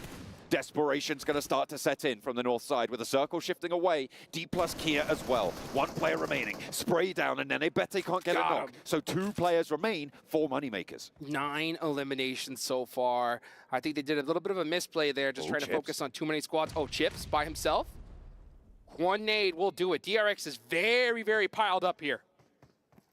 Certainly are. They're getting these reses as well. Moneymakers are going to have to push up the hill. Chips is going to be worried about that. Do you take your attention, turn it towards the Moneymakers downhill or to DRX? I mean, it's a difficult decision to make as the res comes through. DRX just going to bide their time. They're not getting too aggressive with it. They want to play securely. Yeah, DRX are playing this very safely. They're in a position that they could easily pass up so many teams, so they have no reason to go crazy, unlike, you know, Moneymakers, where we should have seen them just full non-stop push, but they backed off just a little bit, and that was enough to lose a couple critical players. And now they have just 2 players left. They gotta win this one if we want to see them even have a close to a shot of making it to top 4. So as for DRX, playing a little bit split. I'm wondering about the nades right now. You can see no nades in the backpack right now for this player, but 11 for Koa. Okay, they know what they need to do then. They know that they need to target these players, flush them out with the nades. I'm going to say it right here. Koa and Biscuit, they have to win this game. If Moneymakers don't win this game right here, right now, I'm going to say it. It's nail in the coffin for them. They're not going to the finals. How many nails are we putting in coffins on this match? I have no idea. I brought a red shirt for a reason. Oh, yeah. It is getting brutal. DRX still just holding. I mean, they've got dead center circle right now. They don't need to push out. It is impetus on the other two teams. Absolutely. So DRX, they're in the position to win here. They're just going to be sitting up here waiting for everybody else to come to them. And Moneymakers, even Chips from D plus Kia, are going to have to do just that. Let's see how they decide to do it. We're looking at a nice little 3-1 split here. I like this. I like Soez on this really hard off angle. The blue is right to his back, so he knows he doesn't have to turn around at all. That's going to make it very difficult. They know where Moneymakers is at right now. So, yeah, we're going to have to see a crazy shot from these two players here. Smoke's starting to bloom, and Soez moving back in. That's a bad smoke. To the rest of the team, I mean, that removes that off angle that you were talking about. That might allow the Moneymakers in a little bit closer to maybe have a chance here. If Chips pops a nade in at the right time, things can crumble, but still, DRX keeping it under control. It feels like they definitely know what's going on here. 2 nades, and they're looking to start to cook them up now. That's going to go maybe right on target. Just a little bit short, but that's going to flush the Moneymakers players out. They try and flow to the side. Koa, can he get across to the headland? I think there might be just enough cover here. Chips isn't going to peek it, but I don't know if Bishke is going to be as lucky. So it's all up to Koa now. BSK goes down. Yeah, it's all up to Koa. DRX have this locked down. There's no way they lose this at this point. They're playing it so careful. They have the high ground, and they are not going to make any mistakes. I got a little bit worried when I saw that smoke bloom. I was like, if they're going to smoke themselves out, that could definitely lose them the game real quickly because they won't have any sight lines at all, allow these players to push up on them. But no, they are playing it well here. Now they know where Chips is. Great shots. Chips going to run into the blue zone to deny the point. And honestly, that's the right play. Yeah, moving out of there. That's going to leave just Koa for Moneymakers. 9 eliminations and a second place is still a good result for them, right? But it's even better for DRX. They've managed to rack up some points and look to book another ticket, probably the second ticket, in towards those finals. But it's still not done for them. There's a lot of teams ready to take that from them in the next 2 matches.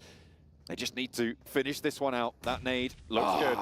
And over the top they go. DRX able to win out a chicken dinner, and the battle for the bubble rages on. A massive win for DRX right then and there. Clutching it up, very calculated. That's how they needed to win it. They just need to put up some solid eliminations and win the game. Everybody else in the lobby, we needed to see a crazy game from them. All we needed to do was see a solid one from DRX, and that's exactly what they delivered. They put that one up there. TJB as well, getting a lot of points from this. And even though DRX now, I believe, should be up in second based on that performance, I have to double check on the scores exactly. They're not safe. They're not fully safe just yet. They are no IWNRX at this stage, right? It is still very much all to play for those 3 teams that are going to be joining IWNRX. Obviously, still technically not confirmed, but very, very likely that that's going to be the case. It is so interesting to see it come down to the final 2 matches. Yeah, I mean, I honestly have no clue who the other 3 tickets are going to go to. I think IWNRX obviously haven't sold at this point. But, man, Moneymakers, you can see them trying to make something happen, a little bit of magic going. But I think they stopped that aggression just a little too early on. We needed to see them soak up a lot more points than what they delivered on. Absolutely. It is unfortunate. And we are going to start to see teams not really having a chance at this stage. Given that the bubble teams performed very well here, that gap is going to start to yawn. It is going to be unbreachable for the next 2 matches. One or 2 times, they are going to have to put another performance up on the board, and you can see that elation that they've been given that opportunity now. Yeah. Oh, man, that is absolute craziness right there. We see IWNRX with the hot drop. We see so many squads in contention to make it into the top 4, perform so well. 2 more matches left to go, guys. Don't go anywhere. We're going to be right back.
Okay, fine.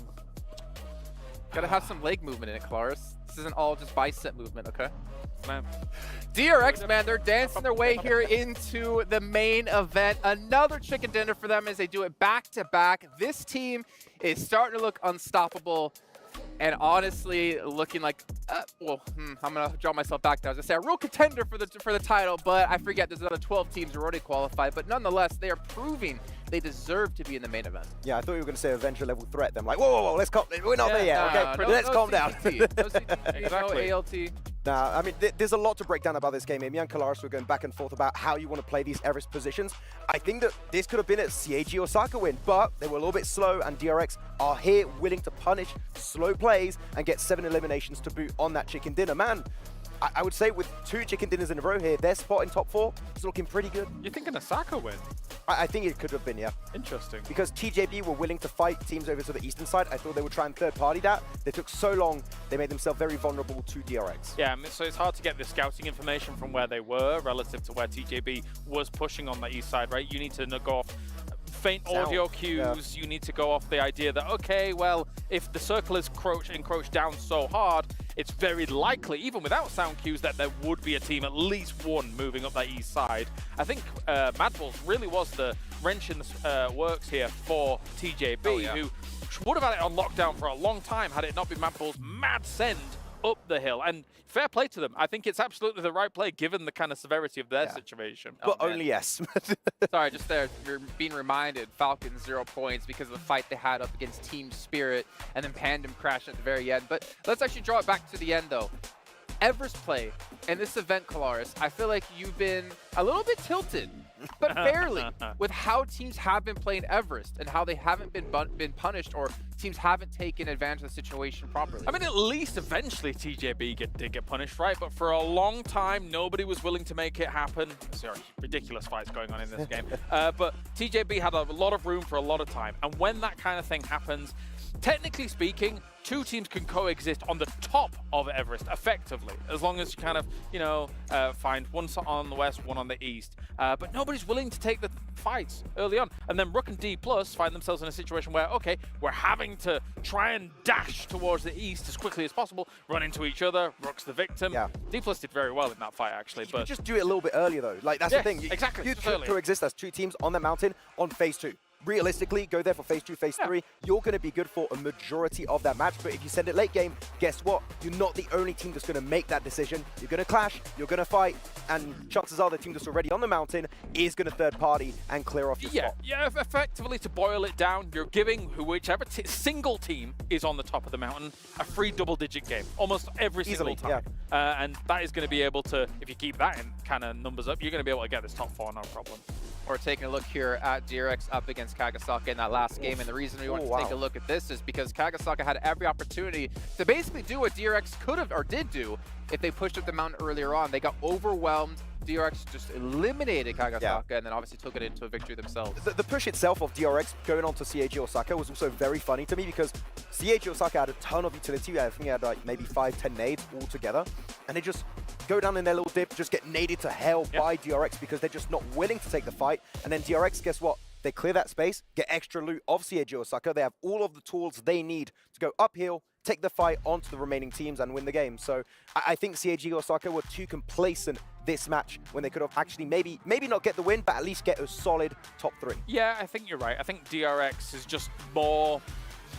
How do you describe it? They're taking the initiative more. They're more willing, in being able to take this fight, realizing, okay, well, our only direction is up the hill. What are we going to do? We're going to go up the hill. Great stuff. Whereas Kagasaka, that really was their only direction. And they were like, well, it's going to be difficult. Admittedly, if you really if we really want to get nitpicky here, Kagasaka making the scale up the hill whilst DRX is still below them is a little bit harder because you know that eventually they would have line of sight on you when you want to scale. So it does slow down their eventual scale if they wanted to try for it, but they didn't, so it doesn't matter. Yeah, it's not going to matter anymore because that was our last Erangel here of the survival stage. It comes down to now, as you're seeing, Miramar for our last 2 games to play. You guys watching at home, by the way, if you haven't checked it out, go into the Esports client, make sure you check out PMWC, and make sure you subscribe to be notified when we go live and notified for any information out there. Max might even showed me it a little bit earlier on today saying, hey, we're going live. Also, hold the dance in, don't worry. From now until July 3rd, make sure you follow PUBG Mobile Esports over on TikTok and post a video of you doing your favorite victory dance, whether it's in-game or out-of-game. Go. Preferably out-of-game with the hashtag PMWC Victory I don't know what that was. That was committed. That's not going to be eligible. That's not, that For a doesn't work. chance to I'm win getting $3,000 banned on virtual TikTok gift for that, card. yeah. That was good. That was... So, okay. I got one vote. I mean, have you seen Clara's dance? Do we want to see Clara's dance? No, we don't, but we want to see Barty, who has an interview with Team Pandem over on the stage. What are you doing?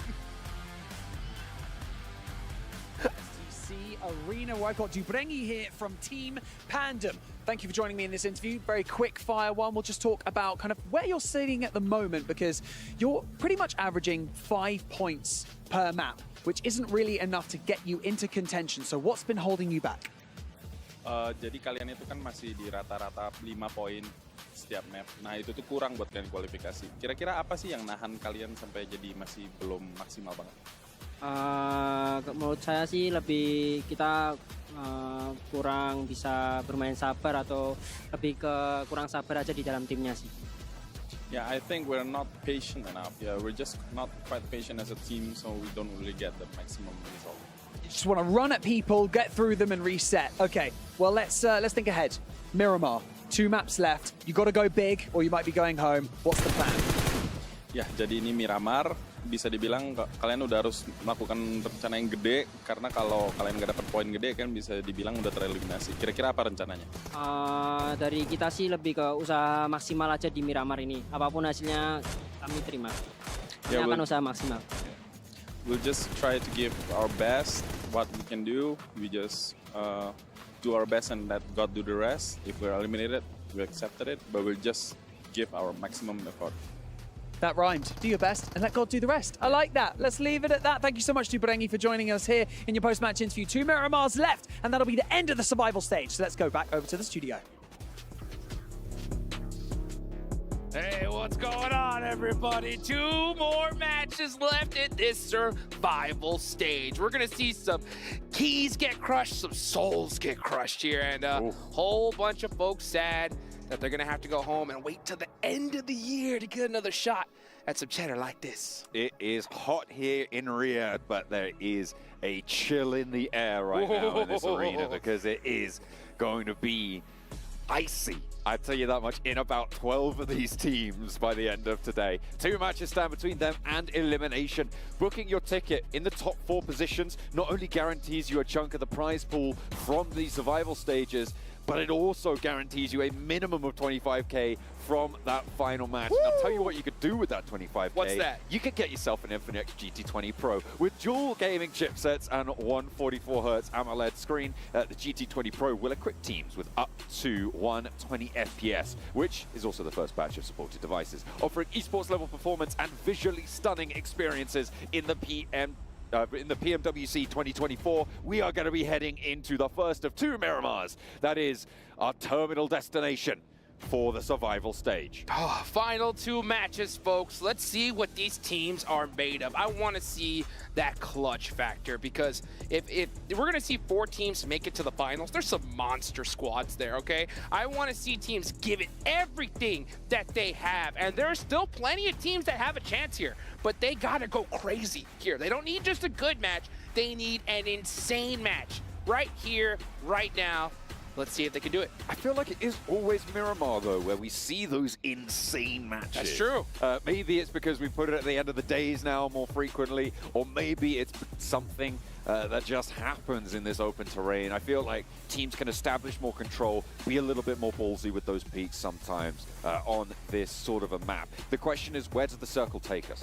Because it can completely change the dynamics, as it can with every map. I feel like that's kind of North Circle! But we're going up north this time around. That puts a lot of treachery around the area between Minas Generalis and San Martin.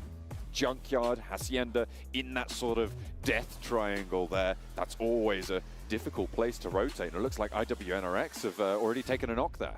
Yeah, but this is a beautiful, beautiful zone. So many of these squads would prefer a northern Miramar zone as opposed to the south, because the terrain isn't as treacherous as it is down south. So it's a little bit easier to rotate on, but there's a lot of open areas here. So I think we're going to see some teams try to get on the road a little bit sooner than later and try to secure some of those central positions, because that they need it. They really, really, really do. And honestly, I wouldn't even mind seeing a little bit of edge play from certain squads. And honestly, it's going to be a lot of these teams. I would say, man, even Team Falcons on down. Like, they need to start just tearing up teams and soaking up some eliminations if we want to see them in the finals. Absolutely. It is on everyone, really, to push on up. There is the big drop-off that sits, well, I suppose it's not really a big drop-off anymore, but brute force down to Falcons, that's 62 points down to 55. That 7-point difference is getting more and more ominous, right? Because,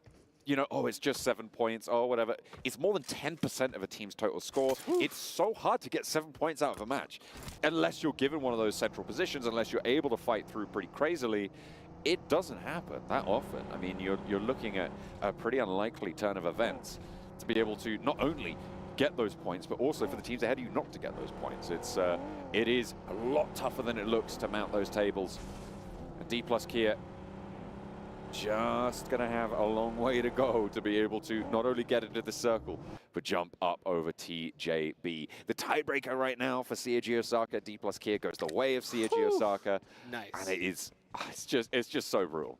It's so close. It's so close. Yeah, to get 7 points is tough. If you look at right now the average, we played 10 games so far. So the only teams that have had 7 eliminations on average every game is TJB on up, right? Plus. So, I mean, it just goes to show you how difficult it is. So in order to get a crazy game and hopefully see a shot at making it in the finals, and I'm looking at, I'm gonna be real, Mad Bulls on up, right? Mad Bulls, Team Falcons, all those 2 squads especially, we need to see a winning game right here, right now from them. I mean, that basically the entirety of the lobby is under so much pressure at this stage. I'm going to call it, though, for a lot of these teams. Oh, you're going to call it? Yeah, the last game it was possible. The last game it was possible, but after not seeing the performance that I need to see from a lot of these squads, I'm going to call 10th place on down. There's just no chance. Whoa, okay. That's pretty bold. I mean, kind of fair enough, though. Like, the bubble's already at 71. Jumping up there, it just doesn't happen, does it? It just doesn't. It was possible. They needed to win every game, though, right? And since they didn't win that last one, it's just, it is what it is at this point. The last game's going to be so chaotic because, you know, you're going to see some teams at the top do some crazy stuff. All these teams at the bottom are going to know that they have absolutely no chance. So some of these guys are really bummed out. They just start pushing some teams kind of, you know, recklessly. And or even sometimes we see some bottom teams go crazy because now there's no more pressure on them. So, yeah, the last game of the day, guys, you definitely want to make sure you're tuned in because it's going to be absolute chaos. Only 2 more matches, and I feel like it has been a tournament full of unexpected results across the board, not only here in the survival stage, but also back over in the group stage so far, which to me reads there's going to be an interesting final. So not only is this survival stage going to be great, but yeah, it is going to be riveting stuff in the coming week after we've selected the top 4 teams from this lobby, because we're only taking 4 of them. Key crushing ceremony still there to come as well. Yeah, these teams need to know what to do here. And one thing I want to see is a mix up in strategies. Like I will give teams way more props if they just go nuts right now. Like even if you see a team like Pandem or Harami Bro just start pushing everybody, and if they say they take out one team and go out on the next, I will be so proud of them because guess what? They gave it a shot, right? They're not just playing passive, because right now, even if they got a chicken dinner with 2 eliminations, what's the point, right? There's just still not gonna be able to make it into the finals. So if they wanna have a shot and a miracle run, they need a record game here.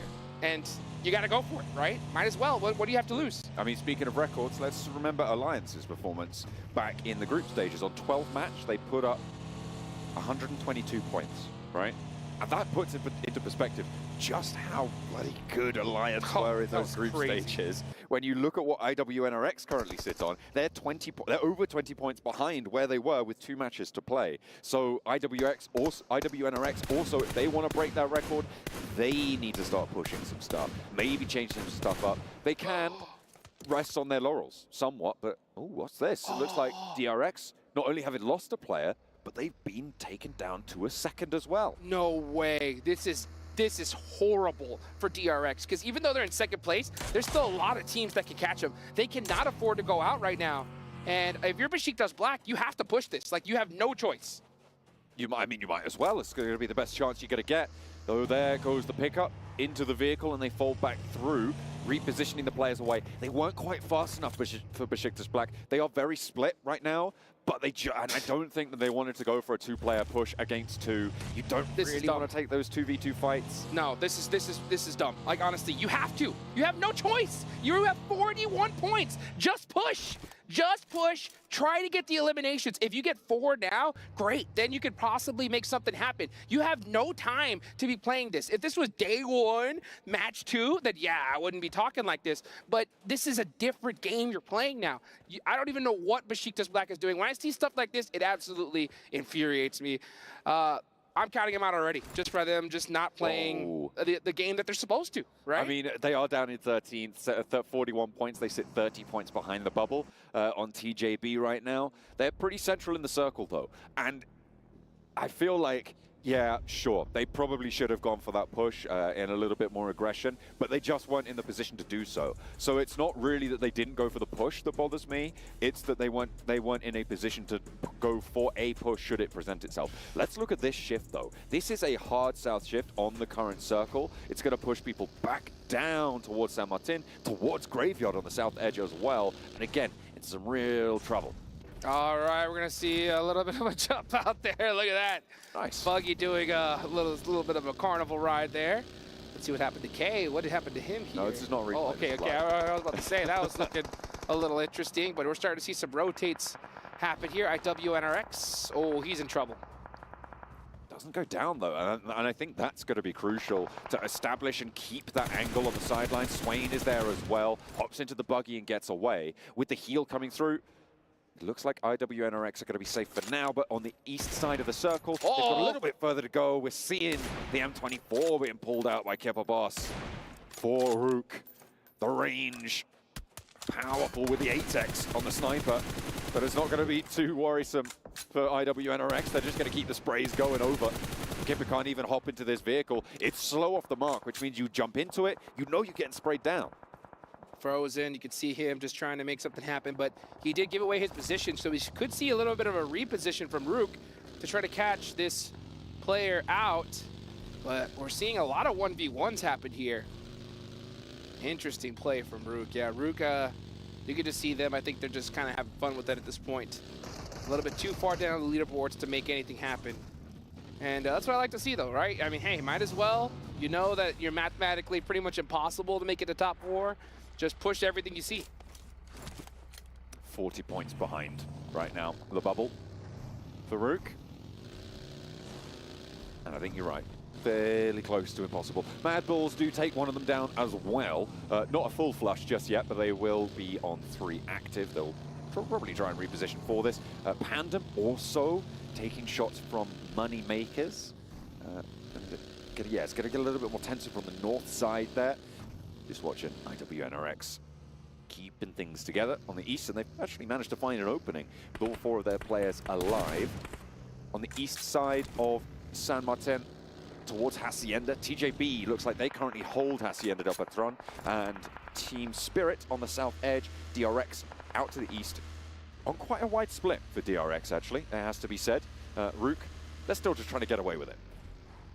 Yes, they are. So yeah, Rook just running around right now, having their way at it. IWNRX though, really? Looking to gonna just, you can just tell IWNRX is playing just a little bit loose right now. And you can afford it, right? You can afford it. You're going to the finals, we know it, everybody knows it, so might as well just kind of have fun with this lobby at this point. But now, these 2 teams, they cannot afford it. And look at that, Moneymakers going up against Team Pandem. Biscuit, and that is it, I believe. Yep, Team Pandem out of there. That is going to be them down 47 points now on the south side of the tables, which is not a favorable position generally, I'm defining North as good on the tables. That's right. I think that's fair to say. But Team Pandem, 47 points going into the final match. It's all but done for them. Moneymakers, however, with a lifeline. Are they going to be able to keep all of themselves alive? It looks like they will do. Shots over towards Team Spirit from TJB. This is the Hacienda clash. Falcons are just out to the east of this as well. Team Spirit do lose a player fully. That is going to go over towards TJB right on that bubble. 72 now as the lead starts to open. CAG Osaka. Now this is a team right now we got to keep our eyes on. Brute Force as well. Very, very close. Both teams in contention here. Team Spirit losing that player especially. That is going to be it. Yeah, and D plus Kia, a team that really needs those points, are soaking every single one up that they can. Nomi, just kind of driving away. Just trying to have some fun with it at this point. DRX though, DRX, yeah, down to a single player.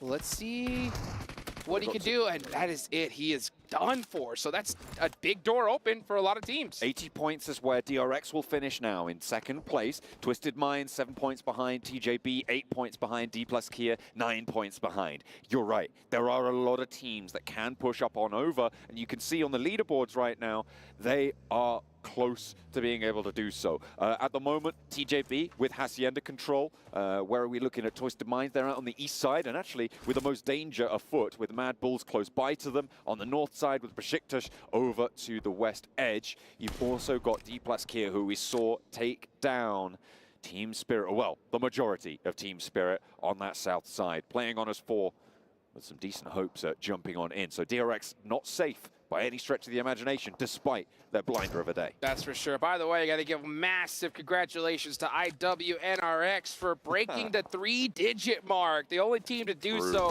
so far. That's going to be 100 points for them with that elimination. And let's see what other teams are going to be able to do here. Twisted Minds are still in the mix. CAG Osaka is still in the mix. You got Harami Bro going up against Inko on the other side of the map.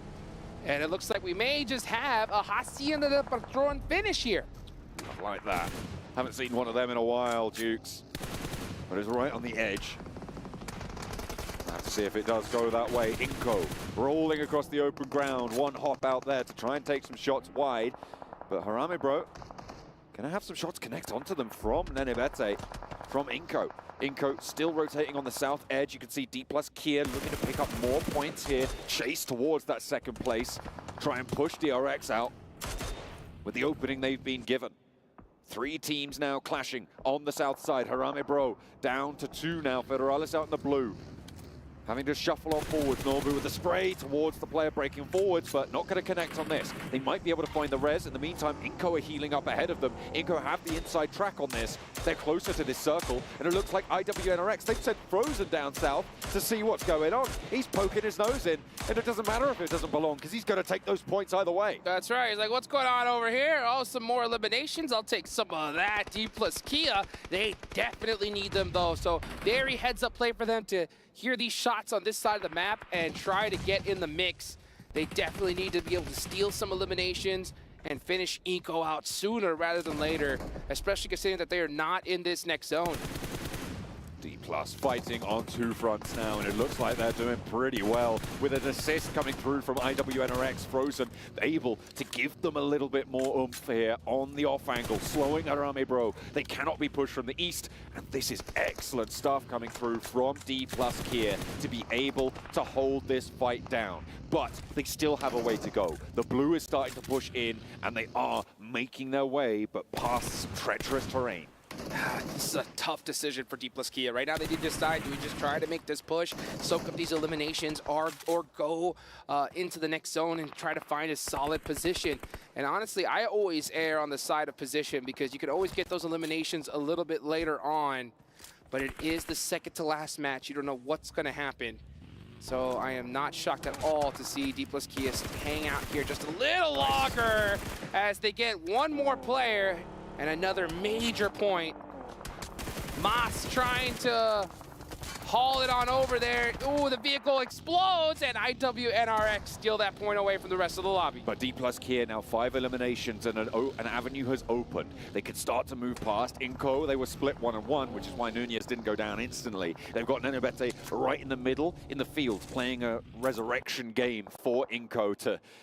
I mean, there's nothing he can do, to be honest, at this stage for them. He's just seeing what he can get done. Over the top nades for Brute Force, who have got that outside track, over towards the Moneymakers. Shot and shot back. Over the top, they will try and flow, but Chudo is going to fall down, get flushed as well. There's a big fight right here. Brute Force need this game. They are right on that cusp. They could definitely make it into the top 4. They cannot afford to go out right now. Moneymakers need a miracle run, so they have everything going for them with 5 eliminations so far. But Brute Force need to stop their momentum some way, somehow. Another big fight, though. Oh, look at this. Mad Bulls in the mix with Besiktas.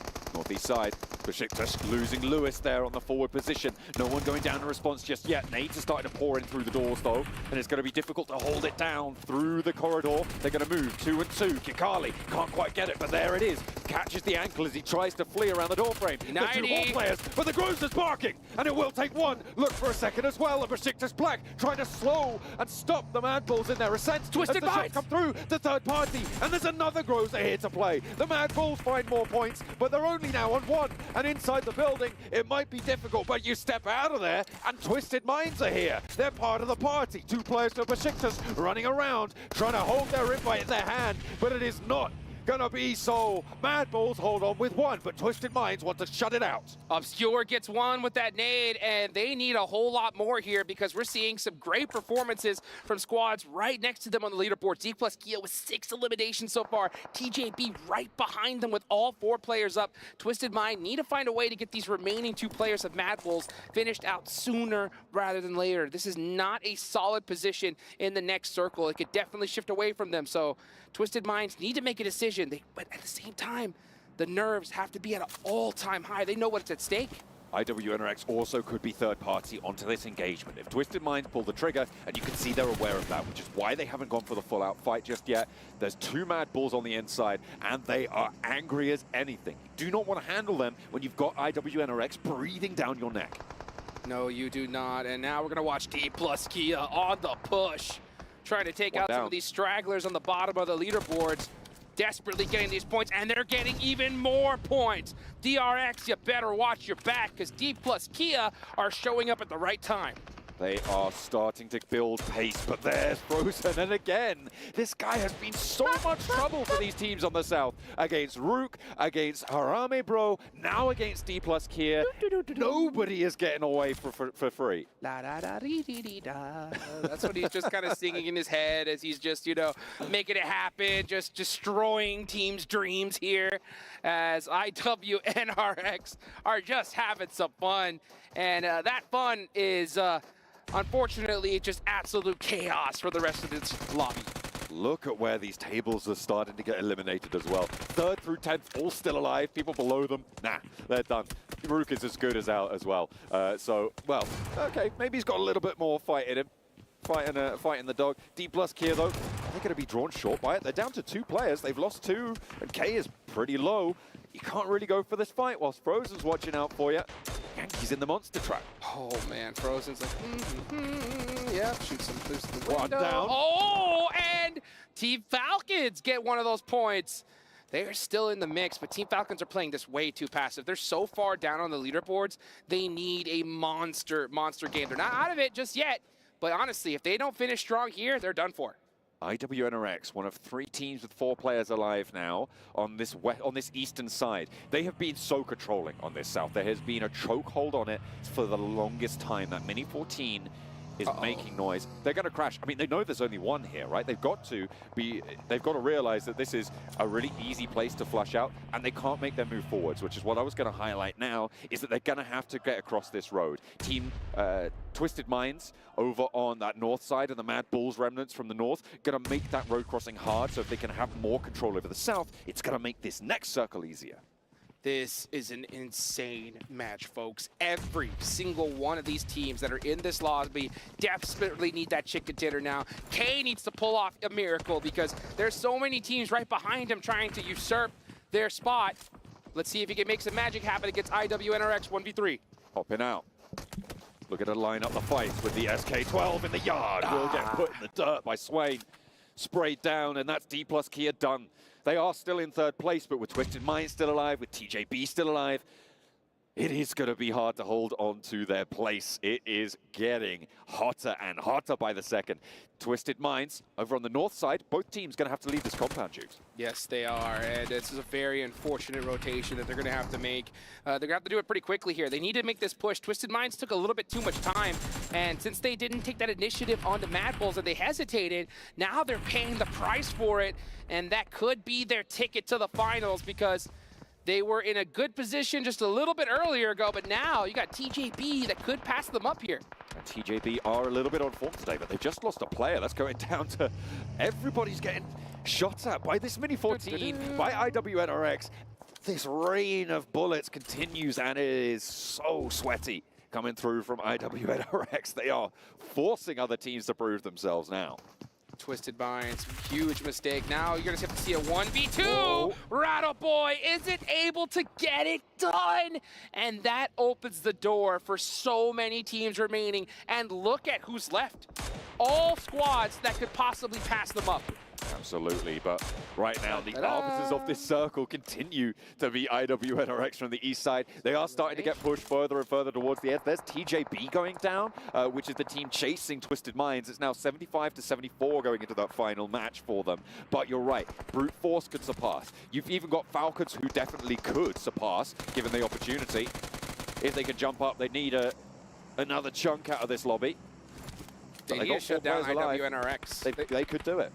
They need to shut down IWNRX, and not because, you know, they have to worry about them on the leaderboards, but because they need all those points. Every single one of these teams. That's Mad Bulls eliminated. Ooh. That one has gotta hurt.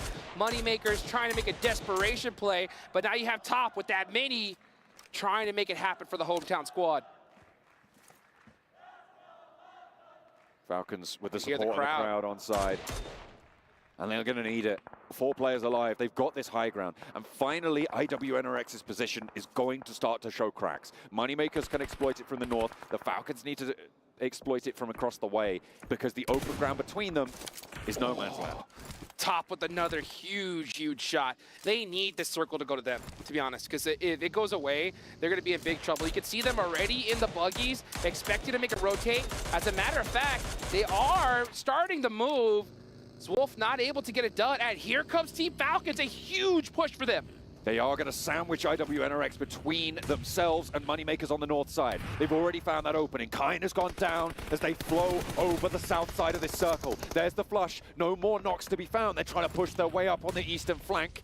And they are slowing themselves just a little bit further. But Swain finds a nade onto the backlines that slows them down. 2 players from IWNRX in to respond. And Top in danger now, but he wants the contact. But not that much contact. Zedwolf taps the skull.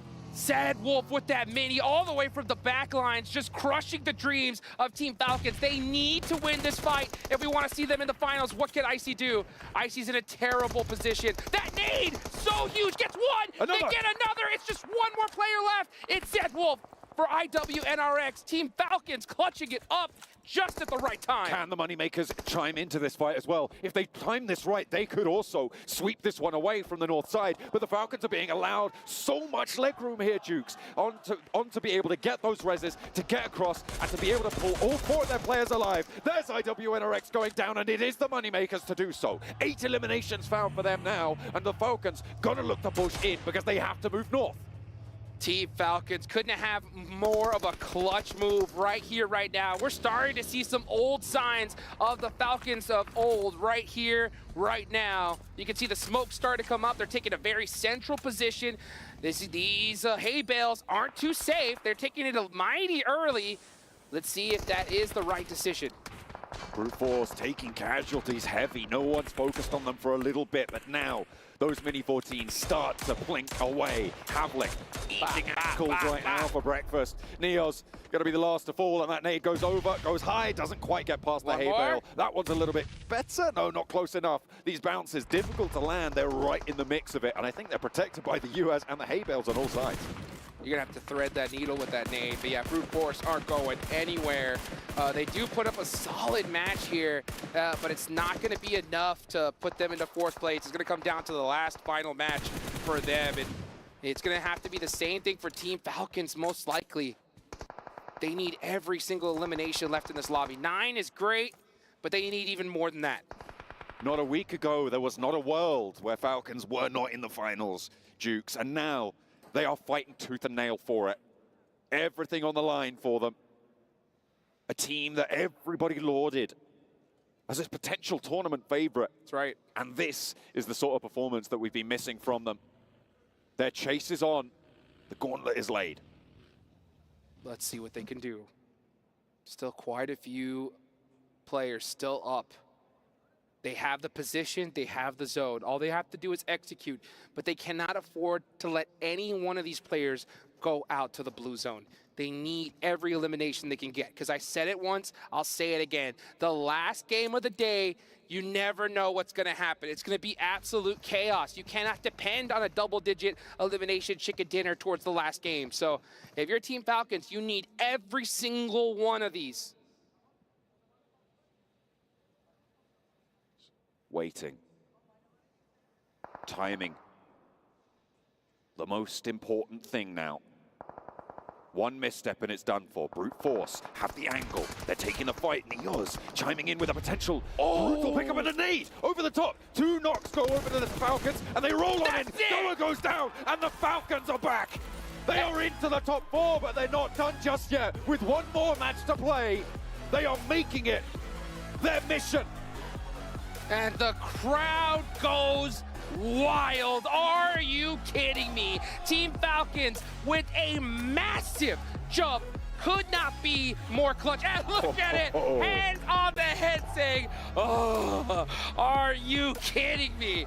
Oh, I can't believe it. I mean, I was almost about to count this squad out, but they clutched it up right there towards the end. And that's when it counts, right? To be able to hold your nerve in that situation.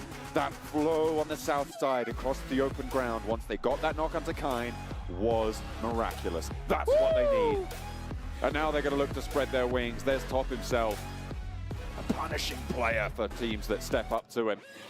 They were given a lot of leeway. The Moneymakers did not over-push from that north edge. I think if the timing had been better from the Moneymakers, this would not be the scenes we're seeing.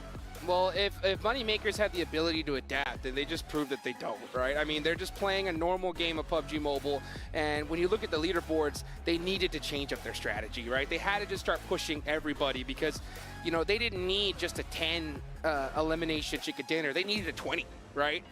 So it's unfortunate that, you know, we're not going to see them in the finals. Hopefully they could kind of, you know, practice up for the next big show. But man, Team Falcons might just be in it with just after that game, and I can't believe it.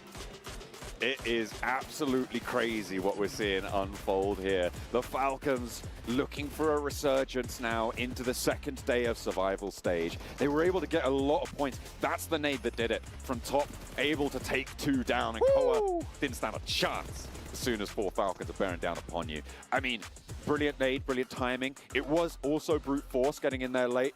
You see, that's what they're so relieved about.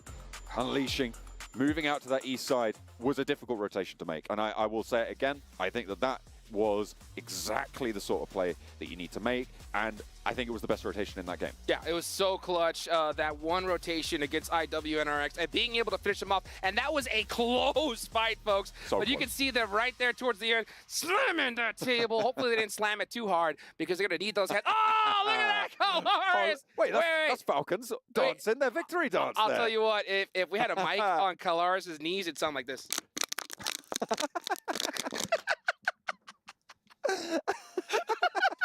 That's it for us, guys. Let's take it back on to a break. We'll be right back.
Welcome back, ladies and gentlemen, to the PMWC.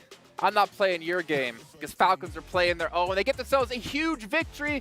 And Max Ben, the stage is yours. Yes, baby. And the voice is gone. Yeah, that's my voice is gone for the entire week now. Finally, we get a Falcons win.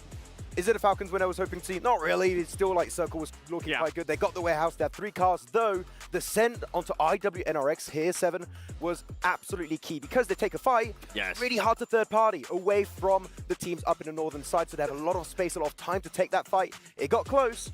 They take the win. The poor Caravan, man. The poor Caravan trying to like keep up with your energy and you're just like warping around. Whoa, chill, man. Chill. We still have another match to go today. Okay. Don't catch me. But yes, Falcons, I mean, if we're talking about like the perfect time to make this happen, it's right here. And I think they've been able to get themselves into top 4 now. 22 points on this game, but that also is a testament to how close the rankings were and still are. Yeah, it was single digits, right? Like that's what we need. Though, is it going to be enough in the finals? No, but it's going to push them normally in the finals. This would at least kind of get them a little bit closer. I still feel like they definitely need to perform this match with how close everything's going to be. Team Falcons is rolling. I did enjoy them being able to win that fight against IWNRX because that was a big question, right? We saw it earlier in the day where IWNRX was actually able to beat them early on. So I think it might be a little bit of a mental state. And you can see how happy the players were too, getting that chicken dinner, kind of putting a little bit of pressure off their shoulders for that last match. That's true.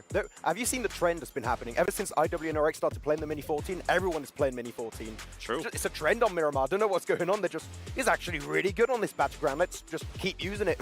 Well, Moneymaker's getting themselves 17 points. Mad Bull's getting themselves 9, but unfortunately, I don't know that's going to be enough to get them up the leaderboard here. But one team who might have fallen off the leaderboard, DRX, Kagasaka, these two teams, I mean, obviously we saw the back-to-back win out of DRX before. They might be susceptible to being knocked out of top 4 in the very last match. I'm hot take. I'm kind of glad. Especially for Kagasaka. I feel like from what we saw down if you do that.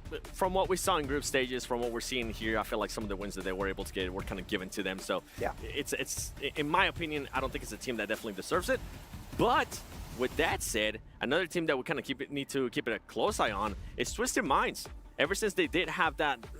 At the end of the day yesterday, they ended up with the chicken dinner, right?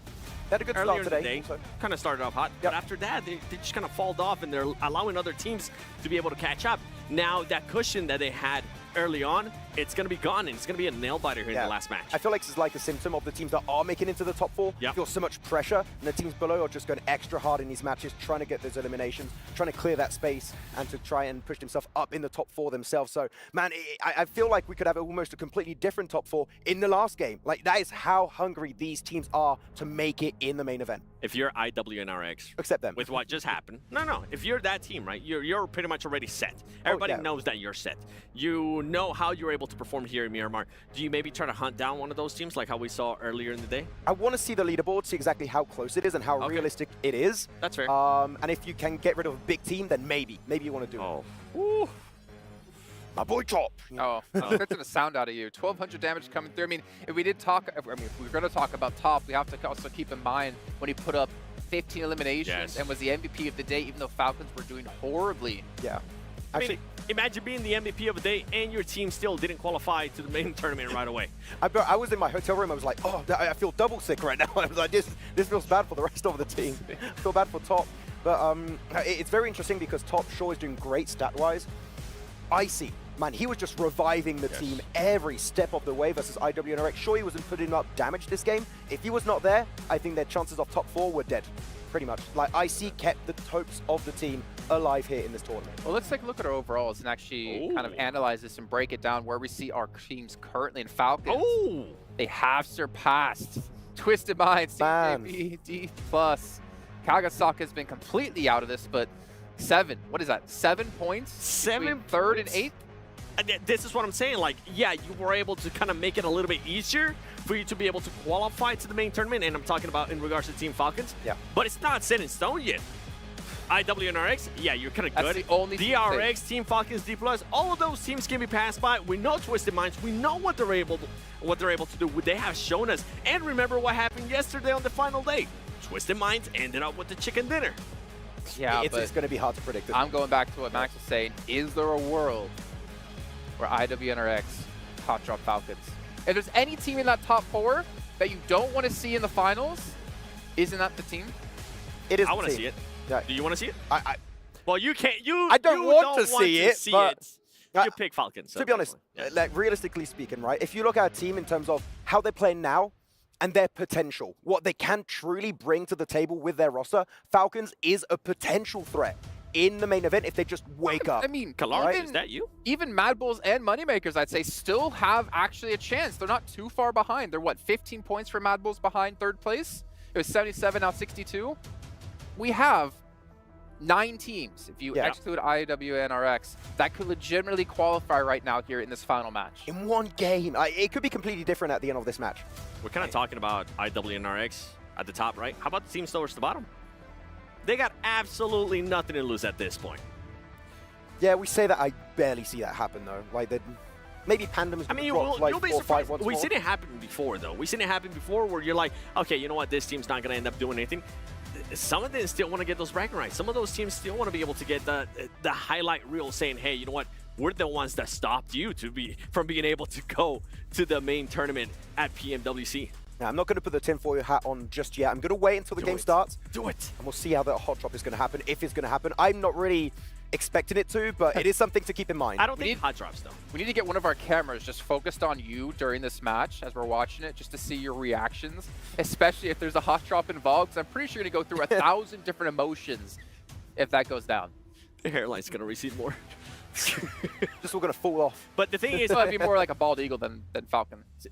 See, you're mostly talking about like hot drops. I'm talking about teams knowing the rotations that Falcons might be able to do, depending on what kind of circle we get, depending on what kind of playing path we get, right? And setting a trap for them, which we have seen it in the past. It doesn't necessarily have to be a hot drop. It can be just cutting them off in rotations. Well, it's time to find out. Will Falcons qualify? Let's head over to our commentators to kick off our last match here, the survival stage. We have had one hell of a day so far. It has been ups, it has been downs, and finally Falcons have found their feet. But is it going to be enough? Because they are standing on shaky ground. Oh man, they need to sink them claws into whatever they're standing on. I'll tell you that right now, because here we go, folks. It's the last match of the survival stage. 12 teams are going home right after this. Who's gonna make it to the top 4? We're about to find out. And it is so close. And when it's this close, you know you need the best. With dual gaming chipsets and a 144Hz AMOLED screen, the GT20 Pro will equip teams with up to 120 FPS, which is also the first batch of supported devices, offering esports level performance and visually stunning experiences in the 2024 PMWC. Impala, Via de Mar, both ends of the plane path. But are they going to be where the match ends? Only the circle will tell us, and only time will tell us where that is. We're going to be jumping right on into it, and yeah, I could see you. I could see those goosebumps, Jukes.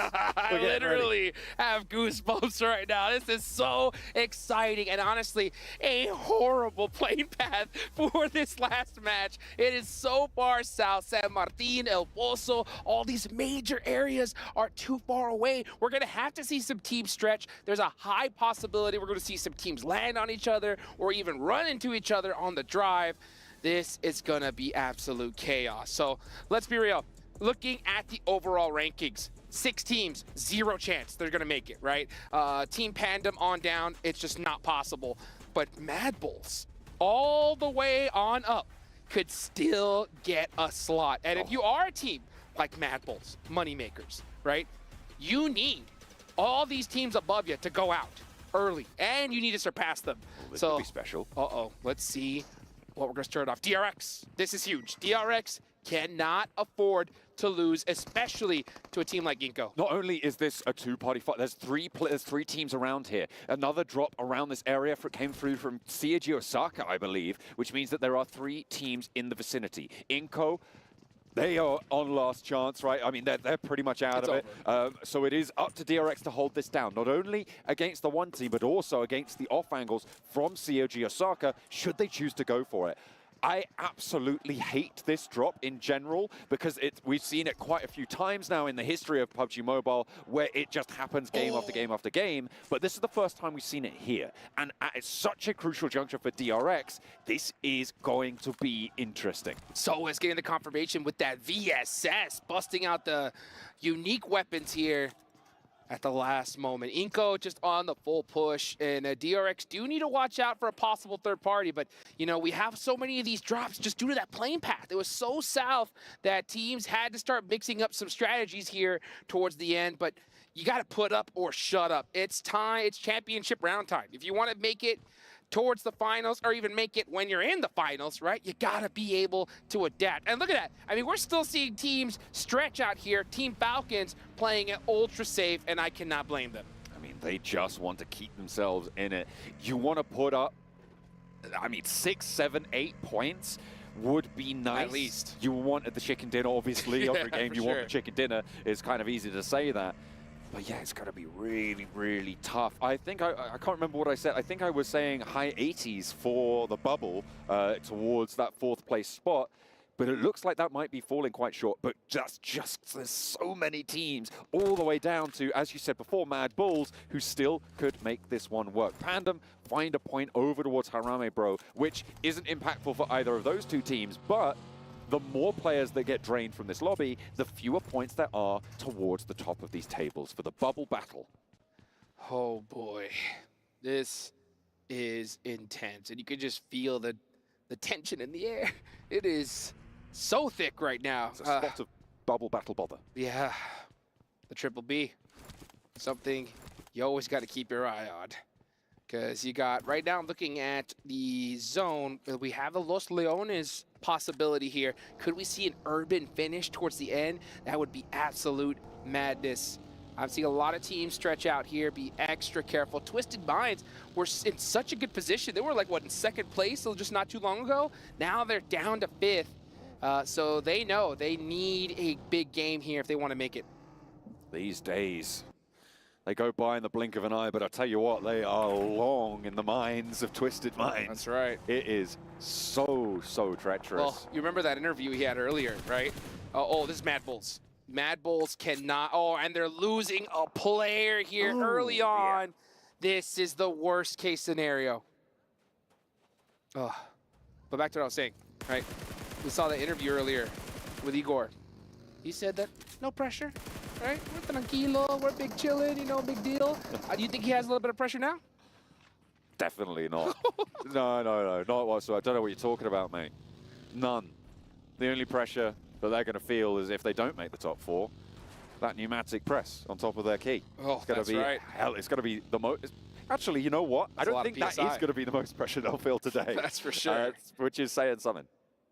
Oh, goodness, yeah. Cool, calm, and collected is all over. It is time to make it happen. And it's always great to see even teams that have been here before at this top level. They've been in these moments. I mean, it still gets to them. You just saw Top earlier, you know, put his hands on his head and just, whoo, the biggest sigh of relief. But there is something to it. When you bust out a huge, critical, clutch chicken dinner, you almost feel destined, right? You almost feel like, oh, this has got to be our game. So I'll be honest, Team Falcons are in a insane position here. All they got to do is replicate some of that magic we saw in the last game.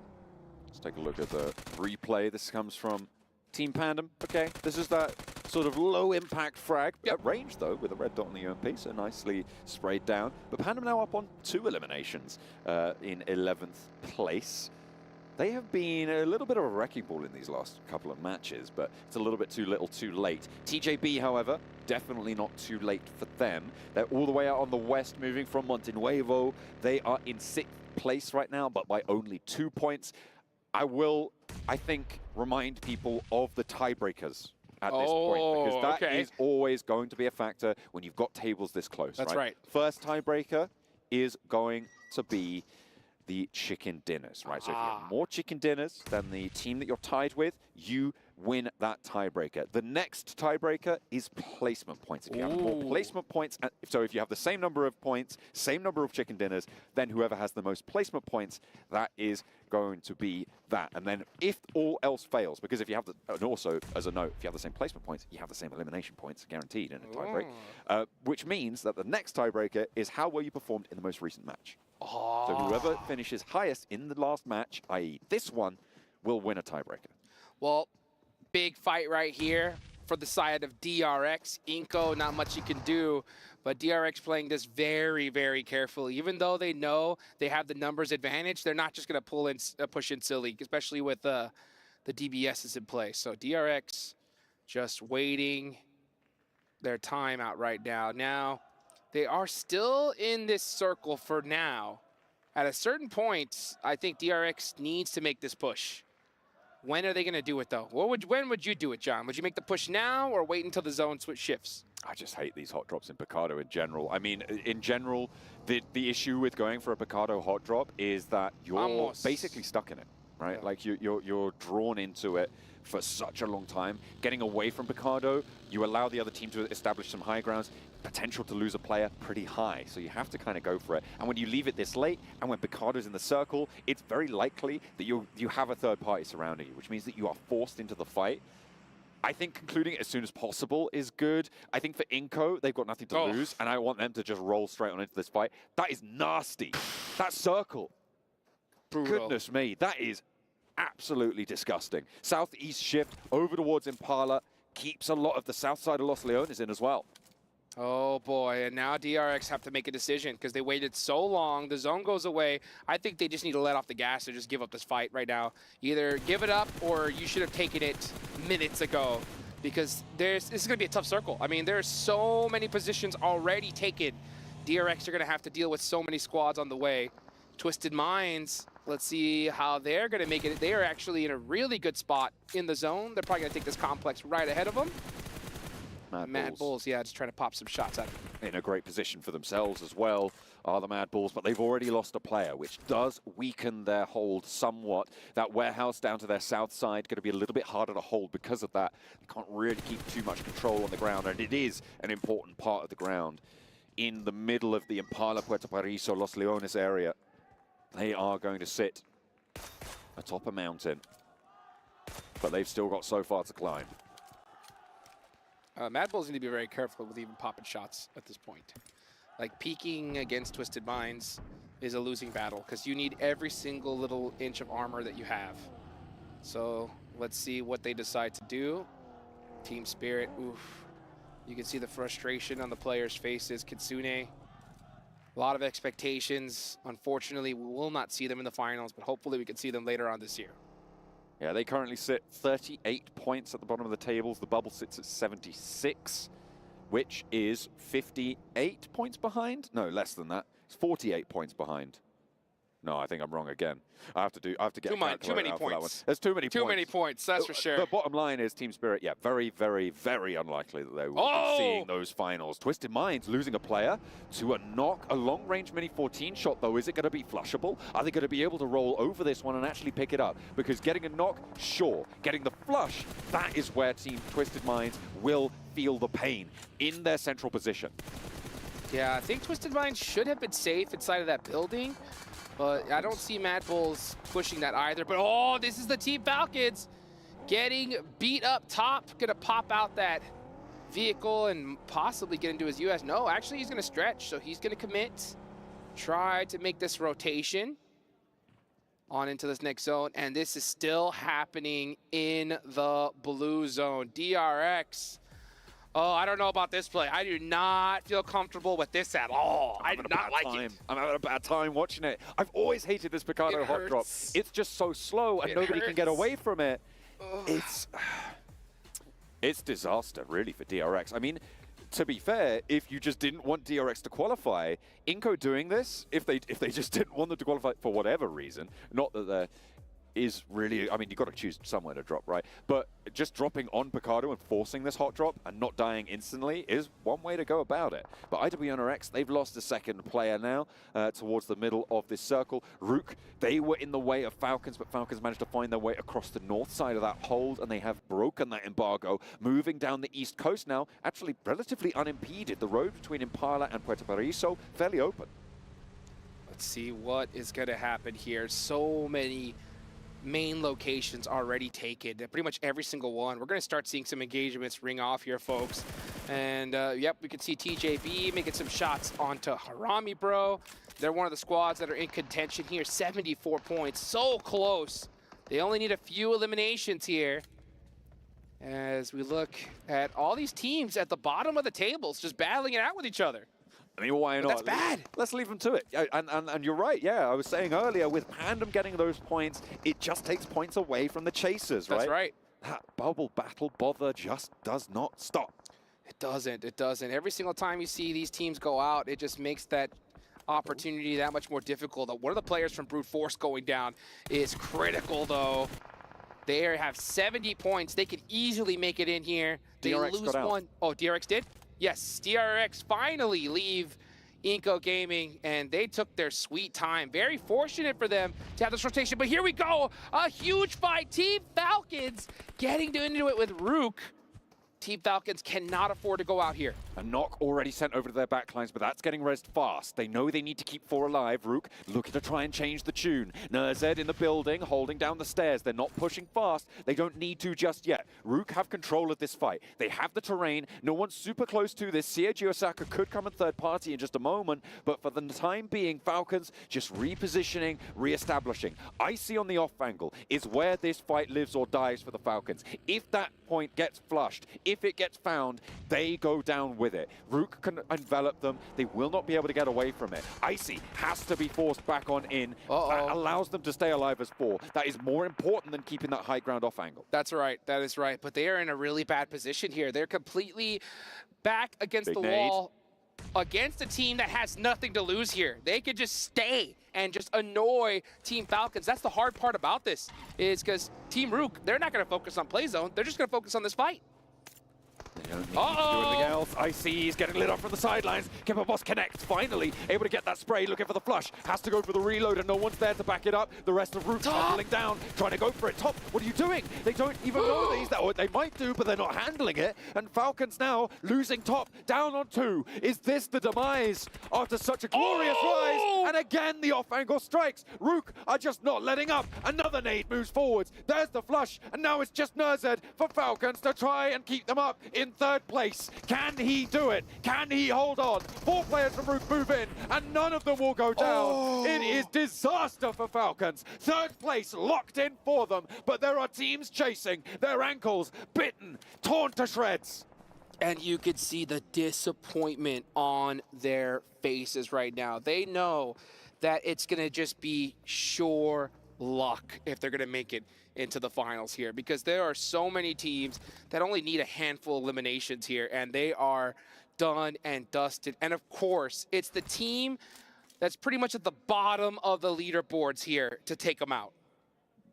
It's just going crazy right now in the final match, and would you have it any other way here for the survival stages? Opportunity now for TJB, for Twisted Minds to push Falcons out to the side. It is dastardly here. Brute Force, central position on their hold right now, but with 3. Mad Bulls, same story. Twisted Minds, they're looking healthier with 4 and on a central eastern position as well in this next circle. It's looking good for these 3 rosters. Speaking of healthy, the Maxman curse, alive and well, Josh. Alive and well. He shouldn't have done that dance. How dare he dance? Oh, the crowd is devastated. That is Inco done and dusted. Just like that, their tournament hopes are gone for. Actually, they've been gone for a little while now. That's the but first key guaranteed crushed. Yep, that is the first key gone. That's right. That's right. Team Falcons should have already grabbed their key and ran out the venue at this point, because it is looking way too close for comfort. They need D plus Kia, TJB, Twisted Mind, CAG Osaka, Brute Force, all to go out right now. Moneymakers taking a scrap with Seiji Osaka. If these two teams can take a chunk or two out of each other, that's good news. And if Twisted Minds can sweep through it, even better. It's more likely that COG Osaka going to be able to hold this long ground. DRX, by the way, up in second place. This is the team that placed dead, stone, cold last in the group stages, right? They came 24th out of 24 with 23 points on 12 matches. They have had a glow up. And now there's the potential to see two South Korean teams in the top 4 if D plus Kia can join them. Oh, let's see what can happen. Let's see what can happen here. Next zone is about to pop. And where is it gonna go? That is the question. You have DRX in a solid position. Brute Force are dead center here, but Brute Force did lose a player.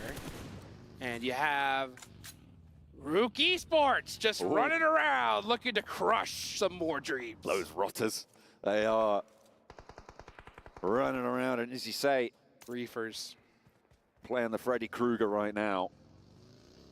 TJB with a little chase being pushed upon them. They did start outside the top 4. As it stands, they are in, but only on a tiebreaker with D+ if we were to close things down now. Next circle, defining strength, defining position, defining tempo on this next one. It shifts out to a lot of open ground on the north side. Currently, no one holds the compound to the northwest edge. DRX actually coalesced towards the Moneymakers on that north edge. They might look to push back down south, but Team Panda might be able to get ahead of them if they want to go for that compound, that is. It sits on an interesting little ledge towards that side, and Pandem have the high ground to the south, so I don't think they're going to want to leave too readily. That is correct. If you are a fan of the Falcons, which many are, you really want IWNRX and DRX to start destroying this lobby at this point, as well as Rook and Team Pandem at this point. Let's see what DRX can do against the Moneymakers. Moneymakers is one of those squads that can threaten to usurp the Falcons. Can they get this done? DRX gets knocked, and that's another big point for the Moneymakers. They've gone 3-1 at this point. They left one player alone on DRX out to this position that the Moneymakers have just held. COG Osaka are going to hear that, move on over with Apollo, who's close by. I don't think they're going to go for the full push just yet because they are still far too split, and the Moneymakers didn't take any casualties. It was a quick one-and-done fight, given that there was very little resistance from the solo DRX player. Oof, you could just see the changes in strategies here.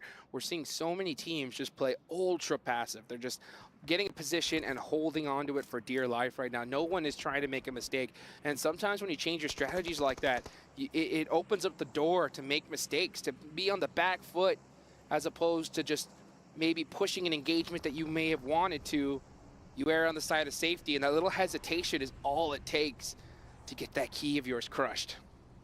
Brute Force sat in the middle of this lobby, trying to face off against the south side. D+ Kia pushing in potentially. TJB as well, going to be looking to move in towards that Brute Force position. Back in EMEA, Brute Force, you know, these guys were the comeback kids of the lobby. And right now they need that title more than anything else. And it is only their last match to play. They are on the doorstep. But as of yet, it has not swung open for them. A hefty knock, that's what it's going to take.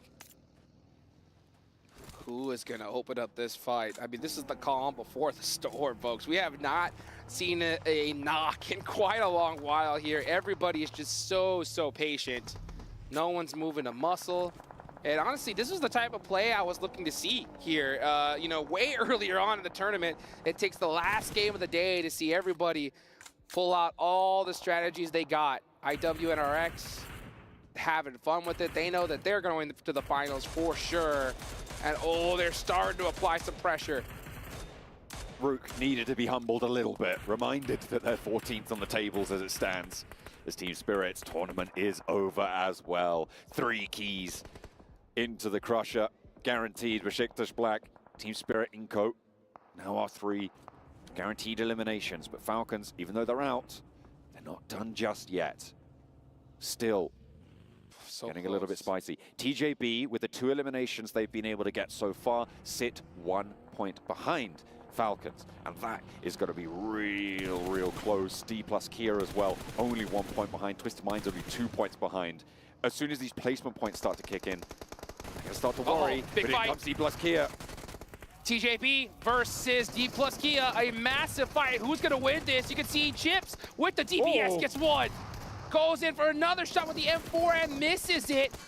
Osalt running on in, gets taken out, and that's D plus Kia out of there. TJB pass up the Falcons. Falcons now on the bubble. 77 points is the mark for Twisted Minds. See Osaka down as well. Another team chasing for that bubble. Brute Force now and Moneymakers and Mad Bulls. These are the three outside chances. Twisted Minds on the inside track, and the fight continues to rage as Range moves on in. GK First is still down. Twisted Minds want to try and put pressure onto TJB. They are fighting them for this spot, and over the top they go. TJB removed the Thorn from the close side, but they have to push closer to the circle.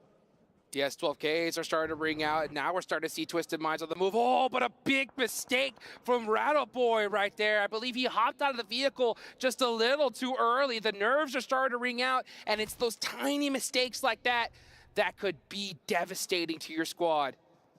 Twisted Minds, the patience right now. You could tell they wanted a third party that, but this is what I was talking about. They're changing their strategies here because they're erring on the side of safety. Hopefully that is not a mistake. Pressure building. DRX looking for the res on the western side. They are as well not safe. It's important to mention here. Right. It would be a little bit more unexpected for them to drop out, but it's still possible. If Twisted Minds, if Brute Force can jump up, then there is a chance. TJB still gaining momentum. TJB likely going to push DRX down to that third spot if they keep this pace up. TJB clutching it up right when they needed to. Starting to bring some nades out, trying to put some pressure onto Twisted Minds. Twisted Minds are in the next zone. This is stage 6, folks. Papa Blue is gonna punish you here. So we are gonna have to see TJB push out with some vehicles and out into the open. They may even have to make a push here onto Brute Force. D plus Kia. 1 point needed, but they could not make it. Out in 5th place. Let's look at the replay. They tried to move through TJB. Wow. And they fell 1 point short of the mark, but that's not where the mark might finish. 4th place is still 77, but Twisted Minds, they need 2 to jump up to join that tiebreaker with the Falcons. Brute Force know what they need to do. They need double digits here if they want to make it into the finals.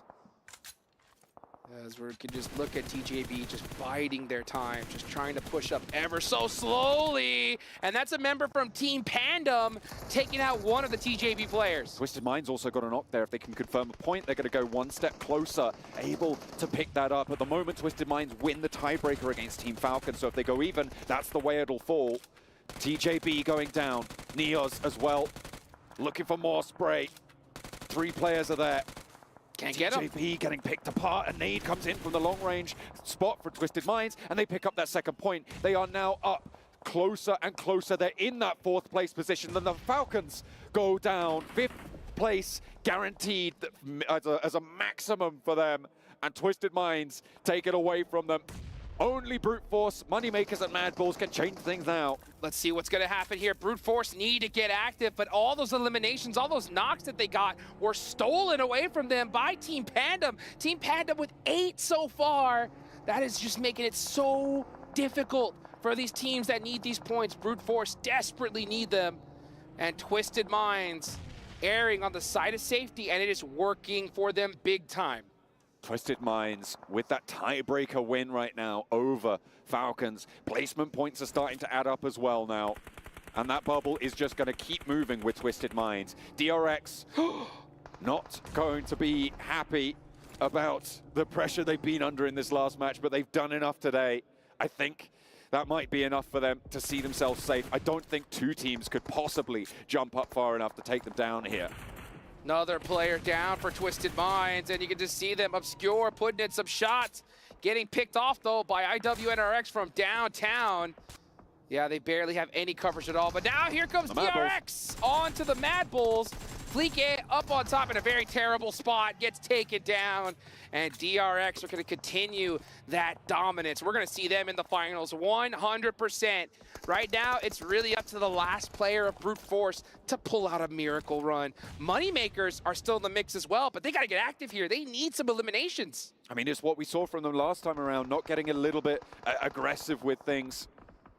Potentially could have had more control and give themselves a better platform for this match as well, and now they've been given another chance. The Western side, though, will see them outside of the circle. IWNRX are still in, the leaders. Indomitable at the top of these tables. A miraculous recovery for both IWNRX and DRX into the survival stage. Twisted Minds getting taken down here. They are on 80 points at the end of this match, which means that's where the bubble is. Brute Force, they need more. They could potentially make it with a couple of eliminations here. The Moneymakers need more than that on top, but if Bishke goes down like that, it's just so hard. And again, it's the mini 14s that they're pulling out the arsenal.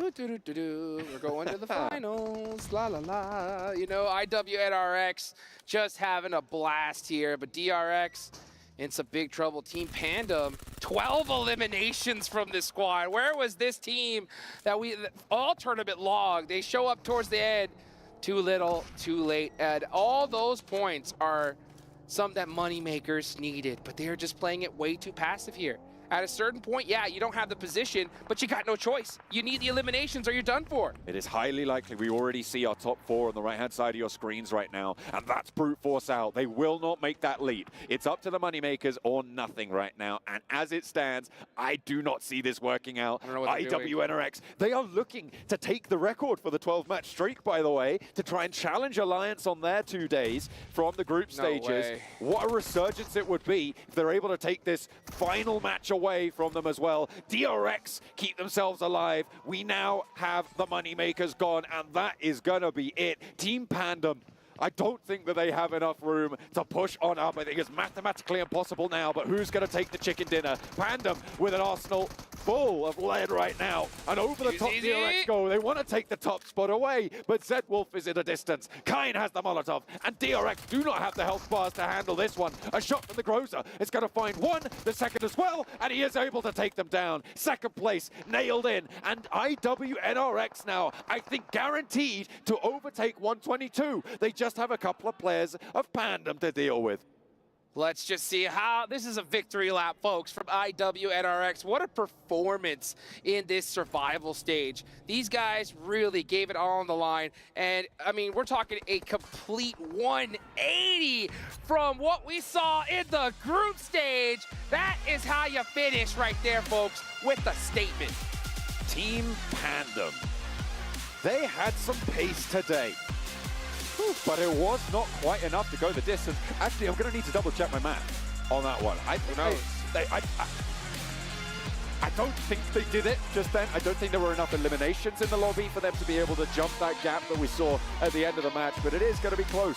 If they'd have done more day one, they'd have done more in any of their other matches, maybe we would be saying something else. But as it stands, the top 4 will get closer and closer to locked in. I can tell you this for free, though. IWNRX are in.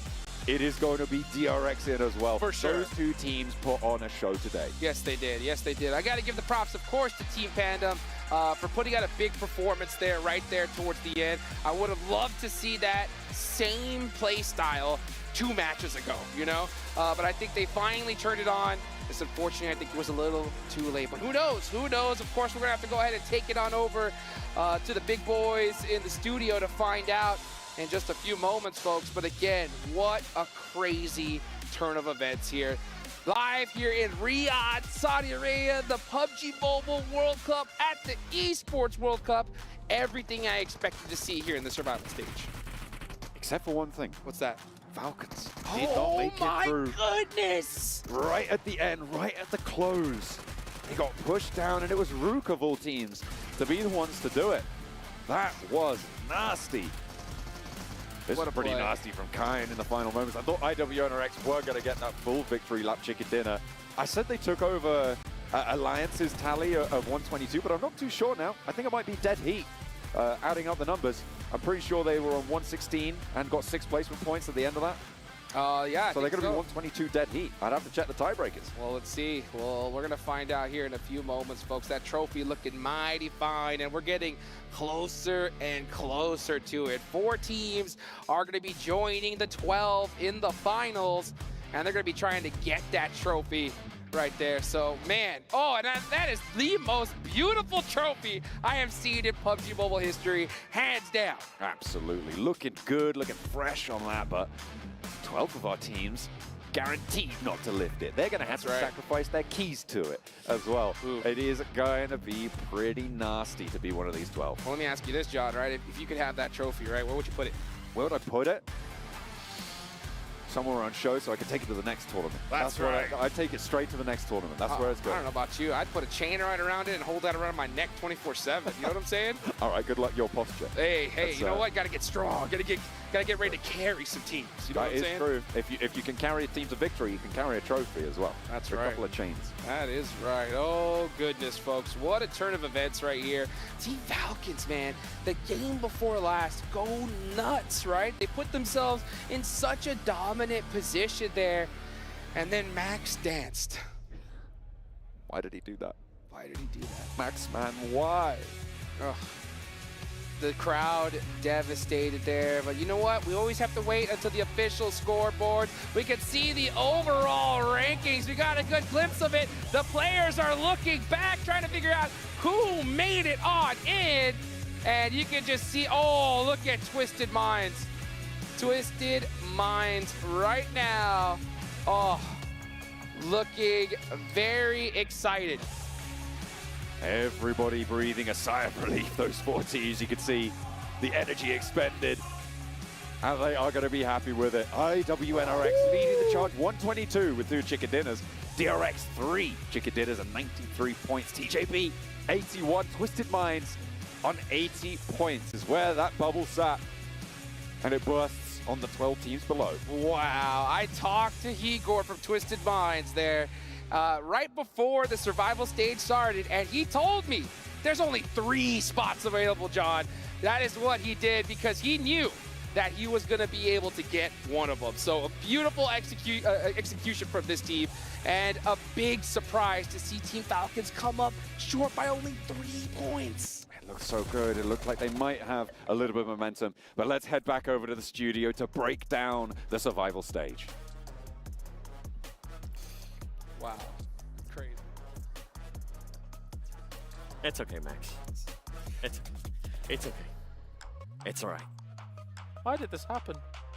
The team just sucked. How could this happen to us? They made some mistakes. They made a lot of mistakes. A lot of mistakes. During group stage and survival stage. I want to make fun of you two, but I just can't. At what point would we have ever expected Falcons to not make it to the main event with the lineup they have, how good of a team they are, and they just fall short? I've just got one thing to say about that. Twisted Minds. Twisted Minds. Ratto boy. Ratto boy. We're changing allegiances. Let's go. Not Tiamba? Oh, yeah, they're good too. I like Tiamba. I'll change to Tiamba, actually, for the main event. So you're saying Falcons are no longer the greatest team ever? They're still great. Just not right now. I'm getting full 4 MV in the finals. No. Stay away from my picks. I come in for CSA. Let's go. I've seen some of these messages you've been getting. Tiamba. It's fine. I've seen this message you've been getting on Instagram. People telling you stop rooting for Falcons. I don't need you rooting for like, 4MV. I hope you get sick again, Max. Man, I'm like, what? That's not very nice. You actually got that? Yes, yeah. Nice. Wow. Toxic. But you know it's not toxic. These 4 teams staying true, staying consistent here these last 2 days. And IWNRX, I can't remember how many points Alliance had, but this is pretty damn close to that. This is fantastic. I mean, looking at them being able to, what is effectively donk on the lobby when it came to yesterday, coming into today, and absolutely playing carefree PUBG Mobile, IWNRX managing to smash the survival stage. It's really good to see as well, considering Z-Wolf, there was a lot of hype behind him over in EMEA, and now you get to see him put up numbers, especially it was cool to see him on Miramar Mini 14 action. I love it. They removed their shackles here. They're ready for the finals. Absolute legends of the survival stage. Love it. Yes, where their friends became their enemies. The Mini 14 usage out of IWNRX, I want to see how they're going to be able to use that in the actual main tournament. Not just IWNRX, like the other teams are like, wait, that's pretty good. We're gonna do. They were coming out of the compound with an SLR, like a machine gun, like that was all over the place. I'm gonna say that was a moment of panic. I thought he. It's like a mini MG3. No, it's like a Deagle. like a Deagle, Max. No, it's not. It's definitely not. But... Well, you can see here, yeah, Twisted Minds 80 points, Falcons 77, D+. At least they did look better here when it came to group stage, considering they didn't have to get all their points in one day. Brute Force, unfortunately, coming up short. Moneymakers as well. But let's get on to the second page here. Panda, I mean, they finished off pretty strong. If they were only able to do that in prior matches, maybe they could have had a chance. I think one of the biggest letdowns, if we're outside of Falcons, Team Spirit. Yeah, like I'm not gonna. I forgot Team Spirit were playing. Well. Mad Bulls too. Yeah. Honestly, I thought Mad Bulls was going to be able to perform a lot better with the way that they were able to finish off that group stage. And sorry, Kagosaka fans, I apologize for this. I'm glad Kagosaka didn't make it. They just, man, they just weren't showing me anything besides when they were giving up the circles. Besides that, they were just non-existent. It sounds harsh, but they were fortunate yesterday about some of the wins, the situations. They could have let some of those wins slip through their fingers, and they would have been on even less points. But we expected maybe things to slip back to what was the normality for Kagosaka today, and it did that way. I've got some really good expectations set now for DRX, right? Look, we've seen some improvements. We've seen circles that weren't always coming their way, actually rotating, getting some really strong positions under control, and willing to take fights to defend those positions. If they take that kind of mindset and playstyle in the finals, who knows? Maybe DRX can, maybe not first place, but at least have a good shot to do well in the finals. Still have my question marks around South Korea, though. Yeah. The thing is, I'm glad you mentioned that, right? The proactiveness that they showed here in survival stage was nice to see. It was a completely different tone than what we saw out of them during group stages. But how are they going to be able to transition that when we're going to be going towards the main tournament? And a lot of those other teams are going to be ready. I mean, they've been watching exactly how some of these teams have been able to improve, not only just IWNRX, now DRX as well. How are those teams going to react whenever we do have the top 12 already in the main tournament? Yeah, I think looking at this, if you were to put a prediction of which team you think will perform the best when we get to the main event out of these four teams, who would you kind of give it to?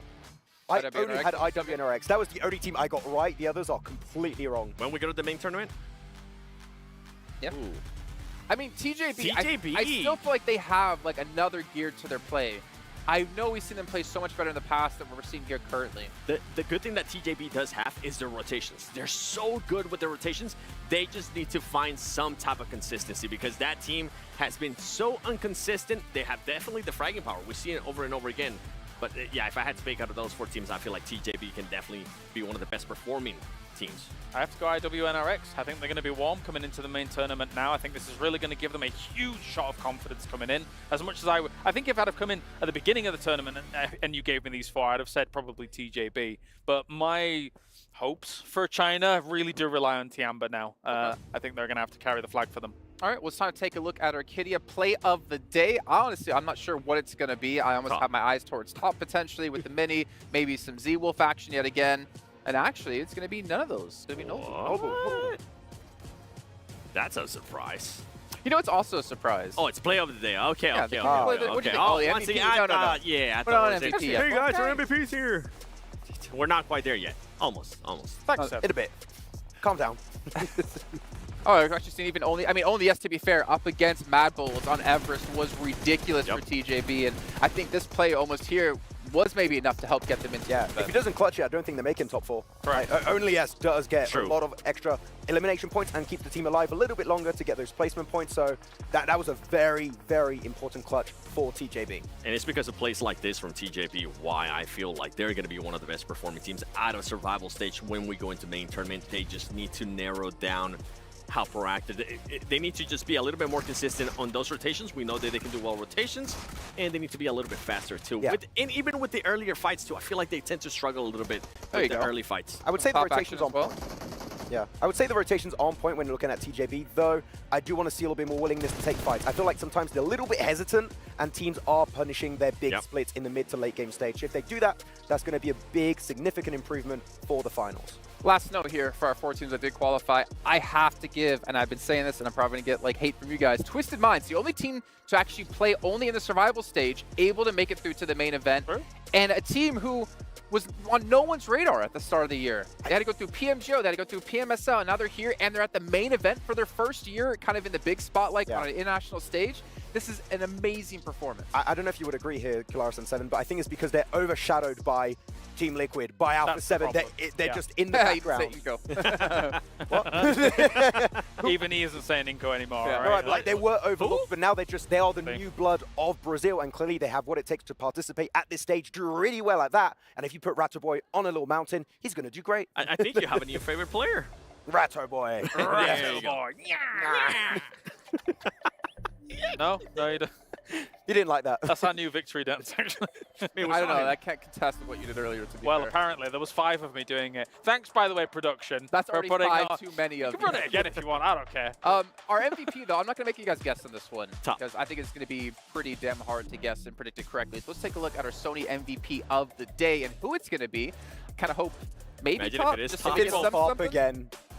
Okay. He had a sick place, to be honest. Yeah, he did. Yeah. Especially at the end, the little clutch out he was able to pull off. 2,400 damage, 12 eliminations. I mean, DRX, if you want to have a chance in the main event, you're going to need to see pop-up performances like this, but it's against an even more stacked lobby. That's a really good survival time, by the way. Like, over 21 minutes, he's making it to the late game every single match. Like, really good stuff from DRX. Yeah, it was a control game coming out from them here, as we saw things like 2-2 split when it came to Erangel, and I think there was something far more solid about some of their transitions. If you think about how they rock up on Kagosaka in towards that kind of Everest situation, make their move up there as well. Erangel was definitely their playground for a lot of today, and they made it look work. They're a lot more decisive. Yeah, right? agreed. They're willing to make plays, and that's going to allow them to do well, hopefully, in the main event. But is it going to work out when you have teams like For America Vibes there, like Tianba? There's so many stronger teams out there than what this lobby was, which is kind of crazy to say because this is already a really strong lobby. But it gets so much more difficult. I mean, Seven said it, right? With some teams like Alliance, my expectation for the main event is to see if teams can look at things like Alliance did in those group stages and say, these splits cannot go unpunished. You need to be able to shut them down or employ them yourself going into that main tournament. And for Alliance, I think the big question mark that we got out of group stage out of them was how they were able to finish off the matches. If they do find themselves in the position that they found themselves during group stages, how are they going to be able to finish off the matches a little bit smoother? That was the big question mark for that team. Okay, well, right now we're going to head down to the stage for an interview, I'm assuming, with a team who's qualified into the main event with $1.5 million on the line. Let's see who Sandstorm has for us. I am here in the STC arena with the coach, Dadin of Twisted Minds, after qualifying in 4th place, 3 points ahead of Team Falcons. Dadin, how do you feel? It was incredibly close at the end there, but you managed to make it to the main tournament.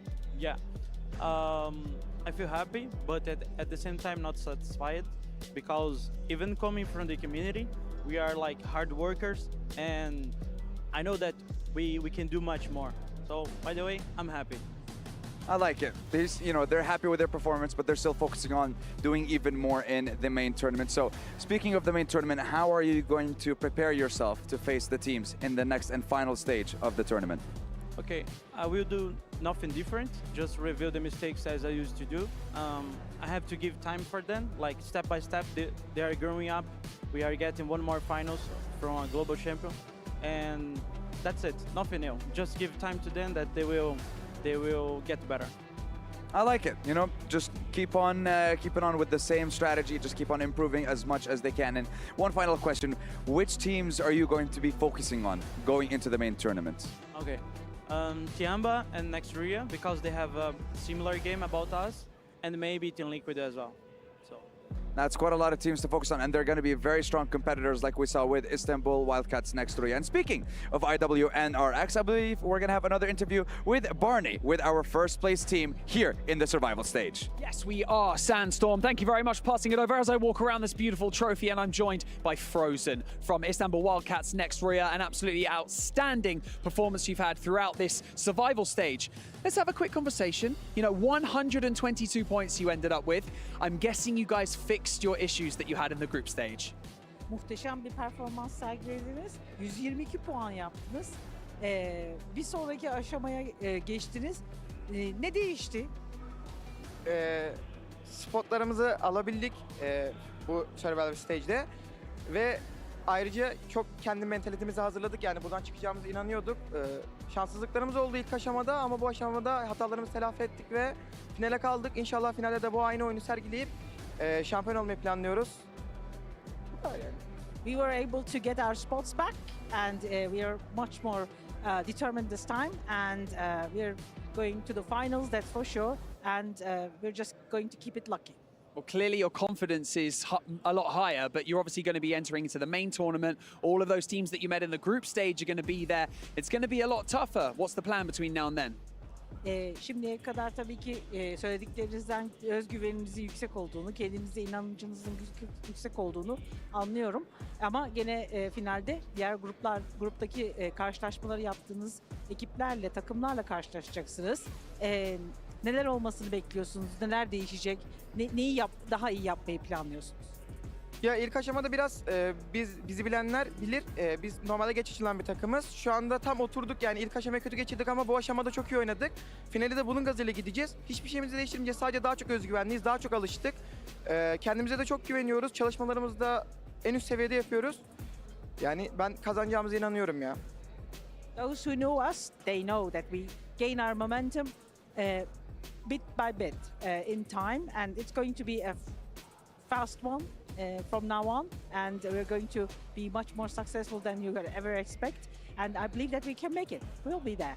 Well, I'm excited to see the outcome. We truly all are, everyone that's been sitting here watching, or if you're at home watching as well. Now, finally, you've got so many fans at home, everyone who's been supporting you throughout this entire tournament so far. Is there anything that you would like to say to them? Tabii ki herkes sizi burada destekliyor. Kendi memleketinizde de sizi oturup izleyenler vardır. Fanlarınıza, izleyiciye neler söylemek istersiniz? İlk öncelikle buradan takım sahibimiz Ayhan abiye çok teşekkür ediyorum. Bize hiçbir zaman desteğini esirgemiyor. Ayrıcalıklı olarak da bana hiç desteğini esirgemiyor.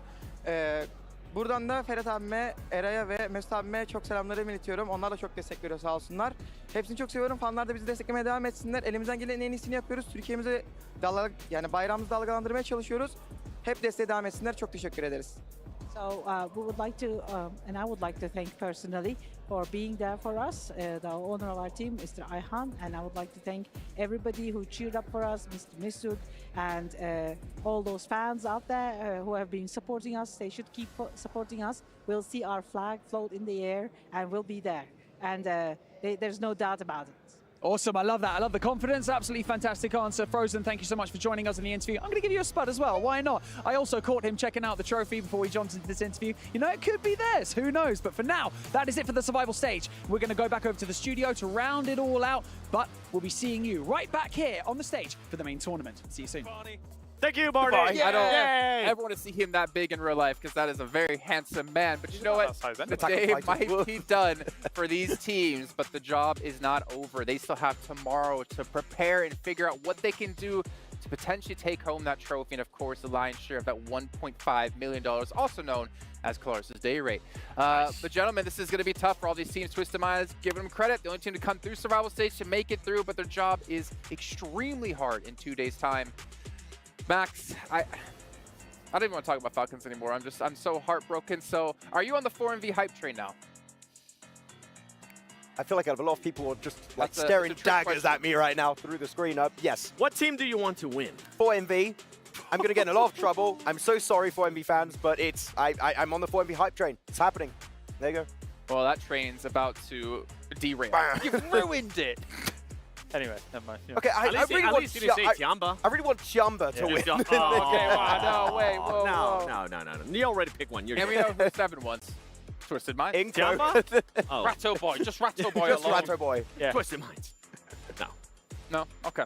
Tiamba or Alpha 7. We don't have to have favorites. You at home can have your own favorites, but hopefully you at home also have a favorite set in-game. Potentially the PMWC Violet Thunder set, and S12K, which you guys can pick up right now, which includes aspects of the PMWC trophy, and of course celebrates this amazing event here at the 2024 PMWC. And of course, all the participating players in this historic event. Pick it up, because it looks sick. If you don't, hit up Maxmen over on Instagram. Be nice to him because he could use it, and he's going to buy you the set himself. But also, fill out the survey while you're at it. You have to show proof to him if you do want the Violet Thunder set, and give us feedback about the show and everything PUBG Mobile esports related. But gentlemen, I think that's it. We're going to have a day off tomorrow. We're going to have a little bit of fun in the sun, or, well, 3 of us will potentially. I know one of us doesn't like the sun. You can pretty much guess which one that is. But give me some final thoughts here about the survival stage, Max. No, it was very unexpected, right? I think that this entire tournament has been just completely all over the place, right? And who's going to win it in the main event? To be honest, I have no idea. There are some favorites, but does it really matter? No. At this point, it does not. Yep. Is that, yeah? Very inspiring. You said exactly what I wanted to say. No, I'm intrigued how some of the other teams that have been kind of just sitting out for all these days, how they're going to be improving. I know some of the teams have definitely been watching that VOD review. I kind of mentioned Alliance, how they're going to be improving in their final stages of the final matches. That was a big question mark for that team. But I'm also going to be looking at some of the other teams that are favored, like Tiamba. Right now, a lot of the other teams are going to be looking at Tiamba like, okay, this is a very dangerous team. We know how capable they are of fragging out. Yeah, they know how to take the fights. And, I mean, as you say, with Alliance looking as strong as they did in the group stage, they have to be factored in. The uncertainty will still continue. The only thing that is truly certain is that Max has now cursed 4MB. Not to mention those biceps you got going on there, James, but that's going to do it here for another day of play at PMWC. But we do have a day off tomorrow, so Claros, hit us with one more flex. I've got my jacket on. I can't do it. I'll do it. I'll do it this time. Seven will do it. Bring it over here. Bring it over here. You ready? Watch. Watch, girl. 3, 2, 1. Ugh. Wow. Oh my God. Still not as big. Let's go. My belly's bigger than my bicep. Well, thank you again all for tuning in at home. But remember, we have tomorrow off, like said before, which means we come back refreshed and ready to go for the main event at the PUBG Mobile World Cup. $1.5 million on the line. You're not going to want to miss it. So we'll see you next time.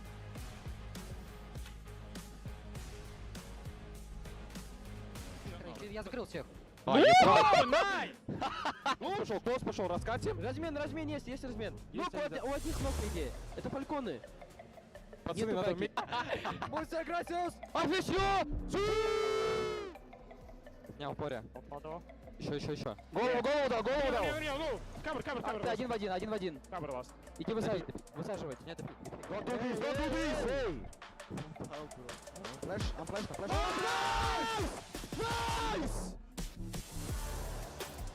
Найс! Is DRX, nice! Boom. I get up. Nice! Let's go, Falcon! Nice!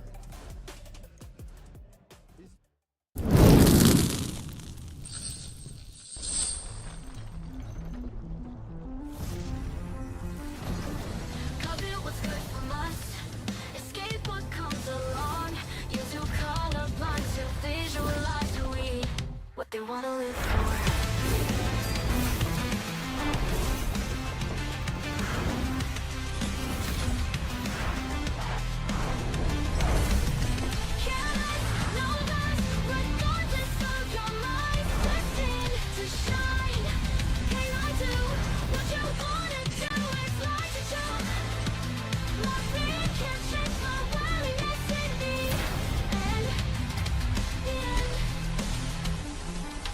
Scared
You ever wondered how a Hollywood movie is shot?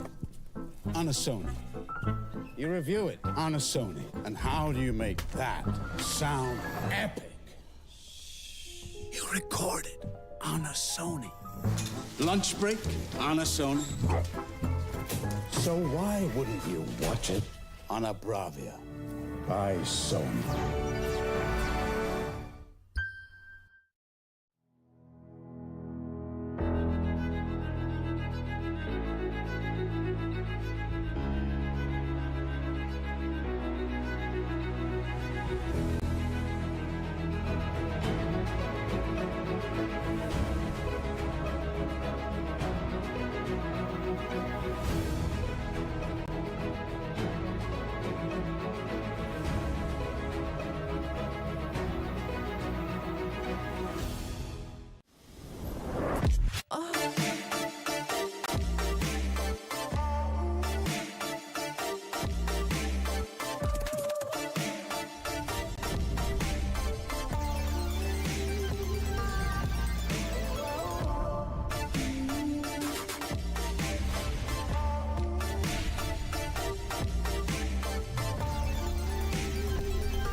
They wanna live for.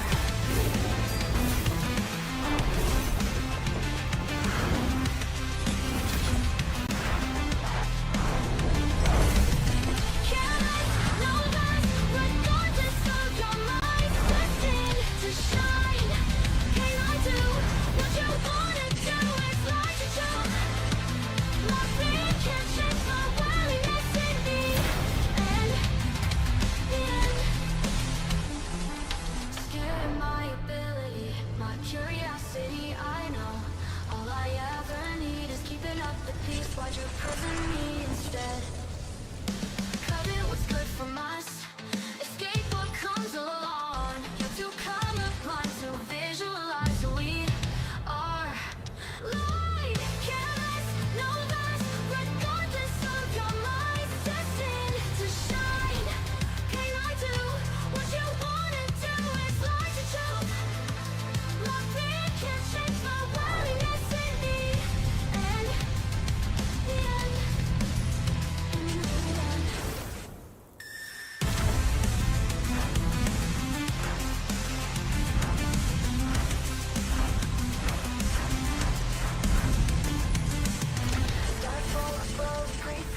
wonder what they wish for, what they wanna live for.